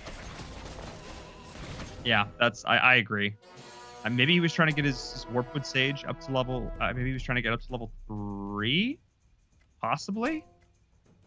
I don't know. We'll see. I still think, obviously he's leaning into these druids a little bit more. Oh, I wonder if he was looking for the Razor Claw. That might be a possibility here. Might have been looking for the Razor Claw. He's now down below. He picked up the Unicorn. He hasn't had that too long. This is what's fun, man. You kind of, the part of it is you sit back and you see it unfold and you're like, oh. We can theorize, we can theory craft until the cows come home, but these players know what's in mind. It's our job to try and, as commentators, as analysts, try and, that ult feels bad. Into the corner. It's our job as analysts to try and dissect the smallest of things to glean insight from players' minds over the course of these. And oh my goodness, I'm wondering how different this round would have been if Siren ult had gone the other way. It's actually so sad. There we go. Too late now. Yeah. Monty is gonna fall here. It still feels like there's definitely a piece of the puzzle missing here for Monty. So let's see if he can figure it out and navigate it. I mean, his Warpwood Sage is definitely strong right now, and he's getting towards that 3-star Warpwood Sage, which is great sustain, but he definitely needs more firepower. He's got the Assassins going. Again, the Assassins Druid comp that we've kind of been seeing. And you know what? No one else is really going Assassin. Yeah? No, so here's the thing.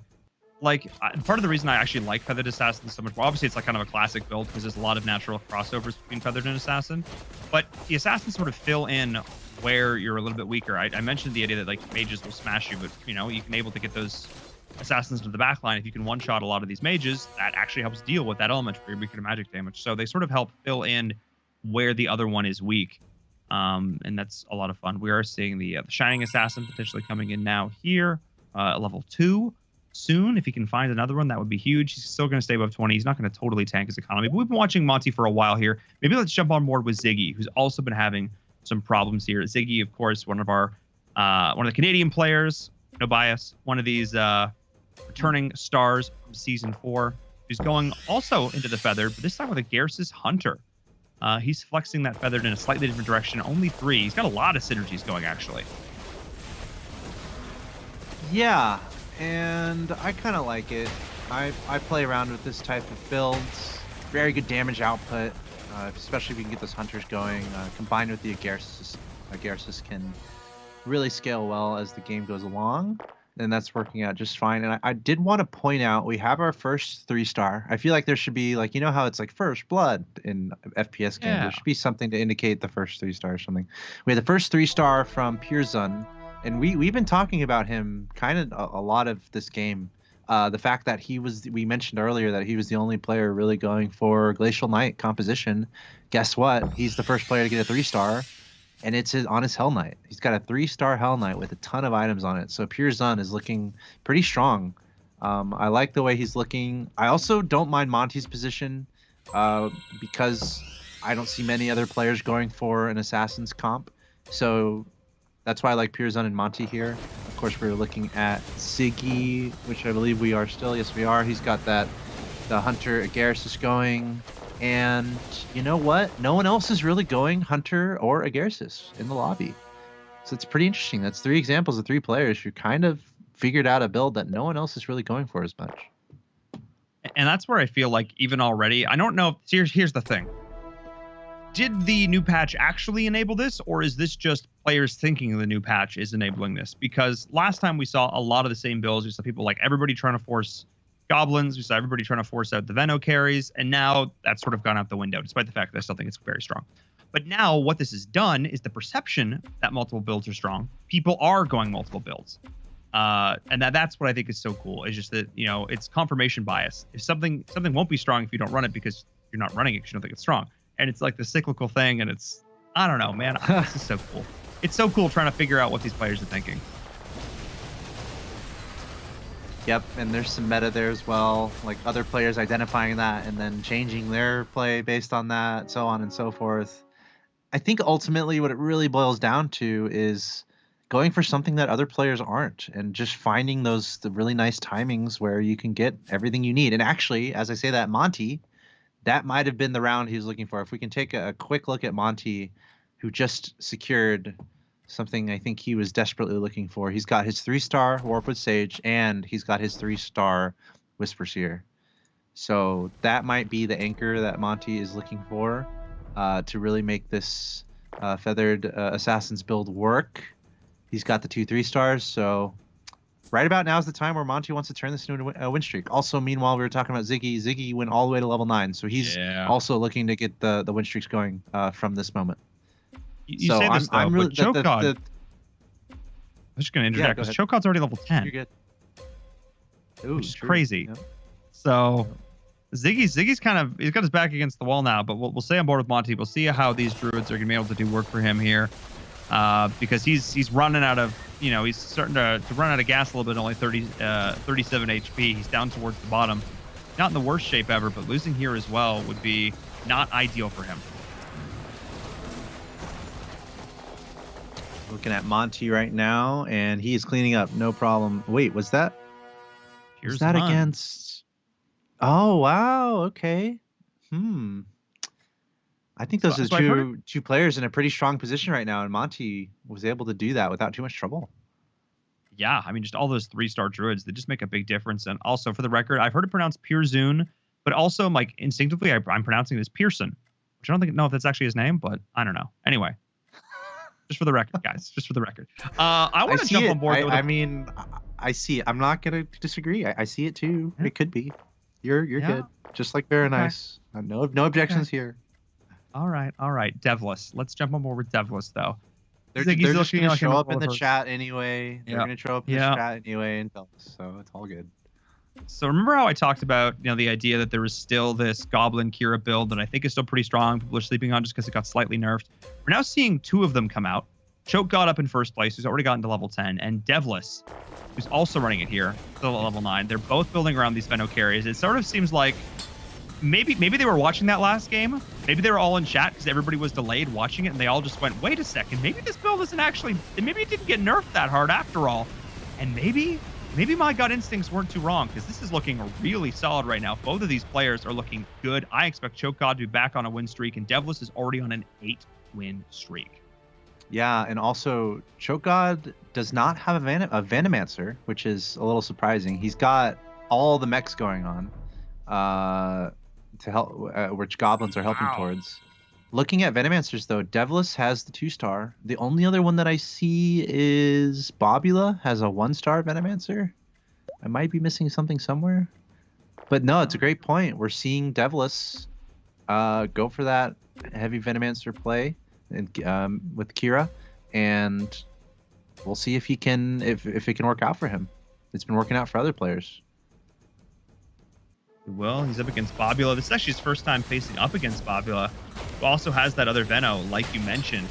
So we'll see which one's going to have the advantage. Man, the spin from that swordsman, that just did so much damage to his front line. Oh, but my goodness, the helicopter, the call down damage was big, but that water spirit doing work. And I don't know, it's going to come down to the carry once again of the big boy, the man himself, the Veno. He's fairly stacked. He's got a steel plate mail. He's got a shadow edge. He's got a claw wand. Getting that claw wand seems to be such a a big addition to these really, really powerful carries. Of course, the Magic community obviously is huge. And we're definitely keeping an eye on the Spirit play, because that is something we saw be incredibly effective against the Venomancer based play that we saw in the last game. We saw Vince take that game with utilizing the spirits, and Kimbiro is going for the spirit play, as well as Flame near the bottom of the lobby. I'm not seeing much more than that though. So Kimbiro is going to want to make that as strong as possible to compete against the top of the lobby. But I still think this is pretty wide open through and through. Like, I can see cases for Monty coming back a little bit. His economy is top 3 in the lobby right now.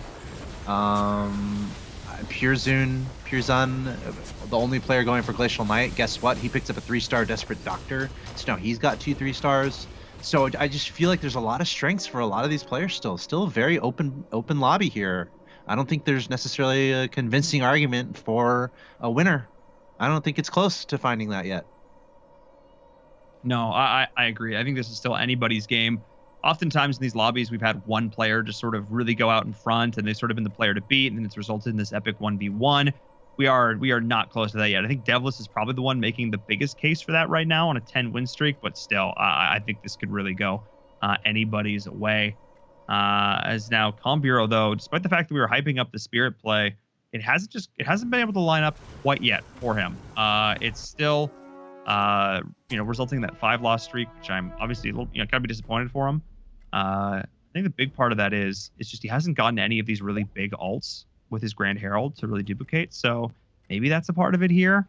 And also now he's got the level 2 Grim Touch. I don't know.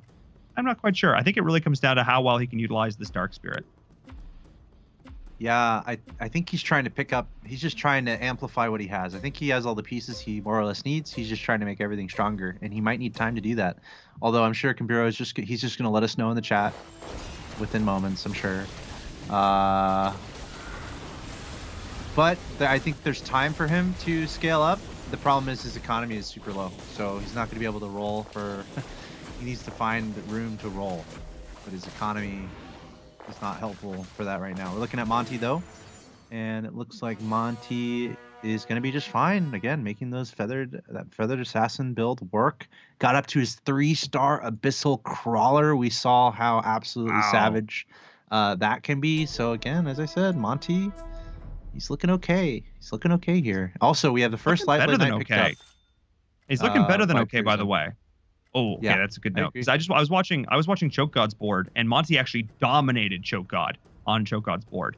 So Monty's actually looking really good. All those 3-star units is huge. Purzun as well is getting the Light Blade Knight in play. But I think it took him so long to get it that he had to distribute his items elsewhere. Where did he put his items? He put all of his items on his Hell Knight just because he got to level 3 early. He just sort of allocated that as his carry, and that's not super. I guess it's okay. It's not crazy ideal. So we'll see. All right, we're looking at Monty here still, and Monty's definitely looking to turn some win streaks. His economy is lower, so he's been rolling down to try to get what he needs. Oh, it looks like he is going to meet his match in this instance. Sorry, I couldn't tell he's going up against there. Who was that? Bobula. Yeah. Bobula. Now I got to look at Bobula again. Hold on. Yeah, hang on. Gotta make me rethink things here. Ziggy goes out though, unfortunately. Ziggy. Divinity Warlock. Okay. There's nothing really screaming at me about Bobula's composition and how it worked so well there against Monty. I mean, he's gonna be, relying on a lot of damage coming in from this Storm Shaman with that Static Storm. He's also gonna rely on the Water Spirit as well. And I think this is just honestly just like you're almost towards. Again, you're almost towards just like fully committing to this magic damage, but you've got a little bit extra there with the divinity to keep yourself in this. And he's got the Venomancer. He's got he's got that Veno too. He doesn't have any items on it though. It's interesting. I know, but it's so strong. It's like, what's the reason this is doing so well? Oh, he's a Veno. Okay, Kimbiro, he's giving us his commentary. Great. He says, I think this is great that Choke God is running goblins and not running and not running the Veno. I think that's so unique. I think that is so cool to see him fully committing more into the mechs with the helicopter, with the with the Devastator, which is still level 1. If he can get both of those up to level 2, I think that Choke God has a new life in this game. Yep, we're getting to some critical moments here as we have one player out. Ziggy has been taken out, but we have 4 players, Monty, Kimburo, Flame, and Puresun, who are all very close to each other, who are fighting to stay out of the bottom of this lobby.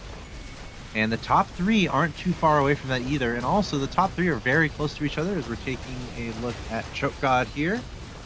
And let's see what he can make happen. Going up against Puresun. Puresun, of course, the only Glacial Knight player, and Puresun actually doing a really nice job there. You mentioned how stacked that Hell Knight was. And I do this sometimes. I think I don't know what exactly went into the decision to stack up the Hell Knight. I mean, obviously it's a 3-star, so you're trying to make your strongest unit as strong as you can. But I've seen a Hell Knight in a carry position be pretty ferocious. So it could work out for Puresun. Again, as the only player really going for that Knight play. For sure. And I think a lot of it came down to he didn't get his Lightblade Knight for a long time. He got his level 3 on the Hell Knight. And so, you know what? The more I'm seeing it, the more I actually really I like this decision. You're 100% correct. Make the strongest unit stronger. That's really what it comes down to. And speaking of strong units, we're seeing Choke God actually able to get a strong level 3 unit up on the front there with that Ripper, getting all of that pure damage out. 250 damage within 2 grids. That adds up over the course of a match, that's for sure. Oh, the call down. Oh my goodness. Okay.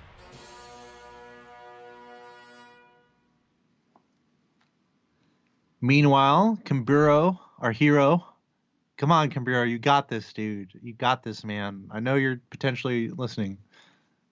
Down at 1 HP, trying to make his way back. Let me look at his comp really quick. Kimburo. He's got the Spirits going, Divinity, Warlock. Yep. God, not really finding any 3-stars. You can tell just by looking at the overall board of everyone's units. There's a lot of 3-stars out there, and Kimburo just for whatever reason not able to snag one for himself. Something you'd really want. Also, his economy not doing so great either. So it's close here between these bottom 3 or 4 players. Very important for Monty as well to hang in there, given how close he is to that top 8 overall. So something to look out for. Interesting. And I'm still anyone's game, dude. I think this is one of the closer lobbies we've seen. For sure. And I think one of the interesting note here, Deep Blue in the chat, is the reduced cooldown on the cask from the Desperate Doctor. I was looking, I was like, what ult is he trying to buff up here? But that's actually a huge amount to CC. It bounces up to 6 times stuns per second. So that's a 6-second stun functionally across the entire board. If you can stack that up, that CC on top of something like the Spirits with the Petrify, you just basically shut down any of your enemy's abilities to do anything, which is a super cool interaction and something that I didn't really appreciate. But now that I'm looking at it, I really, really like it. Yeah, you can see that cast just bouncing around. It is doing oh my goodness, it makes such a difference. Holy crap, that's actually so good. And with that, Kimburo's actually able to take that no problem up against Monty, who has been looking nigh unstoppable. And meanwhile, Puresun has that 3-star Desperate Doctor, which is kind of what we were talking about. Remember, he's our Glacial Knight player this game, and he's got his 3-star Desperate Doctor, which is also kind of preventing Kimburo from really stretching his Desperate Doctor to its full capacity. So maybe a little bit unfortunate for Kimburo there. He's not able to maximize that, but man, what a lobby here. I don't even deal. Well, I was gonna say, I don't think it's a huge deal because it still has that 10-second CD. At that point, the damage is kind of secondary. You're really just using it for the cooldown. So getting to level 3 doesn't matter a whole lot, and especially it matters less if you're dead, which is exactly what happened here instantly. Oh my goodness, Devilish just murdered the man. Goodbye, Kimburo. I think you were doing some great things, but wow. Yep, which means all those items will be back in the pool for players to accumulate. Flame is the next one on the cutting block. Puresun not too far away from him. This is super close at the end. Meanwhile, Monty, remember, he was last for most of this game early on with the open fort. But able to get those 3-star druids out, and the assassins, the abyssal crawler from Monty is super powerful at this point. But we have honestly 5 players could be eliminated in the next round. Choke God, Monty, Bobula, Purezun, Flame, all pretty low in health. It'd obviously have to be drastic losses for Choke God and Monty to get eliminated. It's very likely for Purezun or Flame to go out. I'm still holding on to Purezun here. I feel like the Glacial Knights have to work for him and get him a little bit higher than he is, because he's the only player going for it, and he's got a lot of 3-stars working. Sure. And then actually, speaking of Purezun and speaking of his Hell Knight, we've talked about how stacked it is. Let's actually let's show how stacked that Hell Knight is. Let's take a look at some of the items on it. I think obviously some of the big. Ooh, hang on. It should only get better. Yeah, there it is. There you go. There's the Curus. Yeah, there's the Curus coming out. That's actually going to be big. So this is pre-nerf Curus. So this is actually still going to be pretty darn good. It still has the 40% mana restoration on top of it, so it's not on the PTR. Oh yeah, and by the way, someone in the chat mentioned it. Yeah. Devlis has a 3-star Venomancer. Oh my goodness. Oh no. Okay, okay. We'll come back to Devils later. He's gonna be here for a while. Purezun. I want to see Purezun. Back. There we go. Okay, I'm sorry. I'm debating our observer. I'm sorry. Sorry, Alton. Gotta look at Purezun. Going up against Choke God. Choke God, the 0 econ, so putting everything to his current composition. Yeah, Purezun's gonna be just fine. Should be just fine. Might not be just fine. Okay, he's fine. Flame is out. Okay. Purezun, can you hold on? Can you hold on here? Bobula is out. Oh, the doctor, no! Purezun barely stays alive. Wow. Boy. Why was that close? Purezun and Monty, though, Purezun and Monty are going to be somewhat happy with all of this, though. I think, top 4 is fine. And considering Monty was, open forwarding, he was near the bottom of the lobby the whole time, he's going to be happy. And Purezun, maybe there's a chance he can squeak out of this. You can tell he's looking for a 3-star. He's looking for a 3-star light blade. He's got a couple on the bench. Still hasn't actually allocated any items there. He's focused all of his items on the Hell Knight as well as the Storm Shaman, which I actually like this decision to this point. You kind of either need to commit to her a little bit early if you're going to do it, but man, this Hell Knight, could you imagine? No, this Hell Knight is doing a lot of work over the course of this. The question is, can he deal with the 3-stars coming his way? That Warpwood Sage is going to be so hard to take down, and now, that Hell Knight, he's just being pinned into the corner, put up against the boards, as we'd say in Canada, and oh my goodness, that's it. That was a little poetic too, because Monty and Purezun, both the players on the edge, and look at that, not seconds later, Monty was knocked out. So because Monty was able to do what he did, able to get third, I think Monty's going to be okay with that. He's not going to be thrilled. I think he's going to be, I would say, content. He's going to be content with that. And now we're down to 2, Devils and Choke God, but we all know Devils has that 3-star Venomancer, so I need to give a shout out to that guy in the chat. Who was it? Little Snowman called it out. So this should be a foregone conclusion, more or less. Devils 6 win streak, 3-star Venomancer, 1 + 2 = 3. Yes, that is how the math works. As we are seeing the call down. Oh boy, hang on. My goodness. Choke God is just so strong too, though, dude. The mechs and also the spirits, the spirit play. Boy, this level 2 helicopter facing off against a level 2 helicopter. This is. But the Venomancer. Oh man, goodness. Yeah, this should be it. Choke God down to 4 HP. He's got. See if he has one more round in him. He's going to be the question mark. It's a pretty exciting fight on the other board between a 3-star Ripper and a 3-star Venomancer. Looks like the Venomancer should prevail. Yep, Venomancer just barely winning for Devlis on his board. But here we go, critical moment. Boy. Level 2 Dark Spirit. For Choke God. Oh, I was thinking for Devlis, who just got a level 2. Oh. Yeah, Choke God has his 3-star Ripper. What else has he got? Is that it? Okay. Boy. Do some slight shifts. He's putting in a Frostblaze Dragon. Yeah. Do it up, buddy.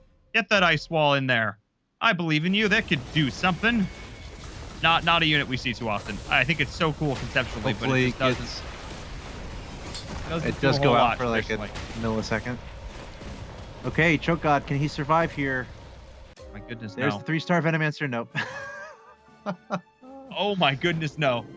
That Venomancer. So this is 2 rounds in a row, or 2 games that we're seeing in a row, where players who are going for that traditional Goblin Kira build have found great success. Yeah, we saw it end up choking and losing to the Spirits the last time around. But I didn't say it choked. It just got countered. That's the wrong thing to say. It was countered at the end. But now we're seeing it win another lobby. So a top 2 finish 2 rounds in a row for this build, the build that we saw nonstop last week, that maybe isn't as nerfed as people thought it was. Now that I've been saying this repeatedly on broadcast, I wonder if people will take notes, because I know a lot of our players are watching. Go figure. I don't know. Venomancer's pretty good. He's a little good. He's pretty darn good. We're going to be able to check out all of this, I'm sure, in just a moment in our Xperia highlights, because that was a very cool one. I'm not going to lie. Let's take a look at it. Let's jump into those Xperia highlights, because we saw probably the most even lobby we've seen yet, I want to say. There were like 6 players all within about 10 HP of each other over the course of this game, and it was really just a back and forth slugfest. Only one player was able to get any sort of win streak going, and that's not usually what we see. Normally we see a couple loss streaks, normally we see a couple win streaks, but this was just so even, Axel Toss.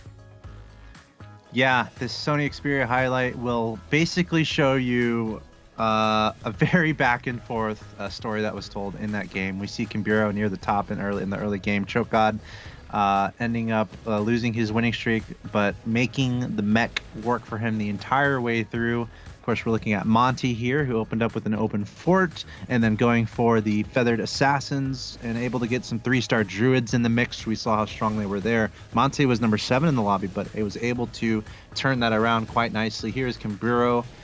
We can see him with 1 health left here, fighting for his life, 0 gold to his name, and somehow, some way, he would prevail from this fight and stay alive a little bit longer. Unfortunately, though, for him, he would be knocked out in the bottom 4 of this lobby eventually. And now we're going to move on to Pure Zun, who is the only player going for the Glacial Knight. Got a 3-star Hell Knight pretty early. We didn't see many Lightblade Knights, weirdly, until like round 10, 15, anywhere at all. And Pure Zun would eventually get knocked out by Monty. So Monty really pulling off the comeback, coming from pretty far down in this lobby and chipping away at the other players to slowly make his way into 3rd place. And then finally down to the final 2 players. And it was all about the 3-star Venomancer. That is very strong. Look at it go. Chop, chop, chop. Thank you very much. Just looks at the next enemy and finding success. So very nicely done by Devless. But I think Monty might have been the player of the game there because of how he open forted in such a critical pressure-filled moment and got himself top 3. And Monty is still flirting with that top 8 position overall. Yeah, no, I think the ability to stabilize was really, really impressive there. Again, didn't take too much damage early. Looked like the bread to stabilize kind of fell off again, and then was able to rally, recover, but unfortunately just too much damage had been done. But great job taking it from like 8th place to like 3rd place in there. So fantastic. But let's talk a little bit here. I've mentioned it over the course of the show. I've talked about this. It's this phone that's sitting right next. Of course, it's Sony. It's the Xperia one. And I have to say, I have to give a huge shout out once again to Sony, to Xperia, for joining us as the official mobile partner of the ESL Mobile Open. I've got a chance to use this phone quite a lot over the last few months. I got it back in Season 4, and it has not left my side. And I have to say that if you're looking for a phone to break into the world of mobile gaming, I would definitely check this one out. The 21:9 aspect ratio, the 4K screen, got a great camera on it as well, which is something that I appreciate. You've been seeing me film those like behind the scenes stuff a little bit, as well as just those tune-in posts if you're following us over on Instagram or Twitter. And of course, other things like having a battery that will last all day and will charge in like 30 minutes, which is wild. If you've got a fast charger, which I've got, you can just plop it in, and it's literally fully charged in like less than an hour, which is absolutely incredible. And I know also Axel Toss, we were able to get one in your hands. You were able to play around with it as well. I know you said you took it out with you camping this last week. How did you find it? How did you find this phone? I made a little commercial with it, so check out my Twitter. But I'm a very simple person when it comes to games. I don't want anything more than what I need. And I spoke towards this last time I talked about the phone. Here I have it in my hands. What really sticks out to me is it's very thin. It's very lightweight. It kind of feels like Sony went for a phone that's just kind of what you need and nothing a lot more. So I personally, I really appreciate how it's thin, it's lightweight, it's not a burden to carry around, easy to fit in your pocket. Paul was mentioning the game enhancer mode, which is also very useful in conserving your battery as well. There's an option there. So I'm a guy, I want simple, easy, smooth, clean, and I want it to be able to hold on to power, simple stuff. And this phone seems to accomplish all of that. So if you're looking for something simple but very effective, I think Sony Xperia, look into it. Definitely appreciating the one I have. So thanks for letting me use it. For sure. No, absolutely. Want to get these phones in the hands of as many mobile gamers as possible. Folks are going to be able to, comment and look towards those features. So thank you so much, Axel Haas, for your insight into this. And thank you so much to Sony and Xperia for joining us as our official mobile partner. Of course, before we get to this break, I mentioned it before, !social in the chat. If you haven't followed already, I don't know. I've said it like 4 times now. It's actually been 4 times now. You should probably go do that over on Twitter, over on Instagram. Join the Discord. We've got a great community over on the Discord if you want to meet some like-minded folks, hang out. Everybody's kind of stuck indoors right now, so if you want to find a little bit of community to get involved with, I'm not going to knock this tripod over, I swear. It's totally stable. It's not that stable. All right, let's go to a break. When we come back, it's game number 5, last one of the day. You do not want to miss it.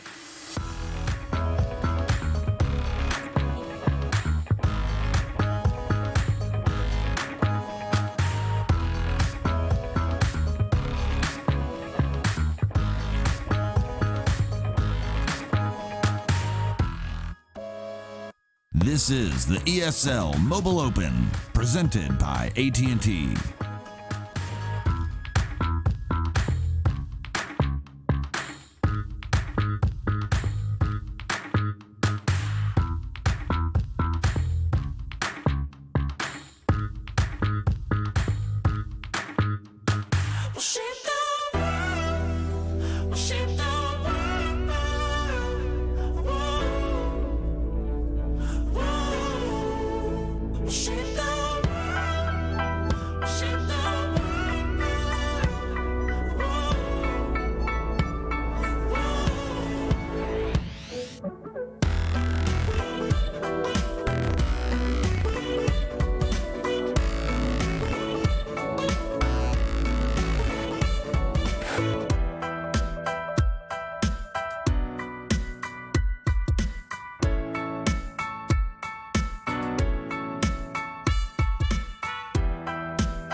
This is the ESL Mobile Open, presented by AT&T.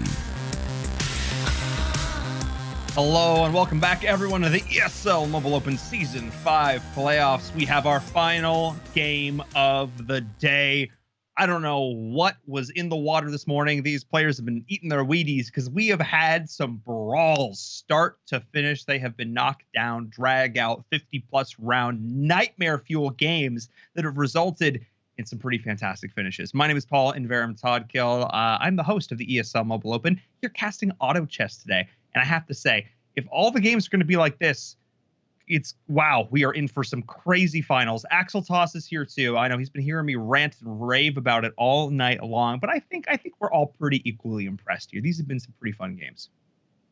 It's a lot of fun, and we've seen a fair amount of similarities, yes, but we've also seen a lot of like really cool differences from people's play and their play styles. Which is very fun, especially in a very pressure-mounted situation. Like example is Monty, right? I know I mentioned it, but he's so close to the top 8, yet we saw him open fort. We saw him get really low in health, but he figured out his Druid Feathered Assassin's build and ended up getting top 3. But it was not easy. So it's cool seeing all of these storylines play out, and we are getting closer and closer to finding out who's going to be in the top 8. So this is very, very important times for all these players. Yeah, I'm so glad you mentioned that. I'm so glad great segue, Axel Toss. Let's take a look at our leaderboard. Let's take a look. That's what's up next. Let's see how these players are stacking up against one another. You got Choke God barely eking out and staying in first place. Oh my goodness. We got Vince and Nova. The funniest thing is we're really not far off the top that we had at the start of the day. These guys, or at least in the middle of the day, Nova came into this as first place. He's 1 point off of first. Zath is still in it. He's dropped a little bit, but I have to look to the right side of our screen. Oh my goodness. We have six players within 2 points of the top 8. This is actually nutty because collective team. Let's look at the rest of the leaderboard, but there are only 3 games left. There's one final game today. There's 2 more. There's a maximum of 30 potential points up for grabs for these players. Looking at all this. Well, hey, and even looking so at close. Yeah, looking at literally the next 5 are well within it. 42, 41, 39, 38. Joseph, Benny, Ziggy, Pouty Panda, Betty Owl, Bobula, they're all still in it. Kimbero might not be in it, but we love Kimbero because he's so active in our chat. We do. Koga, Kimbero, digging it. Actually, I've seen pretty much every single one of these players hanging out in the chats. Props to you guys, but really focus on your games, but also props to you. But that's it. I don't know what more to say other than the fact that this is so close. There are no clear favorites. This is still anybody's game if they're in, I would say, even the top 25 right now. Sorry, not 25. There's only 24 players. In the top 20-ish right now, I would say. Silent, though, has overtaken Zath in this, our group 1. This will be our final game of the day. We'll see if Zath can rally back, get the meta back under his, get his feet back from under him. Because I actually think this is so interesting. Because we talked to him in the interview. The thing he said the most is he plays the best when he feels he has a firm grasp of the meta. And I think that's probably why we're seeing him slip today. We'll see how much he's able to recover for next week. But I wouldn't even be surprised if we saw Zath struggle a little bit in this next match as well. Yeah, Zath is nicely in the top 8 at 55 points. The magic number is 50. Of course, we saw that shot at the players in this lobby on the screen there. Silent as well in the top 8 as well. GG Norm and Prodigy are literally on the edge. They are number 9 and 10 in the overall standings. And again, top 8 is what you want. And Betty Ow is not far at all either. And Benny and Joseph. So this is close. All this is close stuff. High pressure situation. Let's get into the next game here. Last game of the day. Paul, if you ask me what to expect, I will not have a good answer for you because that's just how the day has been. I wouldn't ask you. I mean, it's tough. Part of the problem is even if we'd both had 5,000 hours of auto chess, I think it would be tough to predict at this point because the meta is just so new and fresh. I'm actually still liking the idea that we can still go for these sort of classic Goblin Kira builds and they're not out of it. The fact that the nerf was light enough that it definitely did make other builds, or substantial enough that it made other builds viable, but not so heavy that it totally disrupted the things the player is doing for the last couple months. So I take it. I want new things, but I also appreciate the past. We'll see what happens here. Once again, these players are all playing for top 8. And Silent, Zath, GG Norm, and Prodigy. Those are our top 4 amongst the 4. Okay, let me just. I feel like this game is probably most important for Bediao, Benny, Joseph, and yeah, Prodigy, and GG yeah. Norm. So that if I know I just named 5 players, but those guys, literally all 5 of those players are right on the edge of top 8. So just really look out for them to make a move. Meanwhile, Silent and Zath, again, they're comfortable right now. They're at the top, so they just need a decent game. So just trying to help up people understand exactly what's on the line here and what each player is looking for. Yeah, I love it. I love that you're saying that. What's at stake? Well, what's at stake is a shot in our top 8. It's so much more in terms of prizing. And obviously, the idea that you could walk away from this is the ESL Mobile Open Season 5 champion. You get that title. You get that trophy. It's a nice trophy. And you get to put that on yourself, and you get to say, look, I'm one of the best, if not the best, in North America. Because let's be honest, if you're a top North American player of auto chess, you're here. You're involved. You're in this tournament. So you can pretty comfortably say that you're one of, if not the best in the region, if you're able to take W here. And that's what all these players are aspiring to. And we'll see which ones can be able to pull it out. Maybe it'll be a member of this group. There's a lot, like you said, there's a lot in contention. Mm-hmm. And we probably want to, and I don't know, open to opinions on this, but probably want to switch between GG No Re and Prodigy for at least the early stages here. GG No Re is at 49, Prodigy is at 48. They are both number 9 and number 10. So I'm quite curious how they will approach this. For now, we're seeing them both at the top of the lobby. We're not going to dissect too much in round 4 and round 5. Sorry, in round 5 at level 4 and level 5. But Prodigy's clearly going for some win streak action right now. He's currently at hasn't lost yet, and he's went all the way to level 5. Meanwhile, the question remains for GG No Re on exactly what he is intending. No 2 stars on the map, so he's probably actually going to lose here. So it looks like GG No Re might go for a loss streak. Or does he have a 2-star unicorn? Okay, he does have a 2-star unicorn. Let's see if that... if GG No Re loses here, he's going for a loss streak. Prodigy, though, I think is going for a win streak. Yeah, So we'll see if he's able to keep that win streak going. That'll be the question mark. Prodigy lost. Okay, that's out the window. Yeah. All right. And I like the fact that a lot of these players... Yeah, at least 2. And I like the fact that a lot of these players are just not afraid to just spend it all. Look for 2s, see what comes their way, really just opening up, the options that you have going forward, because there's a lot of potential that you can start things off. A lot of these really strong higher end builds, you really need to be in the higher levels to even get those pieces in play. But some of them, you can start things off. You start things start off Kira with that Ogre Mage. You've got a lot of options when it comes to Knights, when it comes to Goblins, even the Feathered at this point, Hunters, Agersis. So, picking up everything, keeping an open mind, I think is so important. When you try and force strats, that's when things go wrong. Yeah, and all these guys are reflecting on their games today, and kind of how they've played and what they've seen what kind of success they've seen from other players today. Prodigy and GG No Re are going for almost identical builds, and they are in almost identical positions on our overall leaderboard. I'm not going to extrapolate that too much, but it is interesting. And then also Joseph going for a very similar build as both of them. So their builds should start deviating in the next few rounds. We can see GG No Re with a unicorn, so leaning towards some of that druid play. Meanwhile, Prodigy looks like Abyssal Guard, Razor Claw also going to a little bit into druid. So it's a little funny how Prodigy and GG No Re are almost mirroring each other, perhaps on accident. Yeah, again, at this point, I don't think they're probably keeping too much of it. I mean, I'm sure they are. They're always keeping an eye on what their opponents are doing. I think it's probably just a little bit more coincidence. And here's the thing. You can have 2 players comfortably going for a build and still have enough pieces left up to have people star up at least to 2 pretty comfortably. That's not really the issue. The issue is when you start having 3 and 4 players going towards the same build. That's where things get scary. I love to pull up the scoreboard a little more often in between these breaks here, just to sort of see what these players are starting to build towards. Now that we're getting in towards round 8, round 10, that's where things are actually going to start to matter a little more. A couple of assassin plays coming out potentially. Want to keep our eyes on that. We saw some success with Assassin Druid so far today, and Assassin Feathered as well potentially. So maybe something happening there. Speaking of that, look at Gigi Nori. I just got done saying that he was doing exactly what Prodigy was. Guess what? He completely sold all that, and he switched. He's completely switched over. Now he's got, as you mentioned, he's got the Assassins out. So really quickly going into Shadow Crawler, picking up an Abyssal Crawler, Lord of Sand.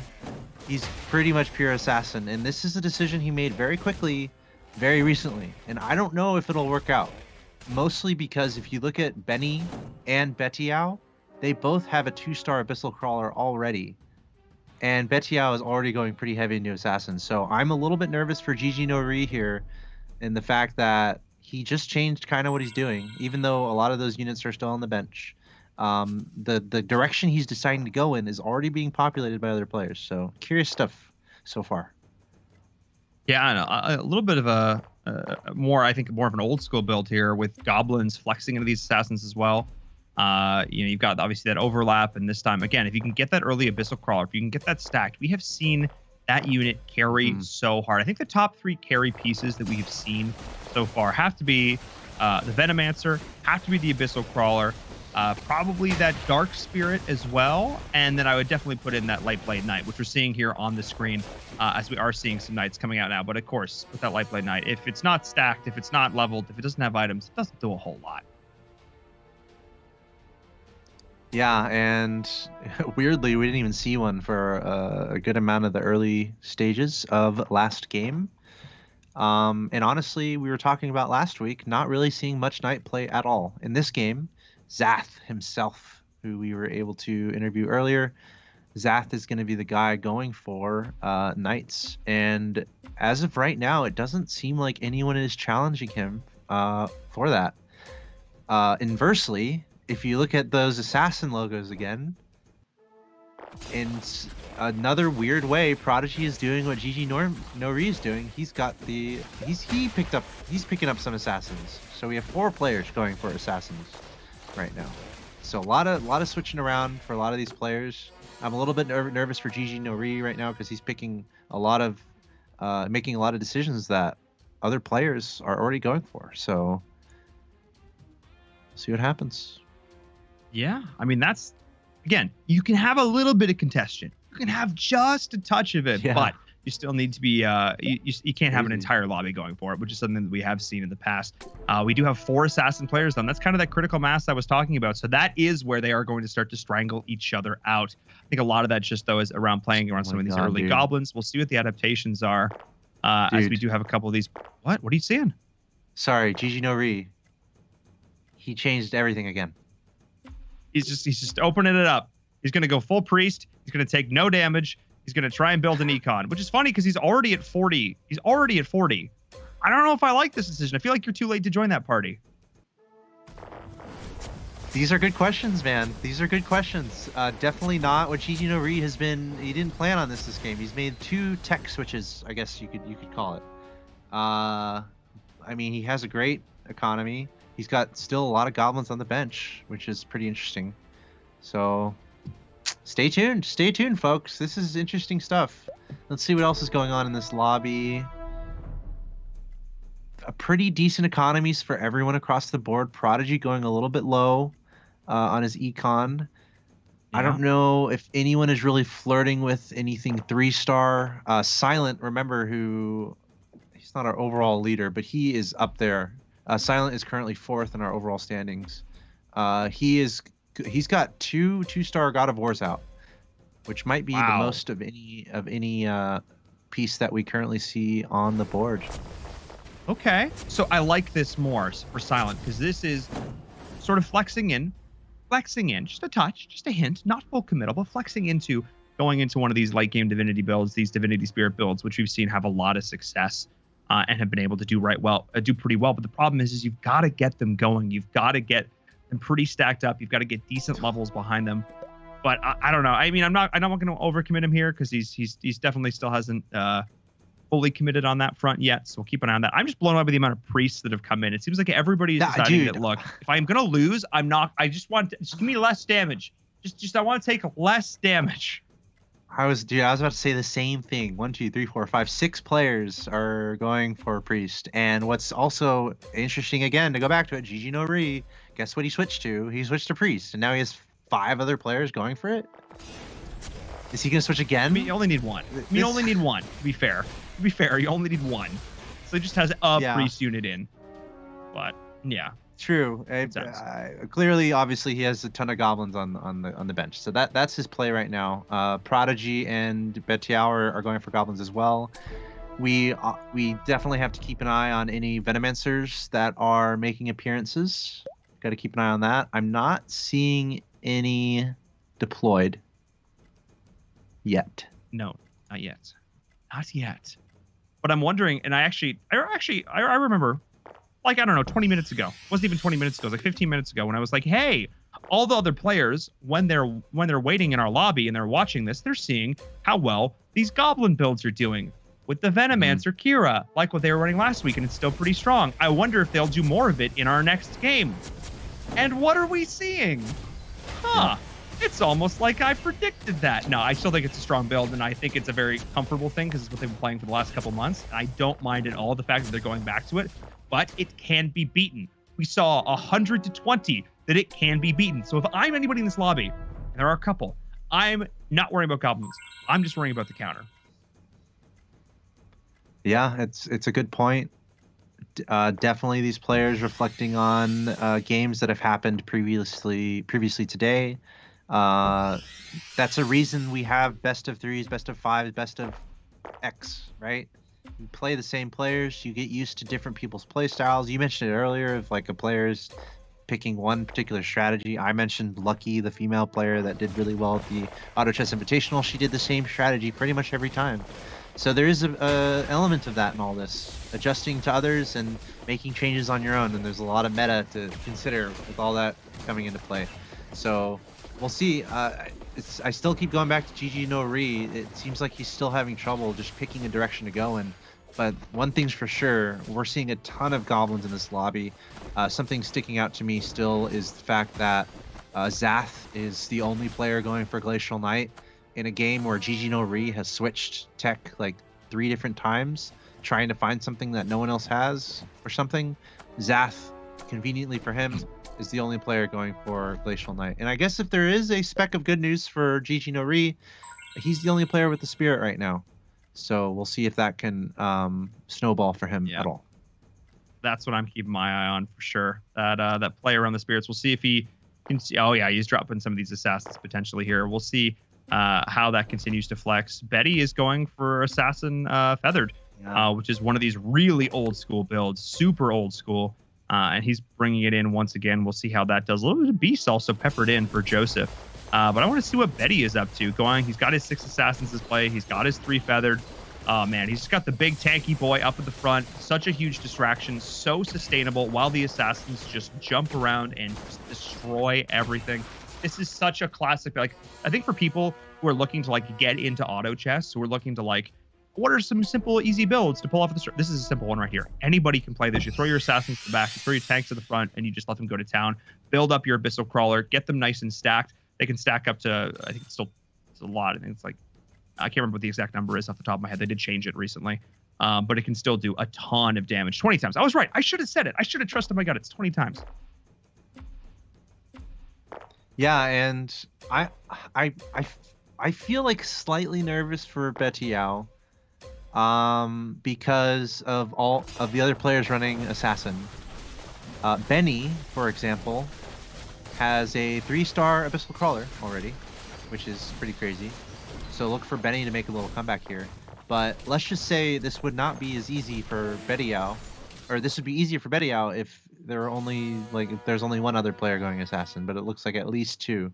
So we'll see if Betiao can hold on to this win streak and can hold on to the top of the lobby here.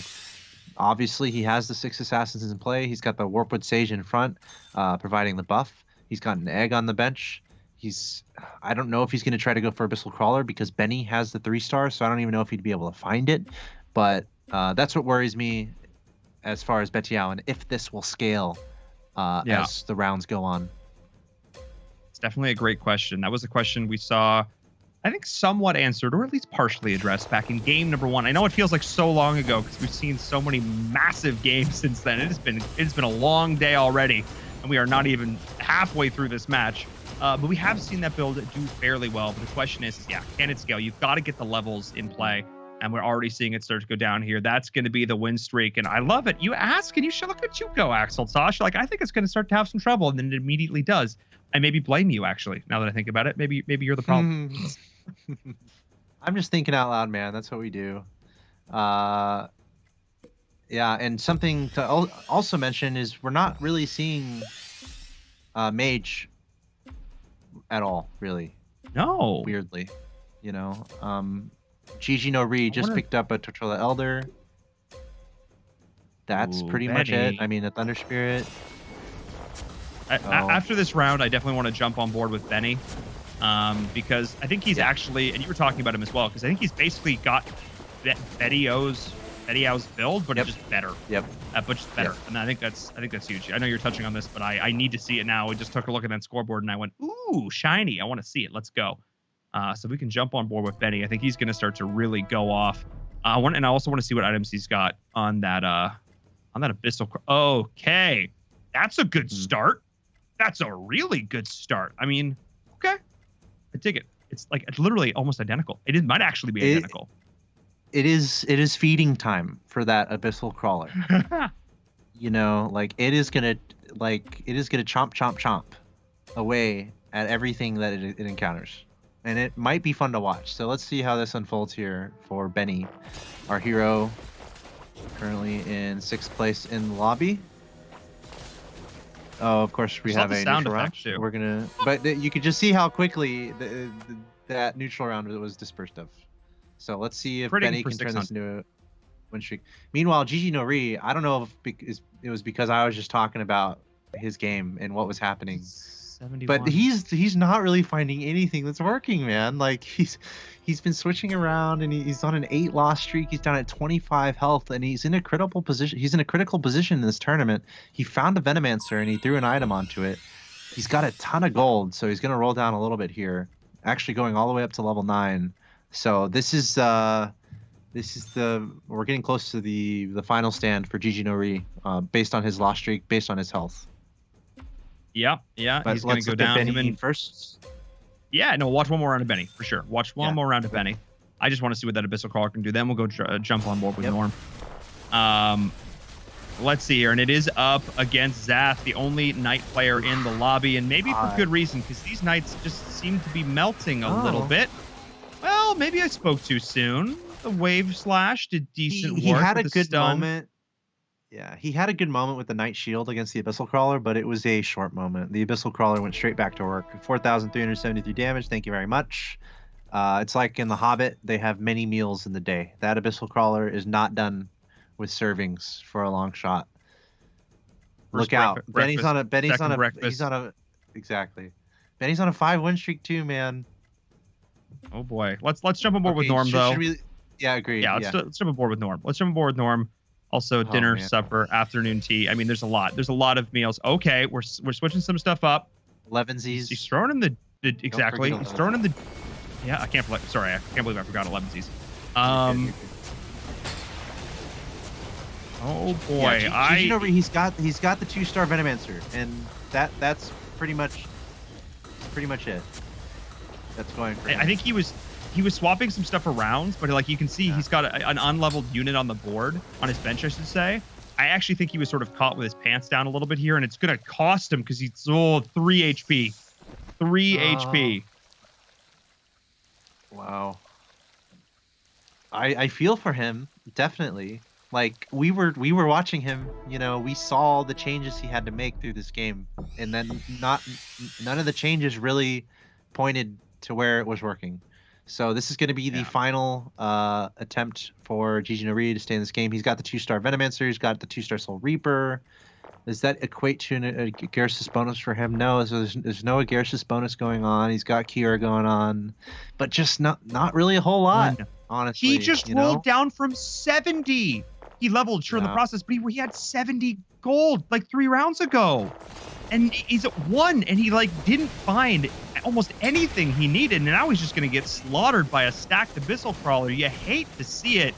That man did not pray to RNGesus today. This did just not go so well for him. I feel for it because we've all been there, and that's sort of one of the downsides to some, in these situations with these auto battlers. Sometimes you just don't get the pieces that you need, and this is what that looks like. That is going to be Norm out of it in 8th place, suboptimal to say the least. My heart goes out. Let's jump on board with Jared next. Absolutely. Let's pull up the scoreboard as well. I'm curious to see how these builds have shifted over the last few rounds. Yeah, and speaking of scoreboards, remember GG Norm, he was at 49, also 9th place overall. And again, everyone's looking for top 8. But yeah, looking at the scoreboard here, I mentioned the Glacial Knight play from Zath. So we'll have to keep an eye on Zath here because he's getting a little bit low in health. But we'll see if he can turn around with those Glacial Knights. Meanwhile, we see Prodigy picking up some Glacial of his own, so that might be a little annoying for Zath. And then, of course, all sorts of fun stuff going on this leaderboard. Betty Yao and Benny, of course, going for those assassins.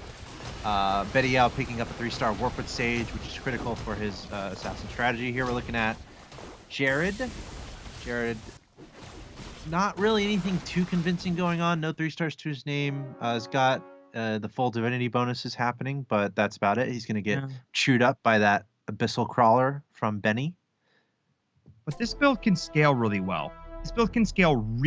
He just has to move some things around. If he can get that spirit bonus coming in, if he can get the levels. Part of the problem is he just doesn't have, he doesn't have actually, I would like to look at some of the items as well. If he could get that God of War up to a 3-star, he is getting that Soul Reaper in this. That's actually going to be huge, as well as the static Storm coming in from that Storm Shaman. That's going to do a lot. Even just the changes I think he's made this round is going to make this look a lot better.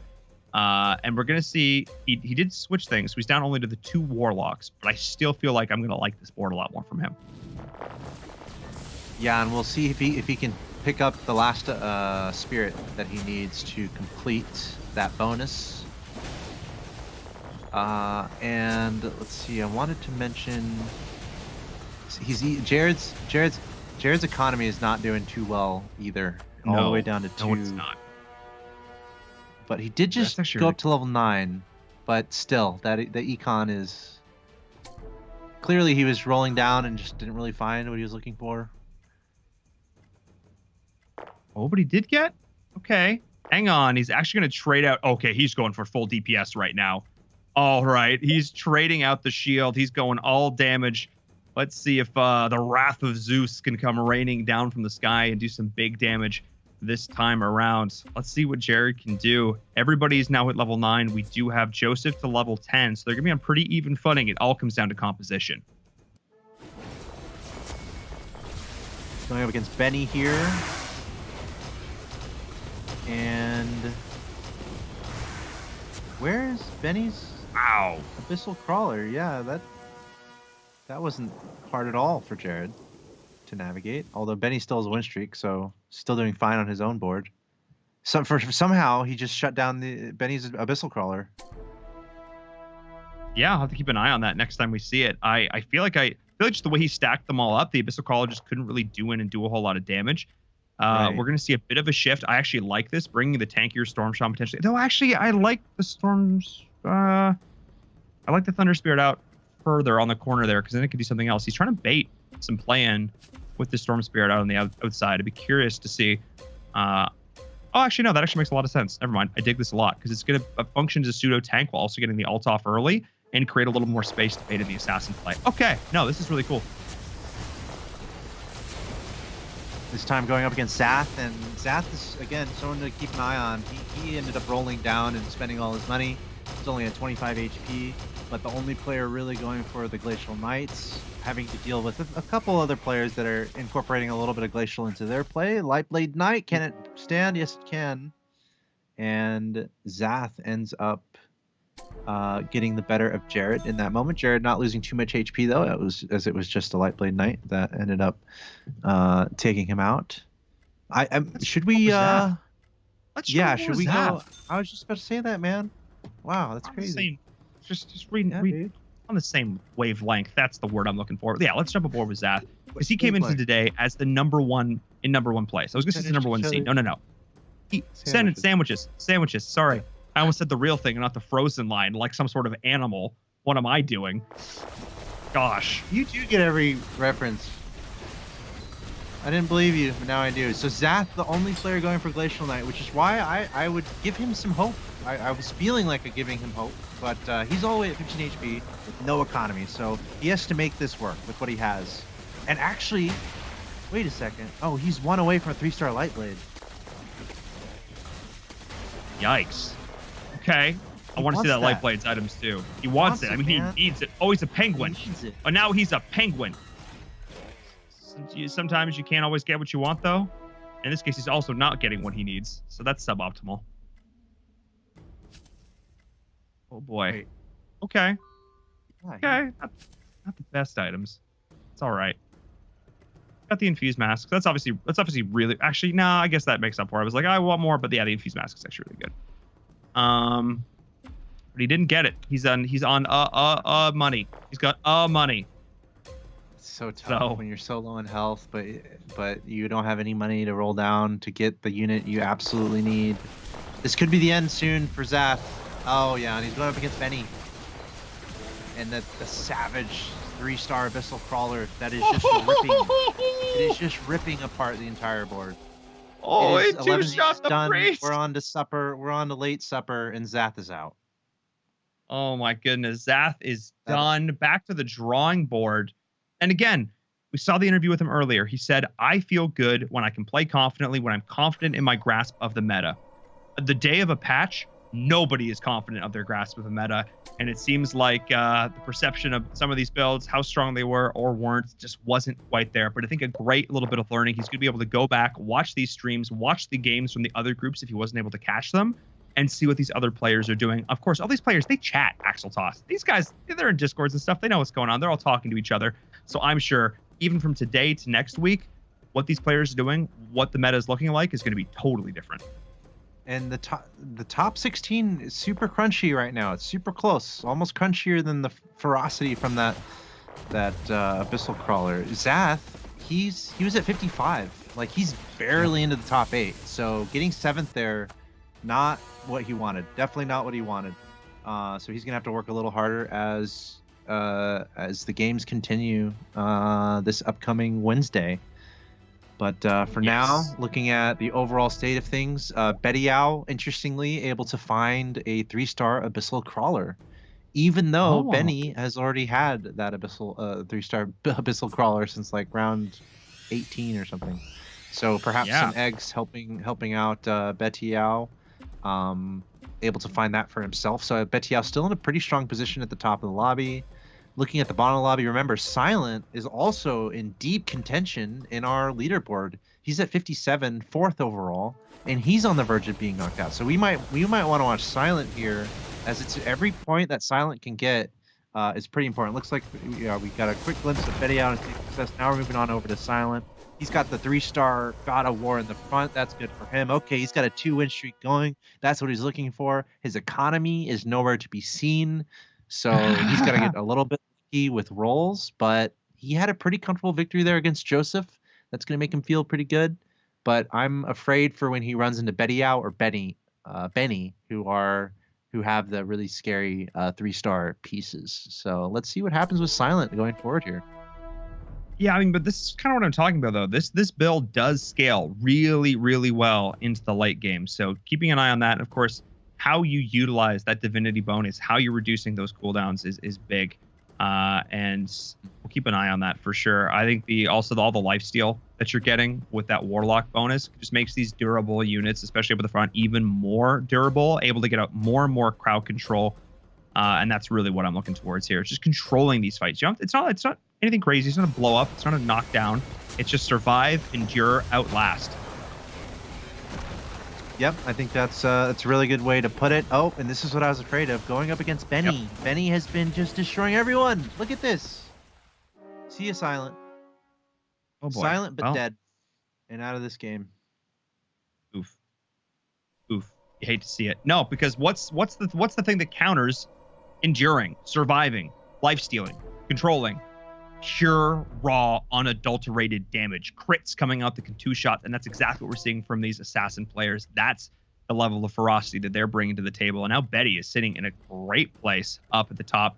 I also love the fact that we're sort of flexing in these spirits a little bit here. Can you be adding that petrify in? So when you have this advanced attack speed that's ramping up for that abyssal crawler, maybe that's something that we might end up seeing here. Can we actually click on that spirit bonus once again? I'm just curious. I'm just trying to remember exactly what the percentage proc chance is on that. I'll actually maybe I have my notes here. 30 and 50. 30 and 50. So, oof. That's a pretty good chance. That is a pretty good chance we're going to see that come into play over the course of this. And we're seeing what would look like, again, should have been a pretty close board. Abyssal Crawler just takes it over. Yeah, and I think I really like the pickup by Betty out there of the spirits. I wonder if that was an awareness of the fact that no one else was really doing it. And I believe Gigi no Ri, remember, he was going for spirit near the end of his effort in this game, and perhaps Betty noticed that the spirits were being picked up by Gigi no Ri, and then he got knocked out. So maybe he saw it as an opportunity to start picking him up. I think that's a pretty heads up move, and maybe that can be the difference. I feel like it's down to Betty against Benny right now, so that decision could prove the difference for Betty to succeed here. So we'll see. And that's not going to be at all confusing to listen to. Yeah, I know. It's a pretty interesting move. And yes, Betty Ow and Benny are different names if you're not watching and you're listening like the radio. I feel like people... Oh, that siren shut down. Not able to get off that ult. That was actually a pretty big deal there. The crits, man. The crits. You just see those little lightning bolts coming out on your screen. Oh, boy. Betty against... They called me Betty. And Betty did it. Yeah. Oh, my goodness. Just a little bit further ahead. Able to... Just has all the right things going. He's got MR, he's got the crits, he's got the control. Just like, I feel like that build is just perfectly crafted. I don't see a whole lot of holes in it, if I'm being honest. Like areas that you can exploit. It doesn't really seem to have. I mean, maybe full spirits, maybe a fully decked out Knights build, maybe a fully decked out Glacier Knights that gets the 3 stars. That has survivability, can weather the initial storm, maybe, or maybe a fully decked out Venomancer Goblin Kira build could do it. Maybe. Dude, there's a ton of spirits out now, and like literally 2 minutes ago, I was talking about it. It was just Betty Ow and Benny with spirits, but somehow in between now and when I was talking about it, Joseph and Jared have picked up all the spirits and are now using it in their play. So the spirits are awakening in the last game of the day here at ESL Mobile Open. Yes, I mean, there are these great additions to the late game composition. We see 4 spirits still for Jared, and see how they continue to play here. What are they looking for? Oh, Dark Spirit. Gotta try and find that Dark Spirit level 2. That black hole makes all the difference in the world. That percentage-based damage just ticks and ticks and ticks away, and suddenly, next thing you know, all the big beefy boys are just getting taken down to size. So we'll see if that comes into play here. Some last-minute shifts from Jared, wanting to make sure that all these pieces are optimally placed. I don't know. Made it. Okay. Watching Jared here on his final leg. 5 HP, no economy, and he's against Joseph. The 2 normal J names. And it looks like Jared's going to be alive just a little bit longer. Also, shout out to the chat. I see...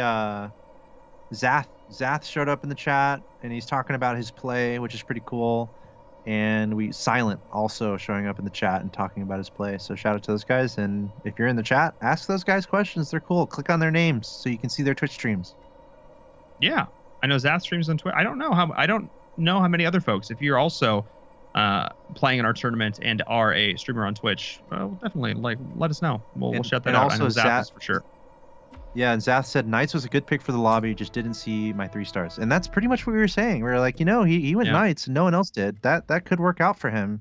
But yeah, he couldn't find his 3 stars. That's pretty much what we were talking about.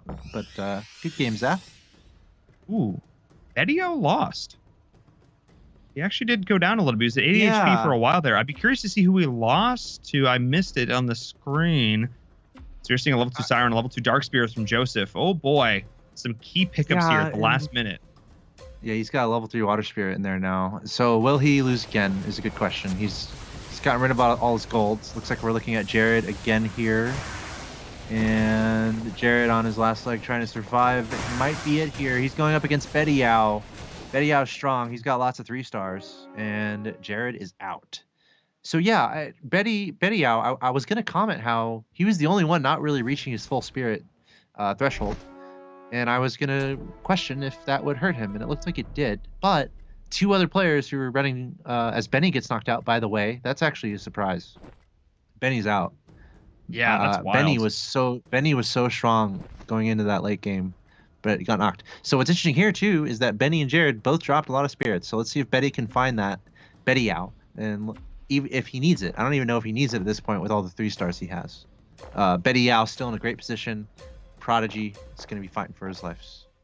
Fighting for his life here. Oh yes. Oh yes. But a lot of level 3s we had for this top player, and the ones down at the bottom. On the cusp, on the edge, we'll need to try and supplant them on the top. That massive Siren ult did so much. The CC coming out from the Lord of Sand as well, doing so much splash damage.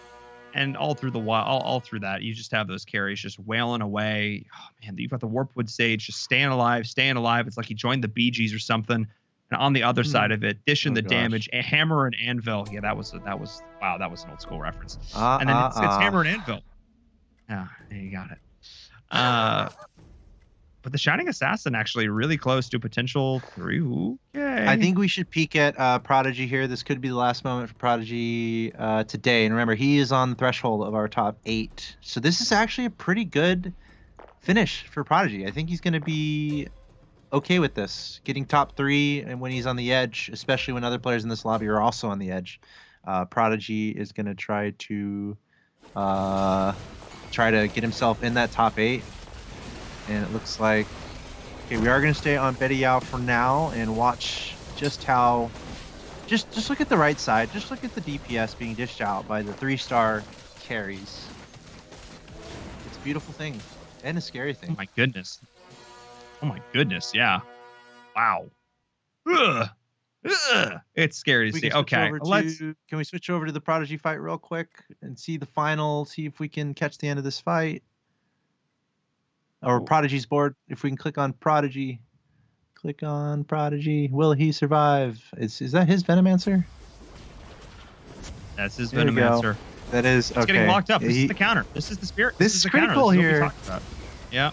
If he can take out 2 of them, or 3, he needs to take out 3 of them. Okay, he took out 3. Oh, he can. Oh, he can. He's got enough regen. He needs to take out 1, right? He needs to take out 1. Chemical Rage. Oh my god. Okay. Oh no. I'm glad we watched that one. Oh, wow. Ran out of time. What? It's a draw. It's a draw. Okay, so let's keep it on Prodigy here, and let's see. Yeah, he's got that 2-star Venomancer. He's got the 3-star Skybreaker. Got a Goblin bonus working for him. The mech bonus as well. Plus 15 armor, plus 10 HP, plus 40 HP regeneration with the mech bonus. And look at all the items on his Venomancer for Prodigy. Oh my goodness, yeah, if we can click on that Veno, I'd be really curious to see where the items are at on that Venomancer. Ooh, looking really good. Got the cuirass going. Going to be reducing all that attack speed, which is so important, as well as the halberd. Okay. All right. He's putting everything on the Venomancer. Prodigy might as well rename himself to Venomancer at this point. That is his hero. That is who he wants to pull him from the ashes in this game and somehow find victory. Can it be done? Is it possible? He just found a draw. Yeah. I think if we weren't seeing so many, oh man, I think if we weren't seeing so many spirits in play that can shut down these really, but he's also playing this. Truthfully, I don't know. And that's the glory of this. That's the amazing part of this, is that it is anybody's game at this point. When you get to this high level play, when you look at the backline, though, just melting, that makes it a little bit more interesting. Everything's petrified. This entire board has turned to stone between the spirits, between the sirens. These abyssal gazes just going off. Oh my goodness, this is so back and forth. This is so close. With the explosions going off, I'm not sure. No. It's got to be. Oh my goodness. This is it. Prodigy's out. Prodigy. Still a good placing. Third when he's on the edge, especially with other people in these it's like Silent and Zath, for example, were in the top 8, and now they might not be. GG Nori also on the edge, but Prodigy finished better than all of them. He's going to be pretty happy with this result. I think so for sure. I mean, again, at this point, we're literally talking a matter of single-digit points being the key difference between making it to the finals and not. I think Joseph is not going to win this here. I think Bediao is going to get the... Oh, wait, no! Keep him locked up! Keep him locked up! Woo! That was so close. So, and to keep everyone up to date, also, Joseph and Bediao are currently just on the edge of the top 12. So they're around 12 through 16. So they're very close to the top 8. So Bediao and Joseph, with this top 2 finish, they're keeping themselves in this tournament. It's very important that they did this. No, this is absolutely huge. I cannot understate this because there are only... It's impressive. Including this one, 3 games left. 3 games left. That is it. That is all that is left. After weeks and weeks, in fact, months now, of competing, of playing, of grinding in these games, it all comes down to these last few final choices. One piece, one tile out of place could spell the difference between success and defeat. And speaking of success, hang on there. We just saw a win on the board for Joseph. That looked pretty good. He's got a lot of money, too, that he's rolling down a little bit. I mean, his econ is in a better position than Bediao. This is some juicy stuff. I'm not sure who we want to watch. Maybe watch Joseph, since he's a little bit lower on health. Yeah. And the interesting thing also is that Bediao has all the 3 stars, but Joseph is hanging in there. Yeah. No, it's incredible. It's really impressive. I think itemization has definitely been helping out here a lot. Like, even just seeing how much damage that God of War does every single time he swings on through is encouraging. But again, keeping that Abyssal Crawler petrified, that is such a critical component of this. Because watch what happens every single time that Abyssal Crawler gets an attack off. It's Wow. nighty-night. The Water Spirit, too, helping out a bunch. Yeah, so I think it's the Divinity bonus that is working really well for Joseph. Just non-stop abilities is kind of the plan from Joseph. But the Spirit Stone play... Well, Betty doesn't have any spirits going for him now. So Betty just has to delay that. Or overwhelm it, or dodge it. And you can dodge a wrench, you can dodge a ton of damage. Yeah. So based on how that last round went, okay, he's got the siren. Betty has a siren too to help lock things down. But based on how that last round went, Bediao should be just fine, and that's what we're seeing. Oh my goodness. 4 HP. All that big, splash magic damage that's coming out. It's being denied. I think it's also the Marine bonus. Can we jump aboard Betty one more time? I just want to see what his final build was before we round this one out. I just want to see what Bediao's that final selection of pieces. Ooh, the line got a 3-star Shining Assassin also. He's got full Assassin, 6 Assassin going, 4 Marine. Yeah. Really want to see what Bediao's board looks like here at the end. This final decision. Yeah, he just had that. Oh, that big Marine bow. That's why. He's got all that MR. No wonder this is feeling so impactful. These Assassins just can't be killed. That's sick. Yeah. I love that late game adaptation. That is so heads up. When you have all the abilities from Joseph. Totally. Yeah. Oh, I love that. I love that call. That's just a heads up play. There's nothing else. And to the call. Siren Just a heads up play. Mixing in the Siren too is good. Especially he couldn't find the spirits for the constant concrete, so he's like, all right, I'll get a Siren for a little concrete. I can concretely say that that's a good pickup. Here you go. There you are. It comes down to this. One final time, Joseph needs to somehow get the victory, but he's 1-6 currently in this game up against Bediao. Joseph should get a Venomancer somehow. Somehow. We all know just get more no one coin. has a Venomancer right now. Yeah. Sell something, pick up those Venomancers. Might be too late. This could be the final moment here in the final game of the day for the ESL Mobile Open. Joseph, well, actually, we're watching Bediao here on his board, and let's see how he does. Looking doing okay. fairly good. I think you he's might got want it. to quickly switch over to Joseph. See what's going on there. And it looks like Joseph won also. And maybe do we stay on Joseph at this point? Yeah, we stay on Joseph. Just to see see if we have a final stand for him, because it is on Joseph's board where he will find defeat if he is taken out. So let's see what happens. For now, still no 3 stars, which is like, I'm just impressed that it's just working so well, that he's able to outlast as long as he is with no 3 stars either. Here we go. See what happens. Here we go. All down to the wire. The Assassins are able to get into the back line, are able to get some initial pickups.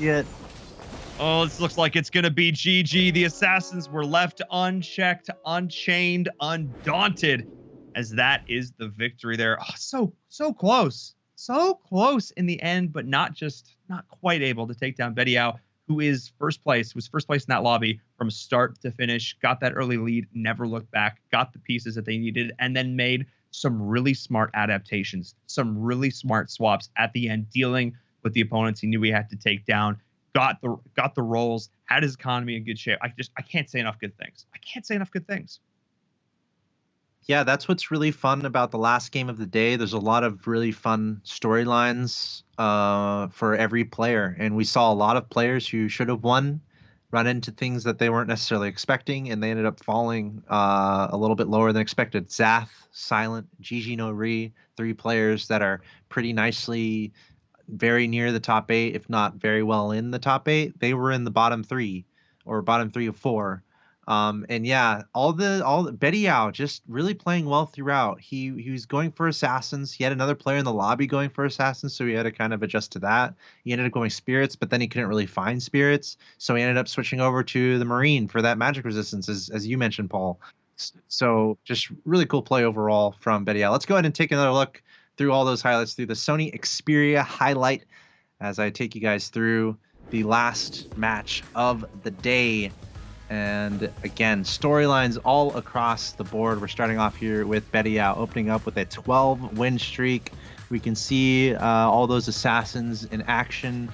But this would be that weak point I think we mentioned, and he would end up falling. And I think that's mostly because of Benny, who picked up a 3-star Abyssal Crawler, which took a lot of the gravity out of the weight of Betty Yao's Assassin build. And here we see Gigi No Ri not really finding anything he was looking for. He kept switching his tech, kept switching over, and he kept being met with resistance. And of course, going up against Benny here. And there you see the 3-star Abyssal Crawler. Just look at it go. It is a Hobbit today with all of the meals that it is having. And here is Jared. This is a moment where Jared was actually able to get a good edge on Benny. And Paul mentioned it, kind of stayed in the corners to minimize the surface area from those units. But back to, again, if you see a 3-star Abyssal Crawler, it's probably Benny, and it is. And that is Benny taking out Zath. Zath going for Glacial Knight, but not finding 3 stars. He mentioned it himself in the chat. Finally, here we have Prodigy. Prodigy had a pretty good game. He's on the edge of top 8, and he did well for himself getting top 3. This is the moment he was taken out by Betty Yao, and also the moment where we saw Betty Yao start transitioning into his scary, really scary composition that would eventually take out Joseph. So Prodigy almost able to hang in there somehow, some way, but he gets taken out. And finally, Betty Yao, what a great game overall. Just really nice play, really nice adjustments, and taking out Joseph to win and keep himself alive. He's a little bit further down in our overall leaderboard, so he absolutely needed that win. Yeah, no, that was really huge. Really, really nicely done in the end. Thank you so much, Axel Toss, for taking us back through that with our Xperia highlights. And what a game to highlight, too, at the end. Multiple players going for similar builds. Great adaptations made at the end, identifying what your opponent's build has. Like, well, I don't need Spirit Steel Divinity. I need MR. Let's transition to Marine. I still got this core base of Assassins to back it all up. Just really, really nice play. And I can't wait to see, how these players continue on towards next week. So thank you so much, Axel Toss, for joining me. today. Once again, it has been an awesome day of games. Go get some rest. It's been a long day. We saw some bangers of matches. You earned it, buddy. Go relax. We'll bring you back, though. Actually, I lied because we have a leaderboard. What am I saying? Stay. Chill for a bit. Okay. I need you I'll in a chill. bit. All right, let's go. I'm gonna say a big shout out before we get to the leaderboard. I'm gonna leave you all hanging in suspense. AT&T, the presenting partner of the ESL Mobile Open, without whom none of this would be possible. Guys, it's been a long day, and I cannot wait to see what this final scoreboard shows because it's so close. It is down to the wire, and none of this would be possible without AT&T helping us put on these stellar matches, showing off top-tier North American auto chess. So thank you so much to AT&T, and thank you so much as well to Xperia by Sony. Again, we've been able to show off this phone all night long. You've heard me talk about it a lot. You've heard me talk about the 21:9 cinema-wide display, the 4K OLED screen. So whether you're playing games or watching a movie, it's going to look crystal clear. You've heard Axel Toss talk about how much he loves the slim, sleek design and the great battery life, the ability to keep your games playing even longer and that fast charging to boot. So thank you so much to Xperia for supporting us here at the ESL Mobile Open. Welcome back, Axel Toss. Welcome back, Axel Toss. Let's take a look at these final scores, the final stats of the day. Who is going to reign supreme? Who's going to be on top? I have a hint. I have a hunch, or I maybe saw it in chat. It's Nova. He started the day in first place, and that's where they're finishing the day. 72 points. The first player to break 70. Okay, I see you. I see you, Nova God. Very nice. Is not on our overall leaderboard, but very nice to Nova. Choke God is close to the top, and Vince, that's a pretty solid top three there. They are very secure in their positions. That's not to say that they give up going forward, but I'm sure they're happy. They're going to try to keep it up. Now, looking further, like Monty on this, also so close to that top 8. Prodigy, we just talked about him. He just got 3rd, which got him in the top 8. Look, they're tied for 8th. Prodigy and Monty, both at 54. Zath, we can see he lost, so we got a little bit lower. And then Silent also a little bit lower, but he's still okay. We can go ahead and move on to the next grouping of players, as I'm assuming it's also very close to these numbers as well. Remember, the number we're thinking about is 54. That is what you need for top 8, and look at that. Just on the other page, 50, 50, 49, 47, 47. Those guys are all still in it, including Gigi No Ri, who just had a heartbreaker. And also, look at that. In that group, we have Betty Yao, who just won there. So he is still well within it. But, you know, shout out to all these players participating. It shows a lot of courage, and you have a lot of skill and a lot of talent. So I hope you guys keep it up, even if you don't get top 8. Yeah, I mean, they still made it to the top, 24. They're still playing for prize money. It's still going to make a difference for them. I mean, actually a pretty substantial difference in prize money. So absolutely keep playing, keep fighting. Our final 6 matches are next week. And I want to make an important note. They are next Wednesday, not next Friday. Next Wednesday is when our final matches are going to be. We shifted stuff around because of updates and stuff, but we're back at our original time on Wednesday. So be sure you are following the channels, guys. If you're watching on YouTube, if you're watching on Twitch, follow those channels, subscribe on YouTube. Make sure you are up to date when that goes live. Oh boy, there was a lot to parse today, Axel Toss. But if you could sum it all up, like 1 or 2 sentences, what are your final takeaways? I'm thrilled by the variety of what we saw today, and I'm excited to see how the players kind of adjust to what we saw today as well. I think a lot of players encountered things that they didn't expect, or they found things that really worked for them. So that's going to be very curious looking forward. And as Paul said, that's 5 days from now, I believe, Wednesday. So a little bit earlier. Write it down on your calendars. Set your alarms. Use your Sony Xperia phone. Set that alarm clock, and be there on Wednesday. I'm excited for that, and that's going to be when we find out who's going to be in the top 8. There you go. And you get $150 off your Sony Xperia right now, by the way. Exclamation point Xperia in the chat. Just saying if you want to pick one up to set that. Just to see if you want to set that calendar reminder. Just saying for the folks at home. But all right. That's going to be it for us today, folks. Thank you so much. Follow us on social, !social. Make sure you do not miss the show next week. Thank you so much, Axel Toss. From all of us here on the crew, from myself, from the staff, the admins, to you, the players and the fans, thank you so much. We'll see you next week.